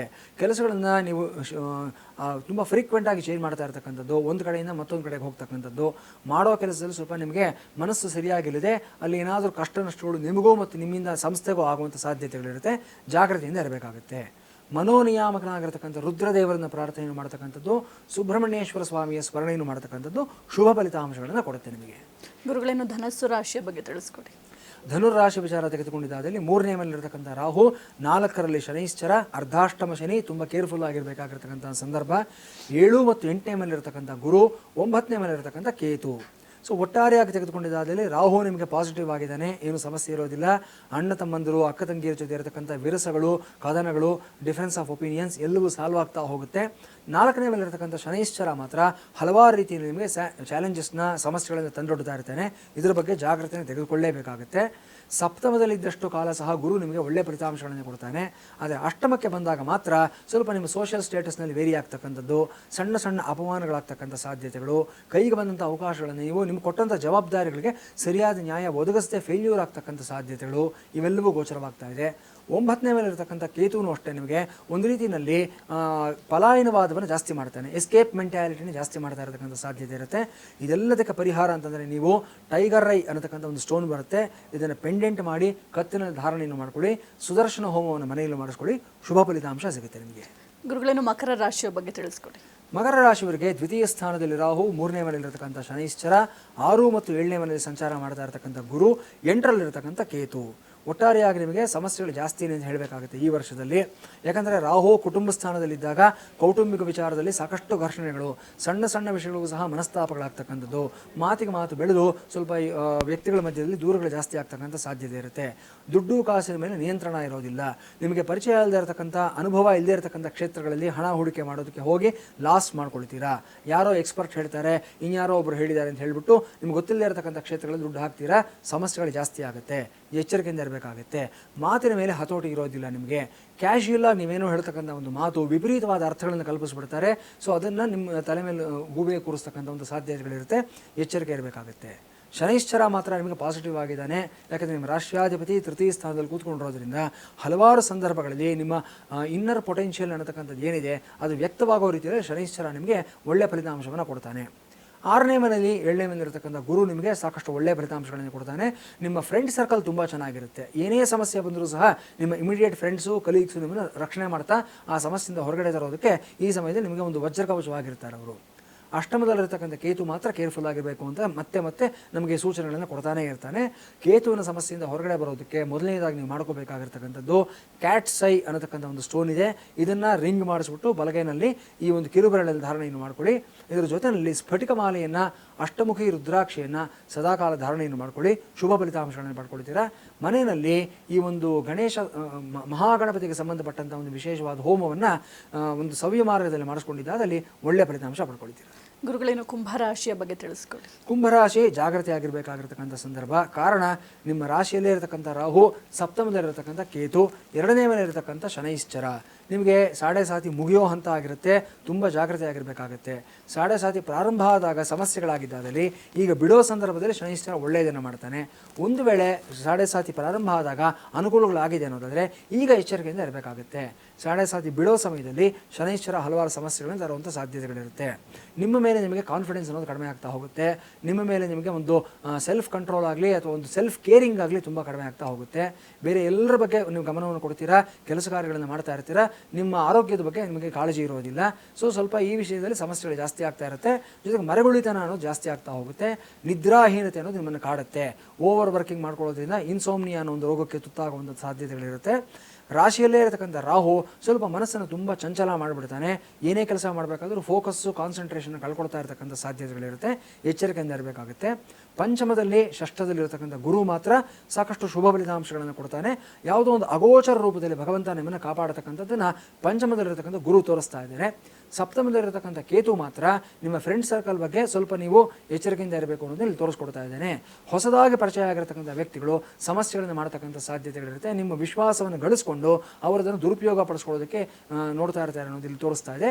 ಜಾಗೃತಿ ಆಗಿರಬೇಕಾಗುತ್ತೆ. ಇದೆಲ್ಲದರ ಪರಿಹಾರವಾಗಿ ನೀವು ಮಾಡ್ಕೋಬೇಕಾಗಿರ್ತಕ್ಕಂಥದ್ದು ಅಂದರೆ ರಾಮಾಯಣದ ಸುಂದರಕಾಂಡವನ್ನು ಪಾರಾಯಣ ಮಾಡಿಸ್ಕೊಳ್ಳಿ. ಶುಭ ಫಲಿತಾಂಶ ಬರುತ್ತೆ. ಇಲ್ಲದೆ ಹೋದ ಪಕ್ಷದಲ್ಲಿ ರಾಜರಾಜೇಶ್ವರಿ ಸನ್ನಿಧಾನದಲ್ಲಿ 9 ಶುಕ್ರವಾರಗಳ ಕಾಲ ನೀವು ಬನಶಂಕರಿ ಆಗಲಿ, ರಾಜರಾಜೇಶ್ವರಿ ಆಗಲಿ ಈ ಒಂದು ನಿಂಬೆಹಣ್ಣಿನ ದೀಪಗಳನ್ನು ಹಚ್ಚೋದ್ರಿಂದ ಶುಭ ಫಲಿತಾಂಶಗಳನ್ನು ಪಡ್ಕೊಳ್ತೀರಾ. ಗುರುಳೆ, ಕೊನೆಯದಾಗಿ ಮೀನರಾಶಿಯ ಭವಿಷ್ಯ ಹೇಗಿದೆ ತಿಳಿಸ್ಕೊಡಿ. ಮೀನರಾಶಿ ವಿಚಾರ ತೆಗೆದುಕೊಂಡಿದ್ದಾದಲ್ಲಿ ಜಾಗೃತಿ ಆಗಿರಬೇಕಾಗಿರ್ತಕ್ಕಂಥ ವರ್ಷ ಅಂತ ಹೇಳಬೇಕಾಗುತ್ತೆ. ಕಾರಣ 12ನೇ ಮೇಲಿರ್ತಕ್ಕಂಥ ಛಾಯಾಗ್ರಹ ರಾಹು, ನಿಮ್ಮ ರಾಶಿಯಲ್ಲೇ ಇರತಕ್ಕಂಥ ಶನೈಶ್ಚರ ಈ ಒಂದು ಸಾಡೆ ಸಾತಿಯ ಮಧ್ಯಭಾಗ ನಡೀತಾ ಇದೆ. ತುಂಬ ಕೇರ್ಫುಲ್ ಆಗಿರಬೇಕಾಗಿರೋಂಥ ಒಂದು ಸಮಯ ಇದಾಗಿರುತ್ತೆ. 4ರಲ್ಲಿ 5ರಲ್ಲಿ ಸಂಚಾರ ಮಾಡತಕ್ಕಂಥ ಗುರು ಮಾತ್ರ ನಿಮಗೆ ಸಾಕಷ್ಟು ಲಾಭಾಂಶಗಳನ್ನು ಕೊಡ್ತಾನೆ. 6ರಲ್ಲಿರ್ತಕ್ಕಂಥ ಕೇತುನೂ ಅಷ್ಟೇ ಸಾಕಷ್ಟು ಒಳ್ಳೆಯದನ್ನು ಮಾಡ್ತಾನೆ ನಿಮಗೆ. ಮುಖ್ಯವಾಗಿ ಗುರು ನಿಮಗೆ ನಿಮ್ಮ ವಿದ್ಯಾಭ್ಯಾಸದಲ್ಲಿ ಪ್ರಗತಿಯನ್ನು ಕೊಡ್ತಕ್ಕಂಥದ್ದು, ನಿಮ್ಮ ಕಾನ್ಫಿಡೆನ್ಸನ್ನು ಬೆಳೆಸ್ತಕ್ಕಂಥದ್ದು, ಮೆಚುರಿಟಿ ಲೆವೆಲ್ಸ್ ಜಾಸ್ತಿ ಆಗ್ತಕ್ಕಂಥದ್ದು ಮತ್ತು ಉದ್ಯೋಗ ಕ್ಷೇತ್ರದಲ್ಲಿ ದೊಡ್ಡ ಜವಾಬ್ದಾರಿಗಳು ನಿಮಗೆ ಕೊಡ್ತಕ್ಕಂಥದ್ದು ಮತ್ತು ನಿಮ್ಮ ಸ್ಥಾನಮಾನಗಳು, ಸೋಷಿಯಲ್ ಸ್ಟೇಟಸ್ಸು ಎಲ್ಲವೂ ಬೆಳೆಯತಕ್ಕಂಥದ್ದನ್ನು ಗುರುವಿನ ಮೂಲಕ ನೀವು ಪಡ್ಕೊಳ್ತೀರಾ ನೀವು. ಆದರೆ ರಾಹು 12ನೇ ಮನೆಯಲ್ಲಿರೋದ್ರಿಂದ ಮನಸ್ಸು ಯಾವುದೋ ಒಂದು ವಿಷಯವಾಗಿ ನಿಮಗೆ ಸದಾಕಾಲ ಒಂದು ಅತಂತ್ರ ಭಾವ ಇರುತ್ತೆ, ಒಂದು ಅಭದ್ರತಾ ಮನೋಭಾವ ಕಾಡ್ತಾ ಇರುತ್ತೆ ಮತ್ತು ಕೆಲವೊಂದು ಹಳೆಯ ರೋಗಗಳು ಮತ್ತೆ ನಿಮಗೆ ಮರುಕಳಿಸ್ತಕ್ಕಂಥ ಒಂದು ಸಾಧ್ಯತೆಯೂ ಸಹ ಇರುತ್ತೆ. ಎಸ್ಪೆಷಲಿ ಡಿಪ್ರೆಷನ್ಗೆ ತುತ್ತಾಗಿರ್ತಕ್ಕಂಥ ವ್ಯಕ್ತಿಗಳು, ಮಾನಸಿಕ ಸಮಸ್ಯೆ ಇರತಕ್ಕಂಥ ವ್ಯಕ್ತಿಗಳು ಸ್ವಲ್ಪ ಜಾಗೃತಿಯಿಂದ ಇರಬೇಕಾಗುತ್ತೆ ಈ ಸಮಯದಲ್ಲಿ. ನಿಮ್ಮ ರಾಶಿಯಲ್ಲಿರತಕ್ಕಂಥ ಶನೈಶ್ಚರನೂ ಅಷ್ಟೇ ಈ ಒಂದು ಸಾಡೆ ಸಾತಿಯ ಪ್ರಭಾವ ಜಾಸ್ತಿ ಆಗಿರೋದ್ರಿಂದ ನೀವು ಎಷ್ಟು ಆಂಜನೇಯನ ಸ್ಮರಣೆಯನ್ನು ಮಾಡ್ತೀರಾ, ಆಂಜನೇಯನ ಒಂದು ಹೋಮ ಅಥವಾ ಪೂಜೆ ಇತ್ಯಾದಿಗಳನ್ನು ಮಾಡಿಸ್ಕೊಡ್ತೀರಾ ಅಷ್ಟು ಒಳ್ಳೆಯದಾಗುತ್ತೆ. 9 ಶನಿವಾರಗಳ ಕಾಲ ನೀವು ಆಂಜನೇಯನಿಗೆ ವಡಮಾಲೆ ಸೇವೆ ಆಗಬಹುದು, ವಿಳೆದೆಲೆ ಹಾರದ ಸೇವೆ ಆಗಲಿ ಇದನ್ನು ಮಾಡಿಸಿದ್ದಾದಲ್ಲಿ ಶುಭ ಫಲಿತಾಂಶವನ್ನು ಪಡ್ಕೊಳ್ತೀರಾ. 6ನೇ ಮೇಲೆ ಇರತಕ್ಕಂಥ ಕೇತು ಹಲವಾರು ರೀತಿಯಲ್ಲಿ ಒಳಿತನ್ನೇ ಮಾಡ್ತಾನೆ. ನಿಮಗೆ ಏನು ಸಮಸ್ಯೆಗಳೇನು ಇರೋದಿಲ್ಲ. ಮಹಾಗಣಪತಿಯ ಒಂದು ಅನುಗ್ರಹ, ಹಿರಿಯರ ಅನುಗ್ರಹ, ಇದರ ಜೊತೆಯಲ್ಲಿ ನಿಮ್ಮ ಕುಲದೇವರ ಅನುಗ್ರಹ ತುಂಬ ಚೆನ್ನಾಗಿರುತ್ತೆ. ಏನು ಮರೆತರೋ ಈ ವರ್ಷದಲ್ಲಿ ನೀವು ನಿಮ್ಮ ಹಿರಿಯರನ್ನು ಸ್ಮರಣೆಯನ್ನು ಮಾಡ್ಕೊಳ್ತಕ್ಕಂಥದ್ದು, ಪಿತೃಕಾರ್ಯಗಳನ್ನು ಸಾಂಗವಾಗಿ ಮಾಡತಕ್ಕಂಥದ್ದು ಮಾತ್ರ ಮರಿಬಾರ್ದು. ಈ ಒಂದು ಅನುಷ್ಠಾನವನ್ನು ಮಾಡ್ಕೊಂಡಿದ್ದಾದಲ್ಲಿ ಎಲ್ಲವೂ ಸಾಂಗವಾಗಿ ನಡ್ಕೊಂಡು ಹೋಗುತ್ತೆ, ಏನೂ ತೊಂದರೆ ಇಲ್ಲ. ಸರಿ ಗುರುಗಳೇ, ದೀಪಾವಳಿಯ ಮಹತ್ವ, ಹಿನ್ನೆಲೆ, ಪೂಜಾ ವಿಧಿವಿಧಾನ, ಆಚರಣೆಯ ಮಹತ್ವ, ಇದರ ಜೊತೆಗೆ ದ್ವಾದಶ ರಾಶಿಗಳ ಭವಿಷ್ಯದ ಕುರಿತು ಸಾಕಷ್ಟು ಮಾಹಿತಿನ ತಿಳಿಸ್ಕೊಟ್ರಿ. ಧನ್ಯವಾದಗಳು. ನಮಸ್ಕಾರ. ಇದಾಗುತ್ತೆ ಹೊತ್ತಿನ ವಿಶೇಷ ಕಾರ್ಯಕ್ರಮ. ನೋಡ್ತಾ ಇರಿ ಅಶ್ವವೇಗ ನ್ಯೂಸ್. ಇದು ಸತ್ಯಾನ್ವೇಷಣೆಯ ಓಟದಲ್ಲಿ.